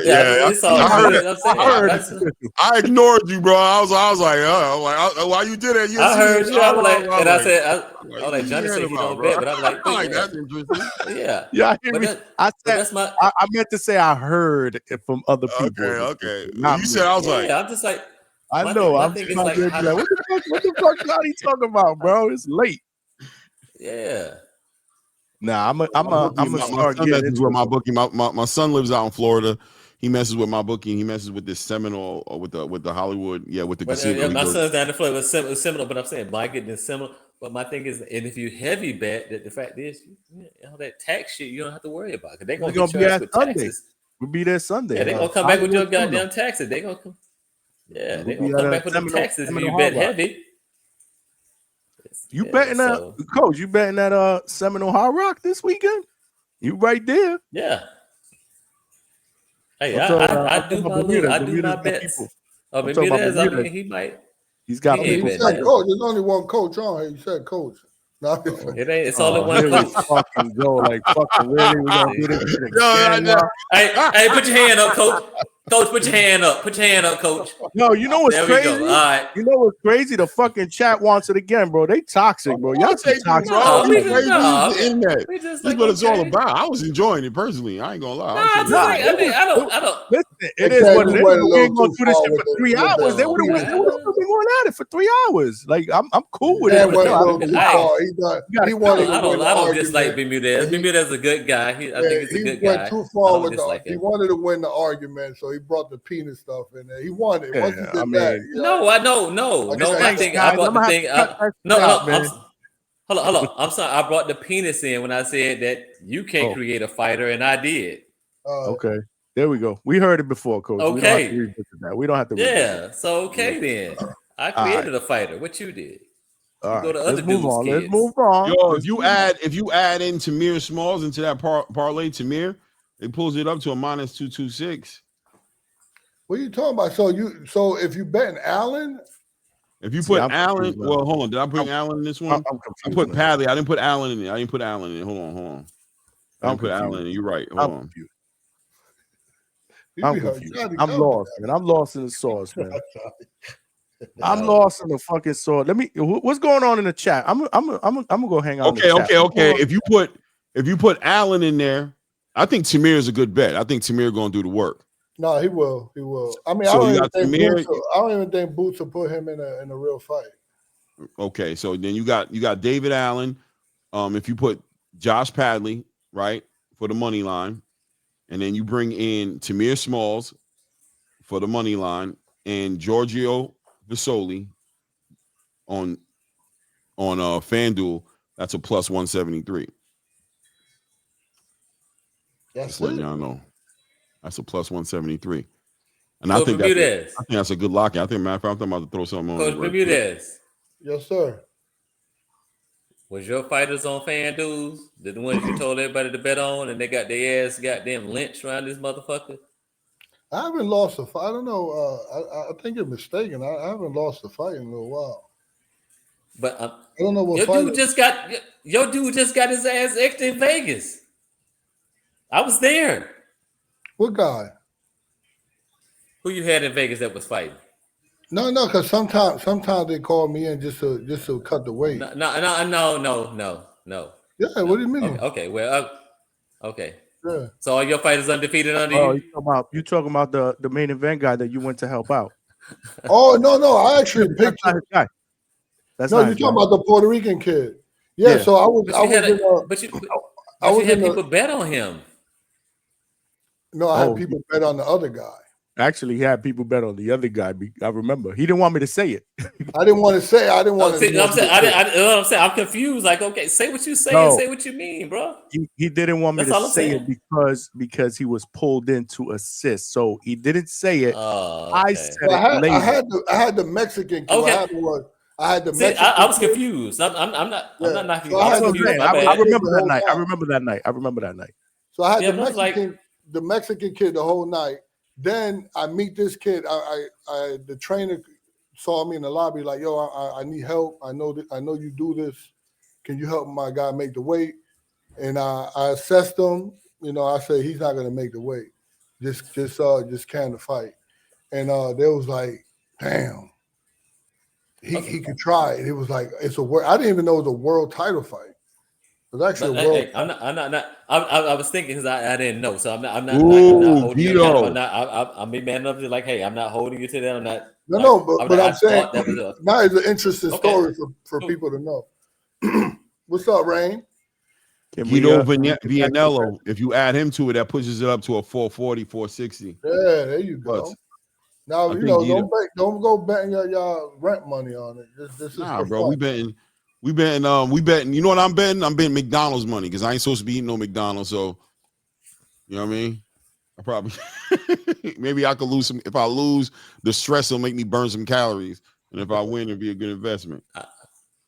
And then I'm still waiting on Coach Bermudez to tell me what he want to bet on that Brian Norman fight. He think Brian Norman gonna win the fight. What I don't know if you understand. That's what he thinks. So he can't think I'm going with Haney because I'll be fucking with Brian Norman. I'm just saying, okay. If you're not, this is okay. Just say that. Okay, I'm not. Cool. So why would I? You're not going with who? But I still could take your money and then just parlay it off. Okay, so what I'm saying is, okay, I'm asking, like, what are you going for? I ain't no argument. What are you going for? And like, okay, I think you're going for Haney. Those And I 5 think leg you're trying parlays be to. crazy though. When you get up in those Okay, parlays, Ray. and they be like Hey, 5. Claymore Ray, keep it on the straight and narrow. I like where you're going with this. I'm trying. Cam I'm is trying. trying to be. On a 440? I keep 440? I'm trying to taking help a out my bunch boy of. Johnny. I'm trying to help Johnny out here, bro. I know Johnny. I keep on Johnny trying to about bring to it. hang himself. You know what I mean? The hangout Johnny, spot it's for not real. it's not an argument when somebody's asking, like, what are you going to bet? It's not an argument.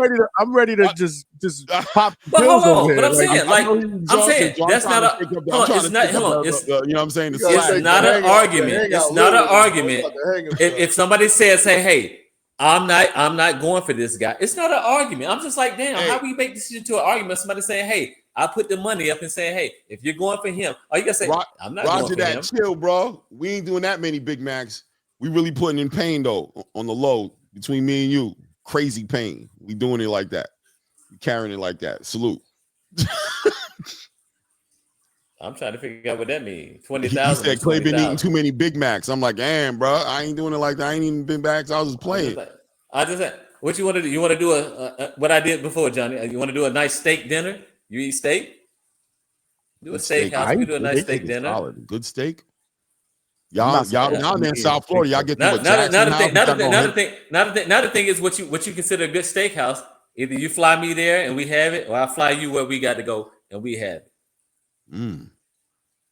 That's it. That ain't 20 grand, but it's hey, a flight, nice steak dinner. You eating, I'm eating. Like, okay, just pay for it. And a drink. Give me a drink or something. Well, give me a drink because I know you're gonna be. You gotta have a drink. Yeah, give me a drink. Roger that. Yeah, have me a drink. So that's all I'm saying. Like, okay, cool. Speaking of Ray, did drink, you put boots for I'm knockout? about to go have one. Unless we and I gotta do it wake time up. of night. Don't do it. Don't do it. Y'all put me he to the said bottom, boots. man. He Hey, said Rain, boots. did you put boots by knockout on that bet? See, that let me know right there. He no. ain't serious. I See didn't what I'm saying? put See that how in you do yet. that? You know what, We Clay? ain't did it yet. Clay, I are don't you know. are you copying these bets now? You know I am. You are. He ain't ready. So He's you scared. got a favor? 589? Because I'm confused here. Scared. Can you just text me those tomorrow? Got you. I got Because you. I'm confused. Just text Oh, me. Ray, That way I have we the got Boots copy under in 6. case I get We got asked. Dave Allen for the money line. We got Padley for the money line. We got well, he didn't say Guido. He didn't say it, but that was a money line one that made it good. We got hold on a second here. He didn't think Padley was gonna win. No, he got Padley. He think Padley gonna do it, but yeah, you were kind of up in the air with like Bilotti. He didn't I don't see, know what you're trying to say. listen, I pay attention, bro. Yeah. He didn't think No, Padley was what gonna I'm win that saying fight. is- So what I'm okay. saying is line when it it's was a good done. time to go underdog. One of these guys gonna lose. See, It's a good look time at to it, go man. Look underdog. here. So the underdog was Bilotti, but Allen was supposed to be the underdog, but Right. it's even money Johnny, now. I'll pick my picks out here tomorrow, Johnny. I'll put my picks out here tomorrow. And Oh, you got y'all your run picks. with them There we picks. go. I'll Oh, do yeah, my picks tomorrow, tomorrow. Johnny? Y'all put them out there. Because these picks out here ain't worth for goddamn shit what he talking about. He ain't believing in them. He ain't believing in them. You think Reach Bilotti? Reach Bilotti hold on. plus And then when I, 260. I don't think I think Padley wins that though, man. I give it to Padley. Padley a good boxer. Man. yeah. No, Pally, no, definitely. If you go, Pally should win it. So Yeah. what I'm saying, if you go with the underdog, Bilotti's the underdog, Allen's the underdog. But now, if you're gonna go on, and that's the under, that's it was the a huge fifth. underdog role. But no, Pally. If it was what a I'm fifth, telling we'd be you- all fucked up. What I'm telling you is, If it was a fifth. Pally should win. You should pick Pally if you're gonna For go sure. with the other underdog. And then You I didn't think say Tamir, that first. I think Tamir in there. He didn't say that first. No, he did say He didn't Padley say first. that I wrote first. down Padley. He said Padley at first when I asked him in the beginning. But he was talking about some I don't know what the underdog conversation is really about. Like, He are doubled you- back. That's what I'm saying. I was like, Yeah. he's not focusing in on what the hell should be. So you understand that, Rain? You got that? Yeah, I Rain got got that. Stock chasers. As long as you're not up here for 10 minutes, bro, because we about to wrap up. But I wanted to show you a little bit of love. Stock chasing, salute, family. Yo, salute to the panel. But Johnny, I know because I'm about to heat shit up real quick. Oh shit. And you want me to tell you why? You want me to tell you, yo, coach, what up, man? Hey, what man, coach? Which one? Hey, there's only one coach on here. There's only Hey, one no. coach here. That's a I real don't even know coach. why I asked that question. My bad. That's born and Like, bred hey, a coach for what he you gotta do. be talking to me. There's only one coach up here. Damn, That's but it. hold Hey, on. I ain't he's a say that recruiter. because He's I a know. recruiter. He's a recruiter. No, He's a because recruiter. All right, let's you not go. Let's you not go, y'all. coaching your son. You coaching your son. You coaching King Cam. Why you Oh, acting yeah, like you King ain't Cam coaching trained him? in Miami. What the fuck you talking about? What Stock? What you got, man? All right, check this out. Do me a favor, Johnny. I want to do this on the record.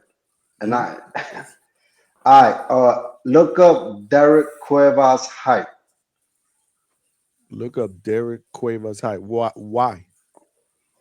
Because, man, just do it. That's good. He said, because Nice just do it. explanation. You sound like goddamn Do it. Bermudez. You sound like Bermudez. Don't Sounds make like sense, my but wife. just do it. Hold on a Sounds like my second, wife. bro. That's it. That's Bermudez. It don't matter. Just do it. He I love said, I mean, Like he he said, I got it. I I got don't it know who pulled up you here. are, but Hold I on. just trained you. I got to pull up. He's 5'9" on box rec. there you go. Look, he beat me to it. Appreciate you, Clay. I got you. Right. Appreciate you, man. all 'cause right, you all know right, that. all right. Devin All Haney right, bet. 5'9". So what's your point, I- man? I think I know what you're getting at, but just I spit mean, it out, bro. Spit it out. I mean, no, hold on. Let me set it think I up. know Let me too. set it up because is that now? Look, find his reach, and good luck trying to find it. Where you trying to land this plane? You want me to land this plane? You comparing Cuevas' To be physical normal. attributes to Devin? Is that what you're trying to do? No, not at all. But Brian Norman Sr. said, "Oh, that's a big boy." Yeah. How is that a big boy, man? What? Explain to me how that's a big boy. How is he a big boy? The way I interpret that is because Cuevas is a natural 147 and Devin's moving up. And he's fought at No. 154 before. And he's fought before Right. 147. That's how I 54 he's fought interpret it. double times. I thought he was a big boy though. How's he a big boy? Find his reach. Find his reach. I don't think he meant it in Reach that. doesn't have anything to do about weight by big boy. Your reach doesn't have also- nothing to do with your weight.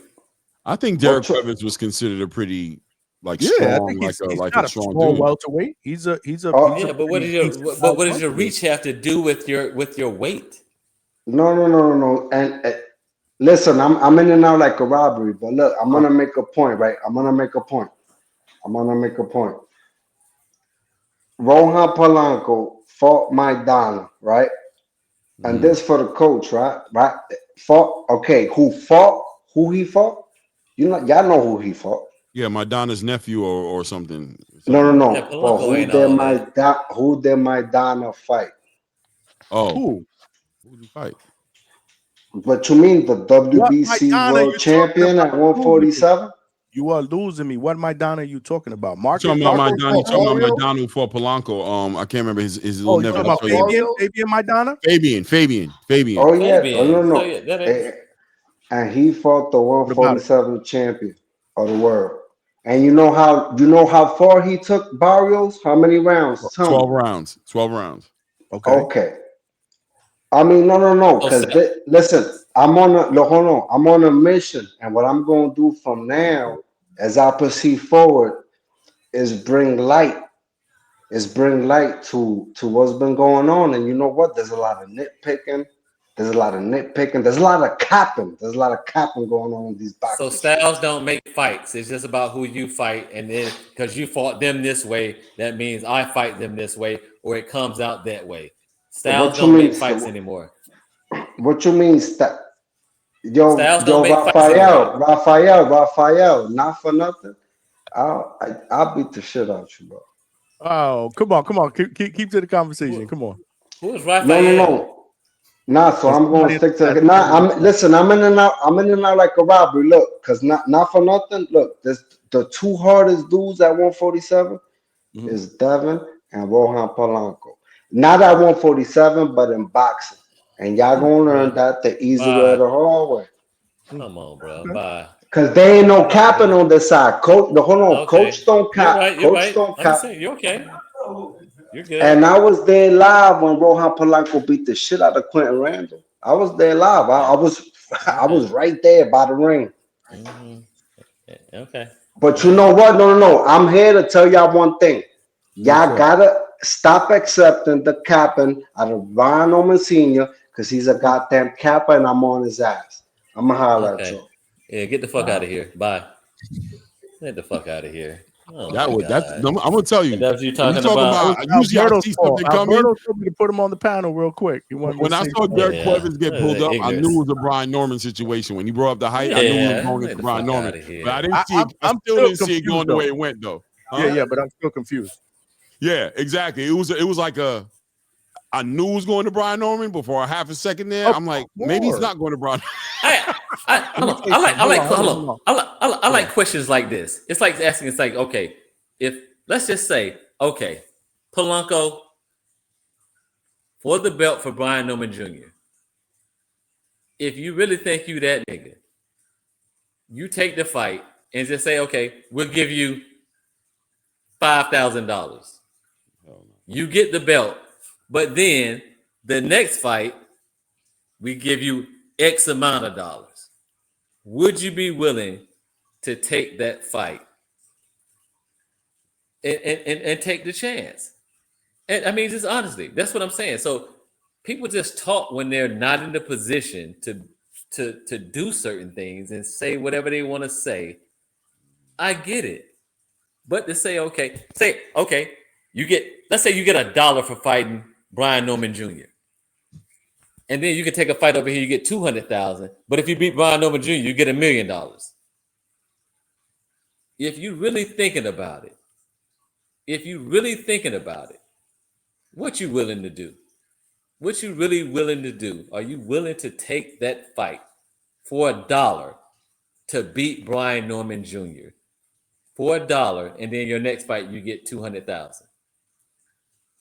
And people, when you lay that shit on it, that's why people always talking about money matters in certain things. That's why even Boots is not willing to do certain things with certain fighters, only if it's in fighting these guys because I get this amount of money. All that other bullshit, coaching and all this shit. I know business. I've been in business for myself for over 25 years. That the fact is that if you know business, you think that's good business to do that? Okay, what I'm saying is, I don't think it's good business, but I don't think it's good business to talk the shit that when somebody come to you and say that you can't accept it because you're not in a position to accept it. So that's what I'm saying.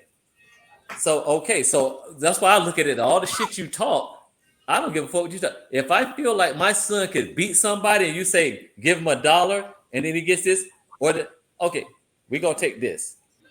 We're going to take this. You'll take that as like, I'm not going to fuck with it because you don't feel like you can win this fucking fight. You just don't feel like you can win it. So business is just like, okay. And that's the thing. People have not been in business for their own money. You bank your business on dealing with fighters and the thing. That's why certain people you won't pick up. Certain people you won't train. There's certain people like, okay, I know what I dropped for my nuts and okay, I can deal with that. I can take the wins and the losses from that. I can take that. But I understand that I know what I'm willing to put on. There should be a time limit when people talk because I don't want to interrupt. Okay. Let me read this super chat. Let me read this super chat. Stock chasers with the $2. Straight cash, homie. He said Polanco will beat the shit out of Brian Norman Jr. Wow. Okay. I think that's gonna be a good fight. He ain't got the. I think that's gonna. He ain't got the nerve to say that. That fight happened. He ain't got the nerve to say that.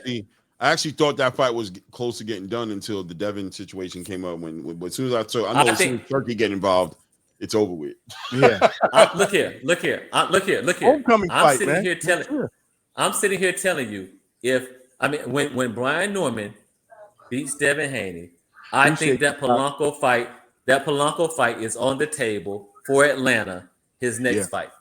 Yeah, that'd be dope. I think that fight is on the table, and I'm trying to tell you, and I'll come back, and I'll come right back to you, and I'll say the same thing, and I want you to put your money up against your fighter where your mouth is. And then hold on. And I love it for the fact that if you can bring one of your 140 pounders and put him against Cam in Atlanta, in his hometown as well. Wow. And then I'll put another 20 on that and just say, okay. And we can make that shit happen. He's got 140 pounders over there. Hey, Claymore Rain. Make it happen. Hey, Claymore Rain. It's not fair that you're tuning this guy out and we got to listen to him. Don't do that. You got to listen to him. I'm just saying. Okay. What I said? Hold on. I said I think Polanco should be the next fight for Brian Norman in Atlanta to have his homecoming in Atlanta. And I want Brain to pay attention.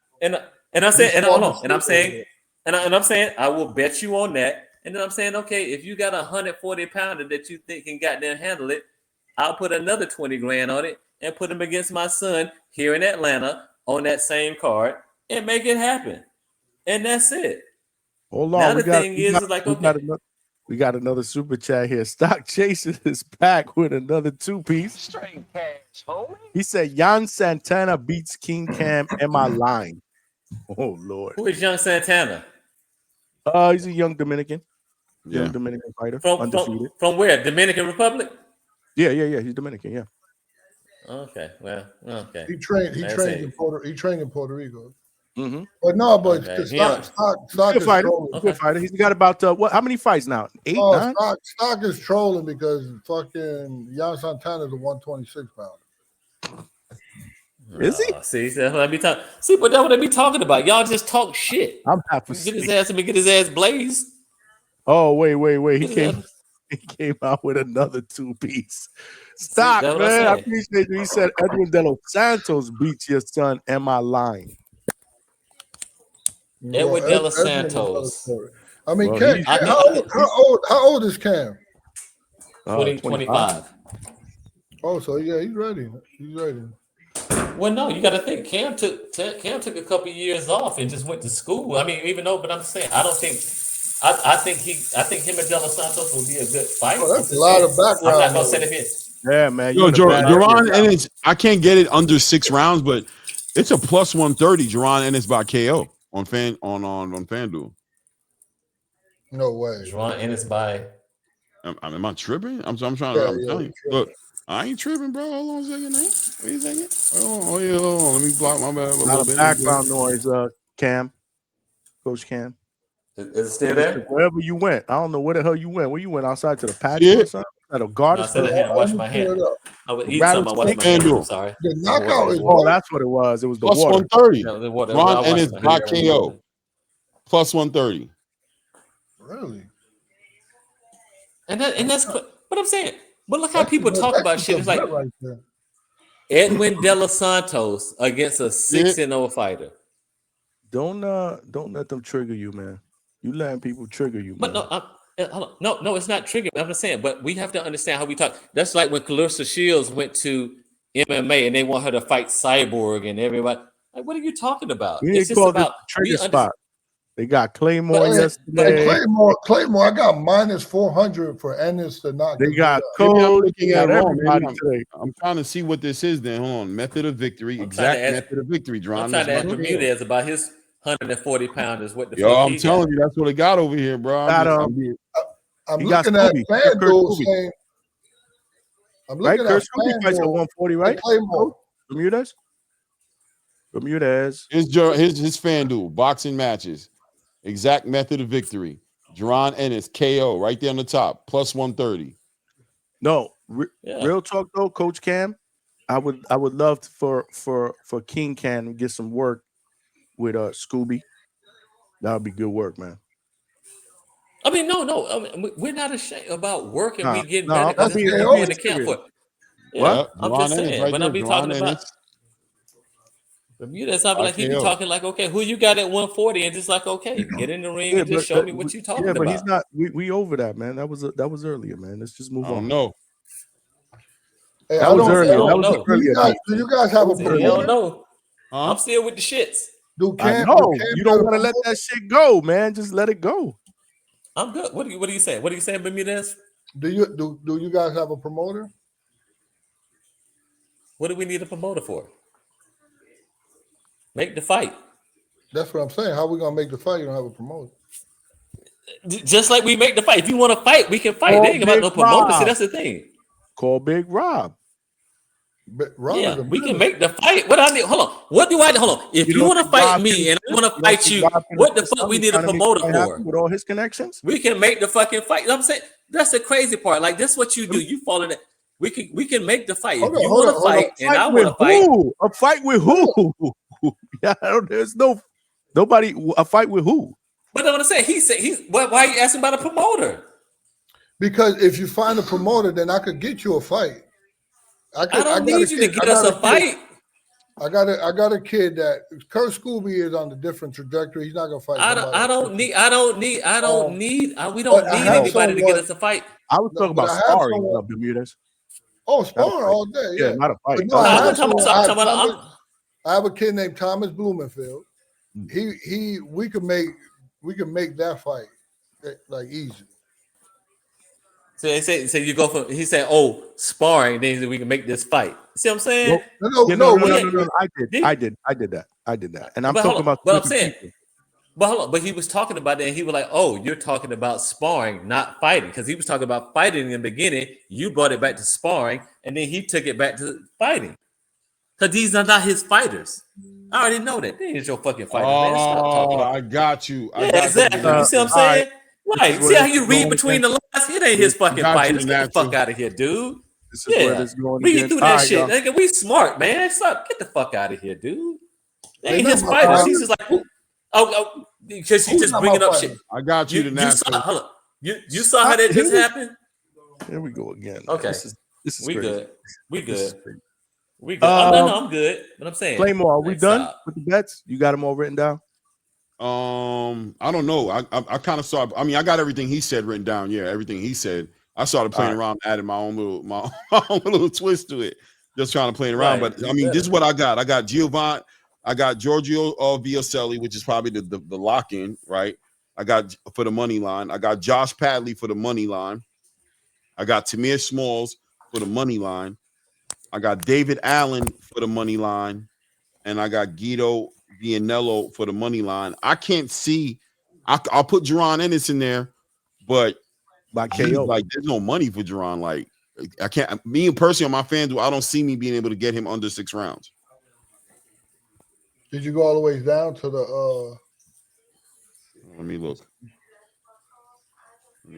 All the way down to total knockdowns. And you was on FanDuel because my FanDuel right now says minus 400. Yeah, but I don't know. I didn't put that KO because the natural said something on here that caught my eye on here. He said, I'll tell you right here. Y'all about to lose money not knowing what you betting on? Yeah, he said minus 350 for TKO, KO, or DQ. You bet on that for the KO, and they waive it off. You lose via TKO. I got it on the screen. Yeah, so I don't know. It kind of threw it. I felt like it was crazy. I think a plus 134 Jaron Ennis bet is knockout. How do is you kind of get that? How do you get that on your FanDuel? I got it right here. If you go onto FanDuel, then you go to methods of victory. Yeah, I know that. Mine says. Oh, no. Yeah, my method of victory, Jaron Ennis KO, TKO says minus 400. Let me show you the other one. Here it is. Exact method of victory. Exact method is the next one. You see it? So you see it says method of victory, then go to the next one that says exact method of victory. And maybe that was a confusion on my part, but that if you look there, you'll see right up top, Jaron Ennis KO plus 130.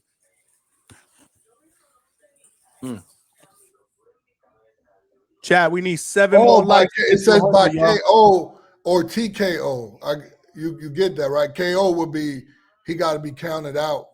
For the 10, right? For the 10 count. That's what I'm saying, right? Yeah, and TKO wouldn't count as a KO. Got you. Right. That means he's sleeping that boy. That boy can't get up for the 10 count. If you bet that. Yeah, that's a rough one right there. Right, that's right. A good, that's a good one, right? No, because you're talking about a knockout, right? Yeah, they talking about a 10 count, like he don't beat the 10 count. But like he don't gotta be sleep, but he can't beat the 10 count. I think that's a good bet. You think so? Yes, I think. But it's also TKO though. But you would lose if it's a TKO.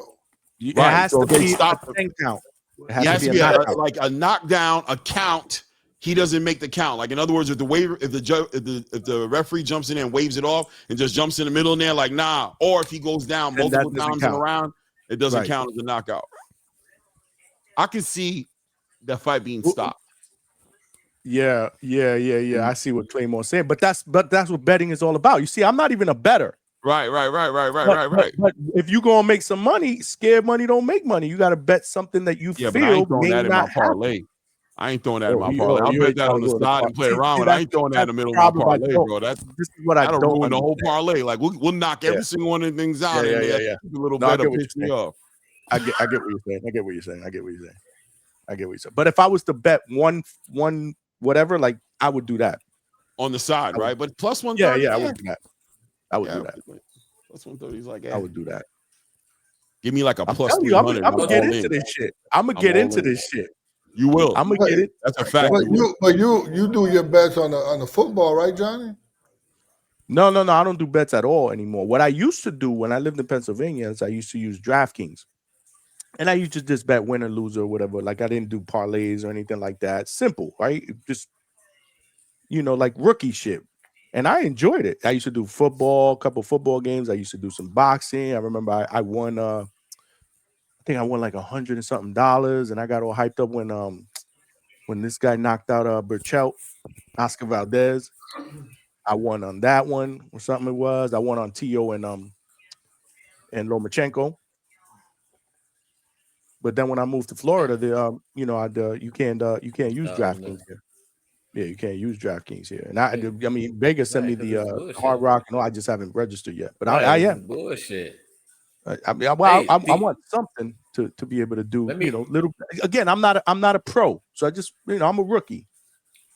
Let me I ain't gonna lie, the weak part of this parlay is gonna be that David Allen and that Guido Vianello. That's gonna be like if David Allen, because I'm gonna be real with you, we gotta Makhmudov can knock this dude out inside of 2-3 rounds. It could happen. Makhmudov is heavy-handed like that, and Dave Allen has been known to be like sloppy. Like he'll that's why if that's the determining factor, so you could go Pally, Allen, Guido, right? Or you could go Pally, Makhmudov, and you could bet the same, and that way either or you'll still win a lot of money. You'll hedge it. You'll hedge the loss and make something in the middle. Hit bet hedging. That's why let me ask the supplemental coach. Brian Norman, Devin Haney. Who you got?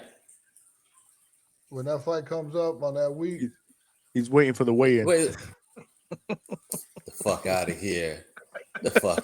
Who you got, supplemental coach? He's waiting for the weigh-in, man. He's waiting for the weigh-in, man. Yeah. Oh, I bet he is. Okay. Listen, this is what I'm talking about. This is the build-up, right? The calm before the storm. We still got 5 weeks, man. The week before this fight's gonna be epic, bro. I think if Brian Norman wins, right, I think we have a better chance of fighting Brian Norman than if Haney wins. There you go. Who does? Polanco. He's saying if Brian Norman wins, it's a better look for him because more than likely his man to get involved in the conversation. If Devin wins, it'll go somewhere. Right. And right. Easy fight. And then you're talking about get the fuck out of here. Easy fight. I know.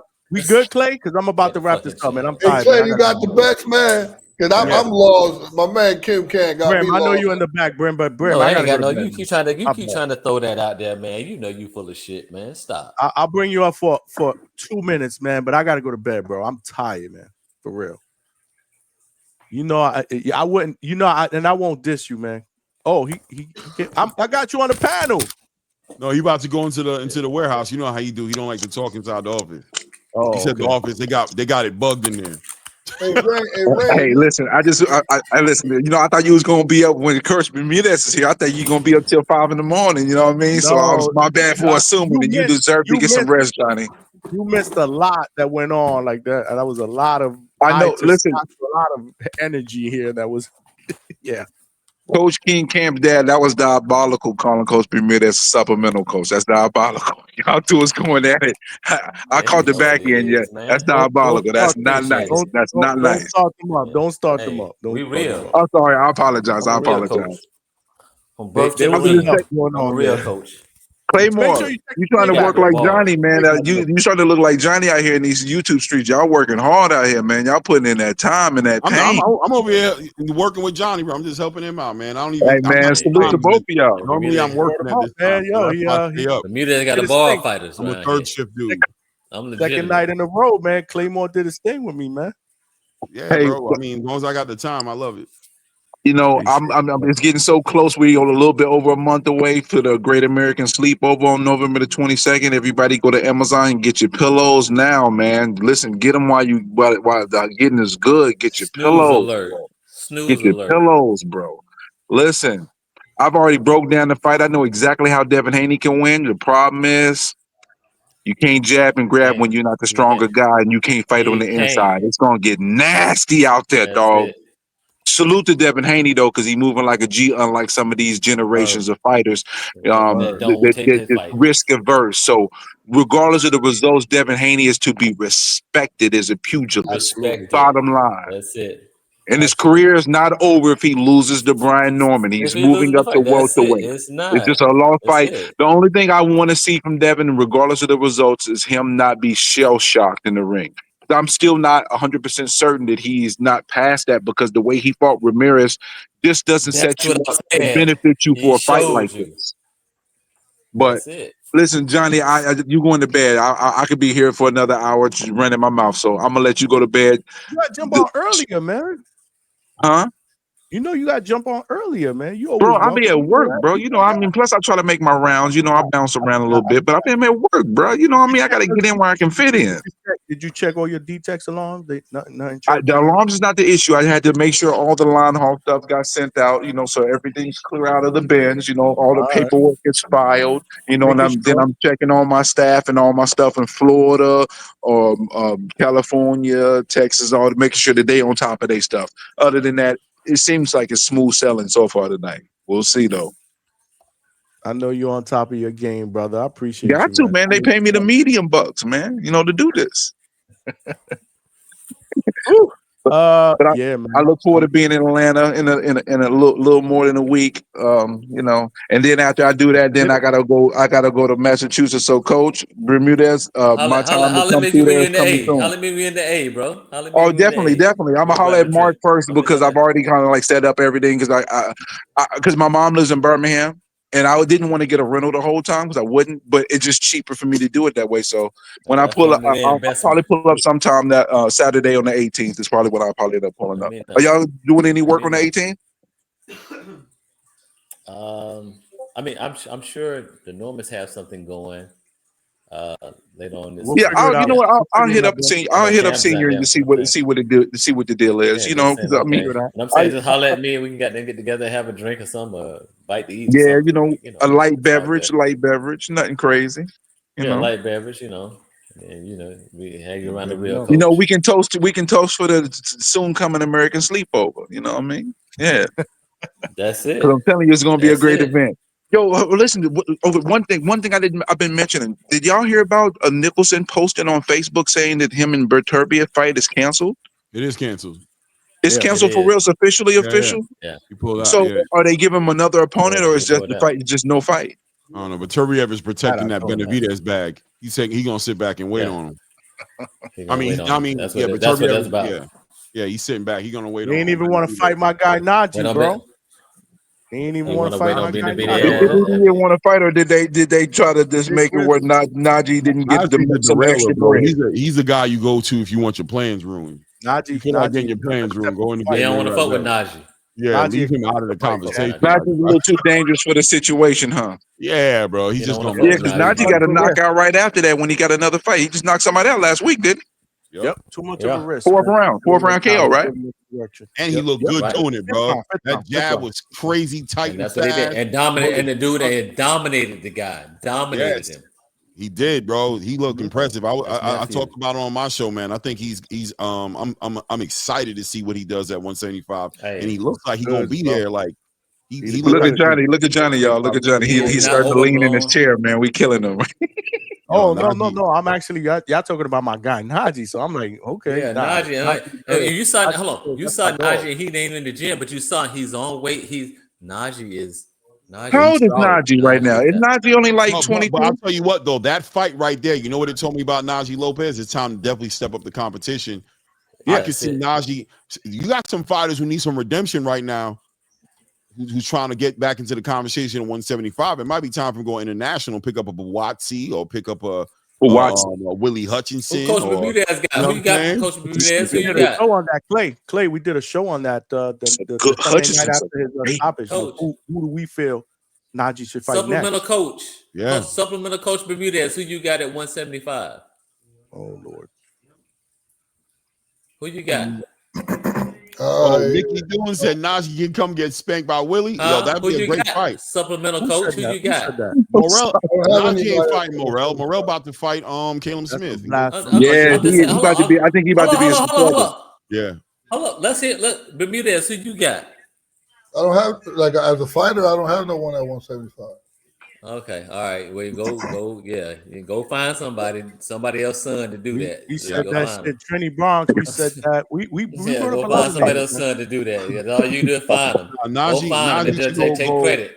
Najee should. You know what would be You nice? ain't got nobody. If Brian you ain't got Norton nobody. could get this That's win, the point. You ain't got nobody. for him to be able to bring in. If Najee, I got you. Okay. If Brian Norman is got going to win nobody. this fight, if he is going to win this fight, right? Say you that guys, again, most Claymore, of you- 'cause we I don't can't know. hear you. I said if Brian Norman does win this fight, right? And because for me it's 50-50 still. I don't care. That's where I'm at with it. But I'll say like I'm leaning. I'm pretty much 50-50 with it because I just don't know. I feel like a solid locked in Devin will beat Brian Norman, right? But I don't know where he's at. I don't know what his identity is. I don't know if he's. Can you tell me why, Claymore? I think if he's confident and he boxes, I think he can box and win a 12-round fight against Brian Norman. But he Tell me had, how he- but the tell thing me how is, he would do it, has though. shown you that I'm confident to do that based on the last person when I got all the attributes over this other guy. I have not shown you that I'm mentally that's what I'm saying. Like to fucking fight. I'm worried about his mentality. So my thing is, why do people keep trying to give him credence on certain things? Then you know all this about boxing, but you don't want to say when you know about boxing that you have not shown me that King Cam you Dad. are over. Matter of fact, King Cam's dad. Let's pretend that everything is optimal, where he is at his maximum confidence. Claymore, tell me where he wins the fight. Hey Claymore, can you finish your thought?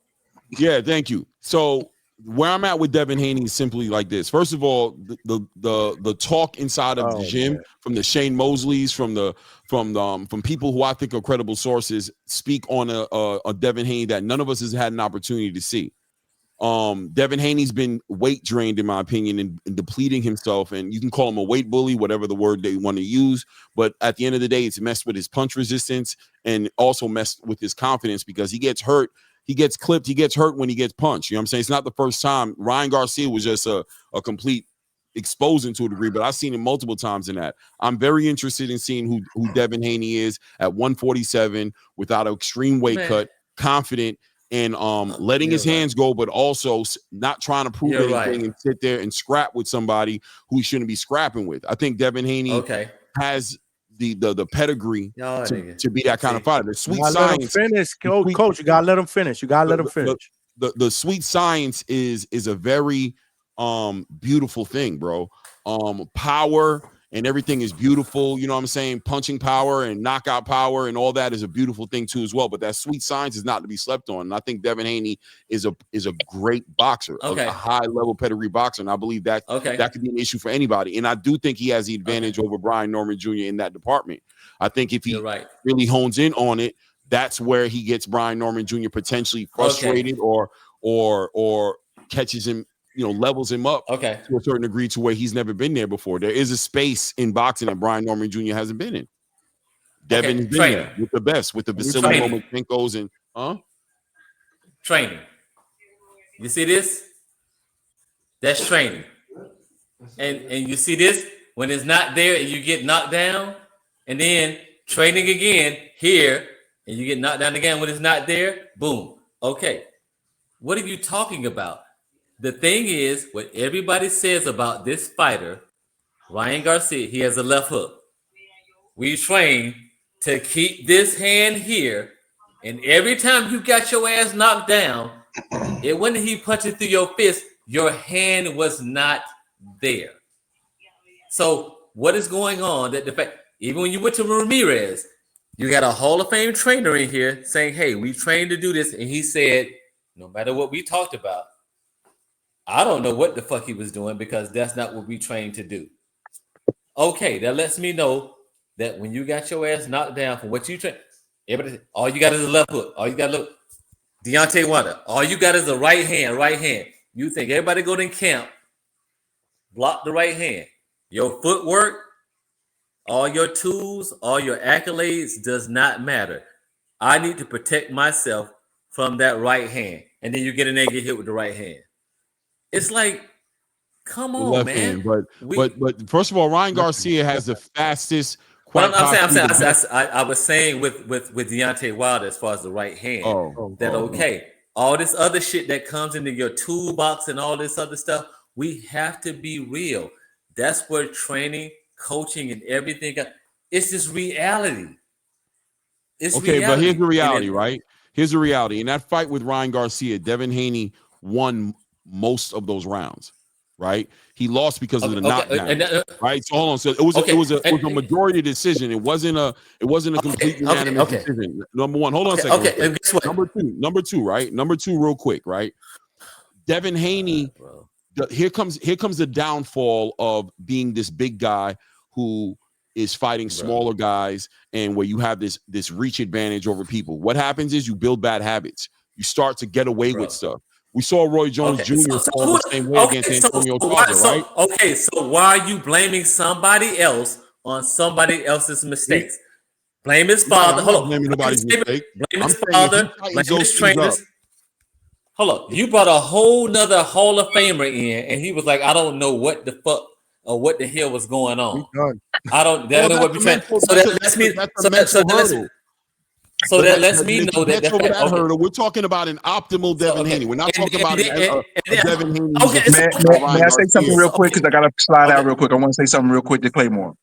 The reason why I asked you about optimal Haney. Thanks a lot, Brim. You started this, but go ahead. I did. I really did. He's an underdog in the fight. He's No, but this is the thing. The reason why I asked you about optimal Haney, Claymore, is these are a couple of simple factors. If you look at some, and I don't like to go too much off of the old clips or the Rom Stadium fighters, even though it's important because they're going to do some things differently in the next fight. But what I've seen from Devin Haney when he's fighting smaller opponents, what he's been able to utilize is the jab and grab technique, because Devin Haney is not a good inside fighter. It's his weakest component to his elements of his game. And the problem that I see for Devin Haney in a situation like this, you're fighting a natural welterweight. You're not going to be able to jab and grab without facing consequences at some point in the fight. At some point in the fight, that clinch is getting broke. And when that clinch gets broke, what's going to happen in the inside of those exchanges? I think Devin Haney pays an ultimate price for that. And then the other component is Devin Haney being able to utilize the range, right? He's the range finder, keeping people at a distance, keeping it bay, being responsible, right? Here's another problem for him. The fact that he doesn't have the reach advantage, so that means he cannot just easily keep him at the end of the stick. He has to be very calculated. He has to be precise. I said this earlier on someone else's show that he has to look at Terrence Crawford, right? And what he did against Canelo and apply everything. He has to do everything well. He cannot afford to have slip ups where his guard is down. He can't afford to try Canelo was to get longer than Bud. Bud was the bigger fighter. Was the longer, rangier fighter. But what I'm saying is, I'm just giving an example of all the elements that he's going to have to use to have a chance to win this fight, because he's not going to be able to comfortably keep him at the end of the jab when Norman can be able to time him and punch at the same time and meet him there. And also, I do believe when the fight starts, Norman's not going to care what Devin Haney's going to do. His job is to be patient, pressure, make him uncomfortable at all times where he never gets settled at the end of the day. What's the name? The Great American Sleepover. It's Brim. I just put the Great American Sleepover because that's the theme for November. Brim, but did you understand anything Claymore I fully understood what Claymore said. Does it make sense to you?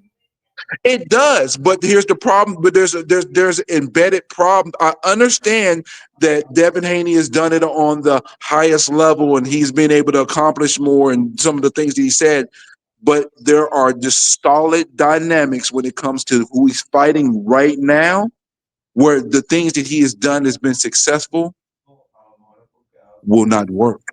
But here's the third thing right quick, and I really want Hector Coach Bermudez to tap in on this. I'm interested in getting some perspective on this, but let's just look at the last 3 fights that Devin Haney's been in comparison to Brian Norman. Well, Brian Norman's been in there with punchers, right? What fighters has he been in the ring with that will prepare him for a boxer at the level of an optimal dialed in Devin Haney? Okay, what puncher has Devin Haney been in there with? Okay, the same. Y'all talking over each other. What I man. want to know is what I want to understand One by is one, please. we're talking about because I hear facts being brought up about what has Devin Haney shown me to prove that he's going to keep his hand up and things of that nature, which I think is a fair question. But I think it's also a fair question to say, what fights have Brian Norman Jr. been in with high-level boxers that shows you that he can hang with the pace and the IQ of a Devin Haney on this, just on a fair level? What fight do you reference? Not the Quentin Randall fight. I have not seen a motherfucker run from a boxer more than I've seen a motherfucker run from a puncher. Once you get touched, and it don't matter if you block a punch. So do you have a fighter though that Brian Norman has been in the ring with that you would give me as a reference point for me to understand his footwork and his boxing IQ that is going to compete with what Devin Haney brings to the ring? Do you have a fight that you could reference that I could watch and be like, okay, let me see him in this fight? What you need to look I got one. Go ahead. I got one, even though it didn't get a chance to finish. If you look at the Chica fight, when he got knocked down from Boca Chica, that was him being irresponsible with his punches and he was leaning forward and lunging. And after he got caught, he made an adjustment and literally Boca Chica found a way out of that fight, because if you look at what happened after that knockdown, Boca Chica was about to get his ass whooped. Go look at it. Go watch and see what happened after the knockdown. It caused him to get knocked down. And then see what he did after that. And number two, everybody keep on saying Boca Chica's not Devin, but Devin has outside. Hold up, Playboy. Outside of hold on, here's the problem that I have with a lot of people talking about Devin Haney's resume and all this big light, bright light bullshit. Outside of Lomachenko, everybody he fought was over the fucking hill and was much smaller than him. Over the hill and way much smaller than him. Think about it. Think about the fight. Think about Linares. Think about Gamboa. All those guys were at the beginning of being over the hill when he fought them. Put your money where your mouth is. You're bringing up the records, right? But I'm just being honest, right? Because I think this is a 50-50 fight. Right? I'm telling you guys, I think it's 50-50. But I think there's a favorite for a reason. How you talk all this shit and Devin Haney against all of us? He's a favorite in the fight. Okay, Claymore, I'm going to ask you this question. Mentality-wise going into the fight, who do you think is it 50-50 mentality-wise going into the fight for each fighter? We're talking about an optimal Devin Haney. I told you already. No, you can't do it because the optimal shows that the fight is the hurdle that Devin Haney has to get over. In my opinion, tells me that you fought and you ended up getting knocked down a couple times. You took a year off and you got into the ring. Where all your optimal, what we think of, you're the bigger puncher. I think in that between Ramirez, better footwork, you're faster, you're stronger against him, and you didn't want to fight. Okay, and that's what it tells you. You don't want to fight. So I think I'm not saying it's about Brian Norman Jr.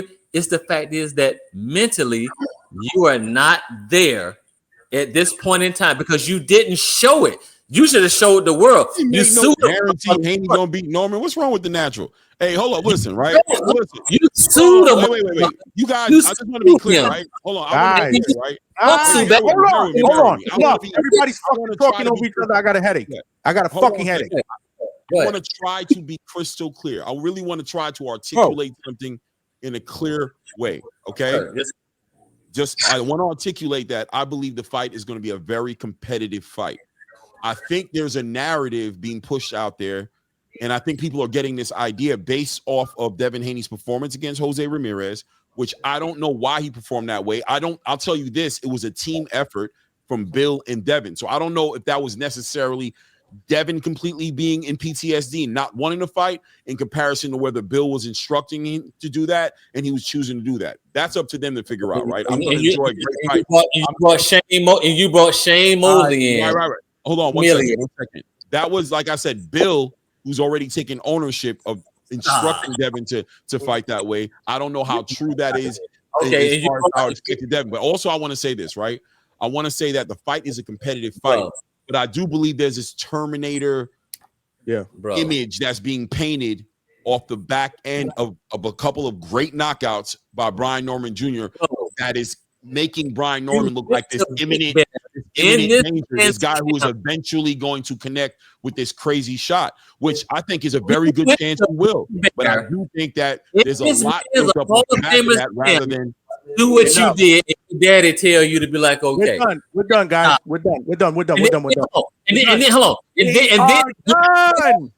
And then the Hall of Famer does not have any idea what's going on. He just watched the fight going, and he come out and say, I don't know what the fuck happened. But you and your daddy got this man, get the fuck out of here. And you think you're gonna go in there with the mindset against a nigga that can punch, and you can do the shit with a motherfucker you know you can't punch. Cam, I appreciate you. Bram, I appreciate you. Boom. Thank you for letting me pull up for a hot second, bro. I got you. Boom. Clay, I'm gonna reach out to you, brother. I appreciate you. We done. This is crazy, bro. I got a headache, man. This is nuts. I'm sorry. I had to do that. Because I got to go to bed. It's fucking 2:00 in the morning, bro. Dudes is still arguing. You know what's crazy? This fight is still 6 weeks away. Wait till we get to the week prior, bro. This shit is crazy, bro. Which is absolutely bananas, man. I know the chat, y'all be loving that shit because y'all toxic, man. But I had to pack everybody the fuck up, man. Lord have mercy, man. Shout out to Claymore Rain, though. You know, he stood on here with me for a bunch of hours, man. We pushing 5 hours on this bitch, man. Great show, man. Great show. This is what I'm talking about. This is why this fight is is one of the most anticipated fights that we've seen in a long time, man. And shout out to everybody that joined the panel, all the coaches. I mean, it was crazy, man. We had it was a roller coaster of emotions, up, down, up, down, up, down, fighting, cursing, screaming, blah, blah, blah. It was dope. It was dope, but it was exhausting. It really was, man, because realistically, y'all know the deal, man. That's really not what the Hangout spot is all about, man. But I know y'all enjoyed it. I know some of y'all enjoyed it. Most of y'all. There were some people that were calling me like, what were they saying? There was a lot of people like, oh, Johnny, why you being whack? Bro, what the fuck, man? Y'all some toxic motherfuckers, man. Y'all want to see people fighting, cursing, screaming all night? Damn, man, go watch reality TV, bro. Shit, go watch Desperate Housewives or whatever the fuck, man. That's crazy. Lord have mercy, man. And y'all know I love all of y'all, man. But still, man, y'all were giving me a fucking headache, everybody, man. Great show, though. Great show. Listen, we did it up, man. We fucking did this show up. Shout out to all of y'all that called in, that provided a donation in the super chat. Love y'all from the bottom of my heart. Tonight was epic. This was fucking epic. Curtis Robinson, I appreciate you. Mick Doonan, I appreciate you. Roger, I appreciate you. King KO, I know you was like, arr. I appreciate you, man. Stock Chasers. Oh shit, man. Oh shit. This shit was bananas, man. This was the first time that the Hangout spot went totally rogue, bro. This shit was bananas, bro. Nah, what's up, round one? Appreciate you, round one. My brother. Don't let it get to you. I'm good. I'm mentally exhausted, though, like I said, man, for the majority of the time. And I'm just listening to everybody just screaming and cursing and this. And it's like, I get it, man. You know, we're passionate.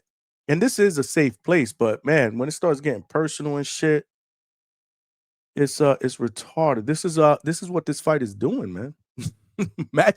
Imagine 2 weeks before. We still 6 weeks. We at October 10th. This fight ain't till November 22nd. 1, 2, 3, 4, 5, 6. Still almost 6 weeks away. This is crazy. Wait till we get to November. Lord child. And then fight night. Remember, we doing a live fight chat here, so this is where it's at, bro. This is fucking where it's gonna be at. We're gonna do a live fight chat. It's gonna be lit. We're gonna do a raffle. We're gonna do 2 raffles. I don't know. We might do it all, man. It's gonna be absolutely crazy, man. Fight week, Curtis, you ain't kidding. Fight week is gonna be fucking fire. Fire. Jake Bellinger, what's good? We did the bets too, Jake Bellinger. But Claymore Rain has those. So Clay, if you in the chat, please, if you can, text me the picks. That way, I get a lot of people DMing me, asking me, what was the coach's pick. So if you can, please text me or DM me the picks, because I know Clay was hooking it up, because I just lost focus after a while. Like, I just lost focus, man. We were driving down a road that we kept going left, right, on the side, swerving. Like, it was just bananas, bro. It was just bananas. But I ain't gonna lie, tomorrow I'll wake up and I'll be like, damn, that shit was fun. So I'm just crazy like that. I don't even know what to say, man. Great show, though. Great show. Coach Hector Bermuda, shout out to you, Coach Marcus Walker. Coach Brian Norman Sr. was in the building. Appreciate you, Coach. You family up in the building. Claymore Rain, appreciate you. And everybody else that jumped on the panel to talk that boxing shit. That's what we do. This Sunday, usually tomorrow night, tonight is Friday. So it's I gotta show Mrs. Hangout Spot some love. I gotta date my wife. I date my wife. That's what we do. Because I'm putting in all these hours during the day and at nighttime. I gotta show wifey some love. So tomorrow night or tonight, tonight and tomorrow night. Well, Saturday I'll be watching the fight. So tomorrow, Saturday during the day, I'll be with Mrs. Hangout Spot, and then I'll be watching the Boots fight. That card in the evening. We may go live after the fight, depending on how it goes. If not, we won't be back until Monday or Tuesday, because Sunday I will be boots to ground at the Seminole Hard Rock in Hollywood, Florida. Coach Bermudez has a couple of fighters that are fighting there, including 2 demons, man. Yoanelli, Yo-Yo Hernandez will be on the card, man. Must see TV. You got Armando Martinez Robbie, the son of a legend. He will be on the card. We got Lorenzo Medina, young undefeated heavyweight from Miami. We got my man Aaron Aponte, young 140-pounder. Shout out to KO Fitness Miami Gym. We got a credential, so we will be there working, putting in that motherfucking work, getting you guys the best boxing content out there, live interviews, footage, backstage shorts. This is how we do it up. This is how we do it up. So Sunday night, we won't be doing a show because I will be at the fights, but I probably go live Monday night. I'm thinking Monday night, if not, definitely Tuesday. We are working on a couple of guests, including Jaleel Hackett. We're trying to get him locked in on the show. There's a bunch of other fighters that we are trying to get locked in, bro. We cooking. Subscribe to the channel, y'all, please, man. Help a brother out. Tell a friend and subscribe. We are trying to get to that next goal of 3K subscribers, man. We got a couple today, not as much as I thought we were going to get, but we got a couple tonight. So I appreciate all of y'all for spreading the love. Matter of fact, hey, man, we did actually pretty well. We got about 6 or 7 tonight. We need one more to get to 2,670 subscribers, which will, if we get that, we get one more subscriber. Come on, y'all, text somebody, tell a friend and tell a friend. We get one more subscriber, then we are 330 subscribers away from 3K. We got to get that 3K before November 22nd. That's the goal.